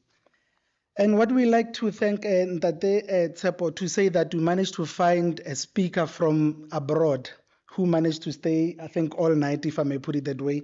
She presented just before 2 a.m. in the continent she was in, where she was talking about is it AI, is it a threat to our deeply rooted creativity? She did indicate that she will be biased because she said Western mind is focused on the future and blind to the past. So clearly she's saying that we become shallow of our former self, because if we dig into AI for solution all the time, clearly we're going to forget ourselves in the process. And it did say that rising AI tools will deprive us from our creativity. So clearly that's what we're going through. Dr. Matetwa Mohapi, she took us through a personal journey to my observation. And clearly it says a lot in terms of what we really need to understand about African spirituality. because she did speak about grounded intuition, ancestral wisdom, and spiritual intelligence, because that surpasses computers or whatever AI can bring to us. Because if you can look that AI is confined to tangible data, algorithm, and computer power, but she did emphasize that we need to understand that AI talks about the how part, but spiritual intelligence is why. AI will talk about efficiency, but spiritual intelligence will talk about integrity.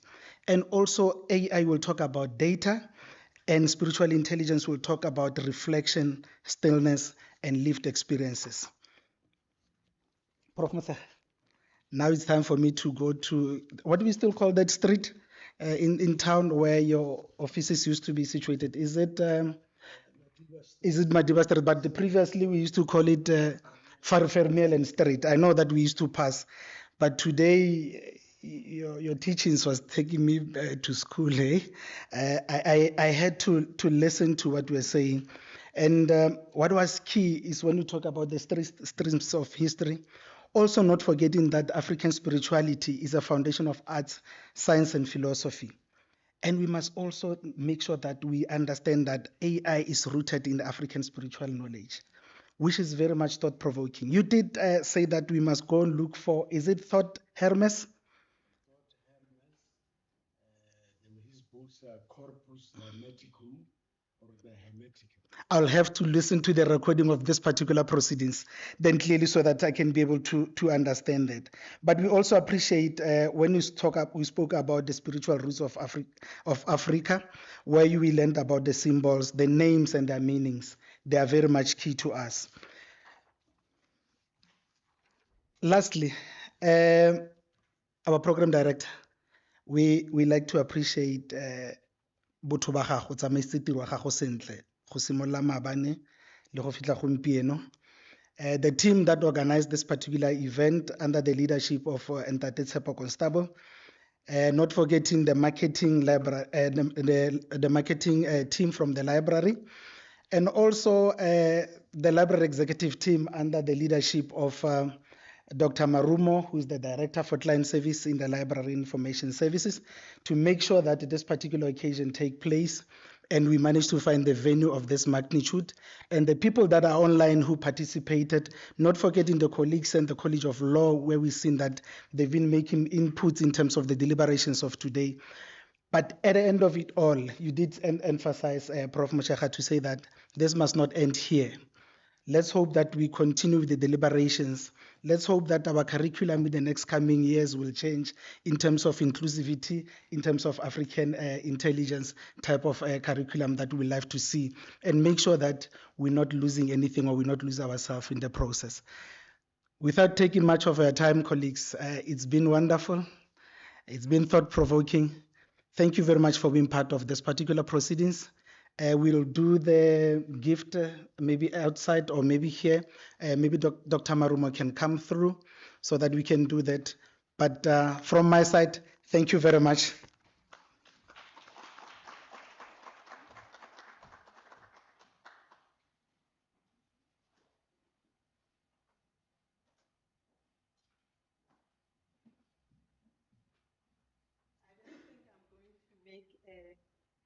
Speech, I will just ask our presenters to come this side. And when they are coming, I want to brag and say, Inaman. Nothing tastes like it. Inala Kramasiani. Yes, so all the Sakabaquin. The Sanican head. No Yanama Camela di Jiva. How does it have? The Robia Gan. The Robia Madibeng Abuku. Madibeng Abuquay. Kinamquay. Inonya.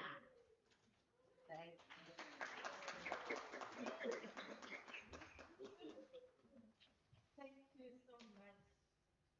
From the library, they took me to say we appreciate what you did and the knowledge you shared with us. It's like we can do it every week because you know it was an eye opener to all of us. And I think all of us now we are proud of who we are. When we walk, you will know that this is me, is Komodo. Normally, we didn't know our identity that well. So you have opened our eyes to say, this is us. Thank you so much. We appreciate it.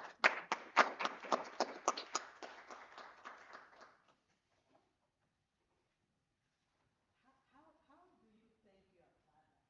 Just tell me. How do you thank your father? How do you say, Papa, thank you? Because you gave me life. So more than that, to say thank you to me, it's not enough. Maybe I must just say, I appreciate you for all the time being there for us. When we say, Papa, we need you, you don't say, I've learned, I've given you a lesson, run with it. You say, I'm still here, come and get something from us. Colleagues, I'm challenging all of us. You see, Papa, what is it that we document? We mustn't say after so many years we say we had Papa in the senior board. I need a group that we can make sure that we do these proceedings with record them. And we keep them in the library, not for archives, but to be used, to be taken to our colleges and say, start making research about ourselves than making research about Panado. Thank you.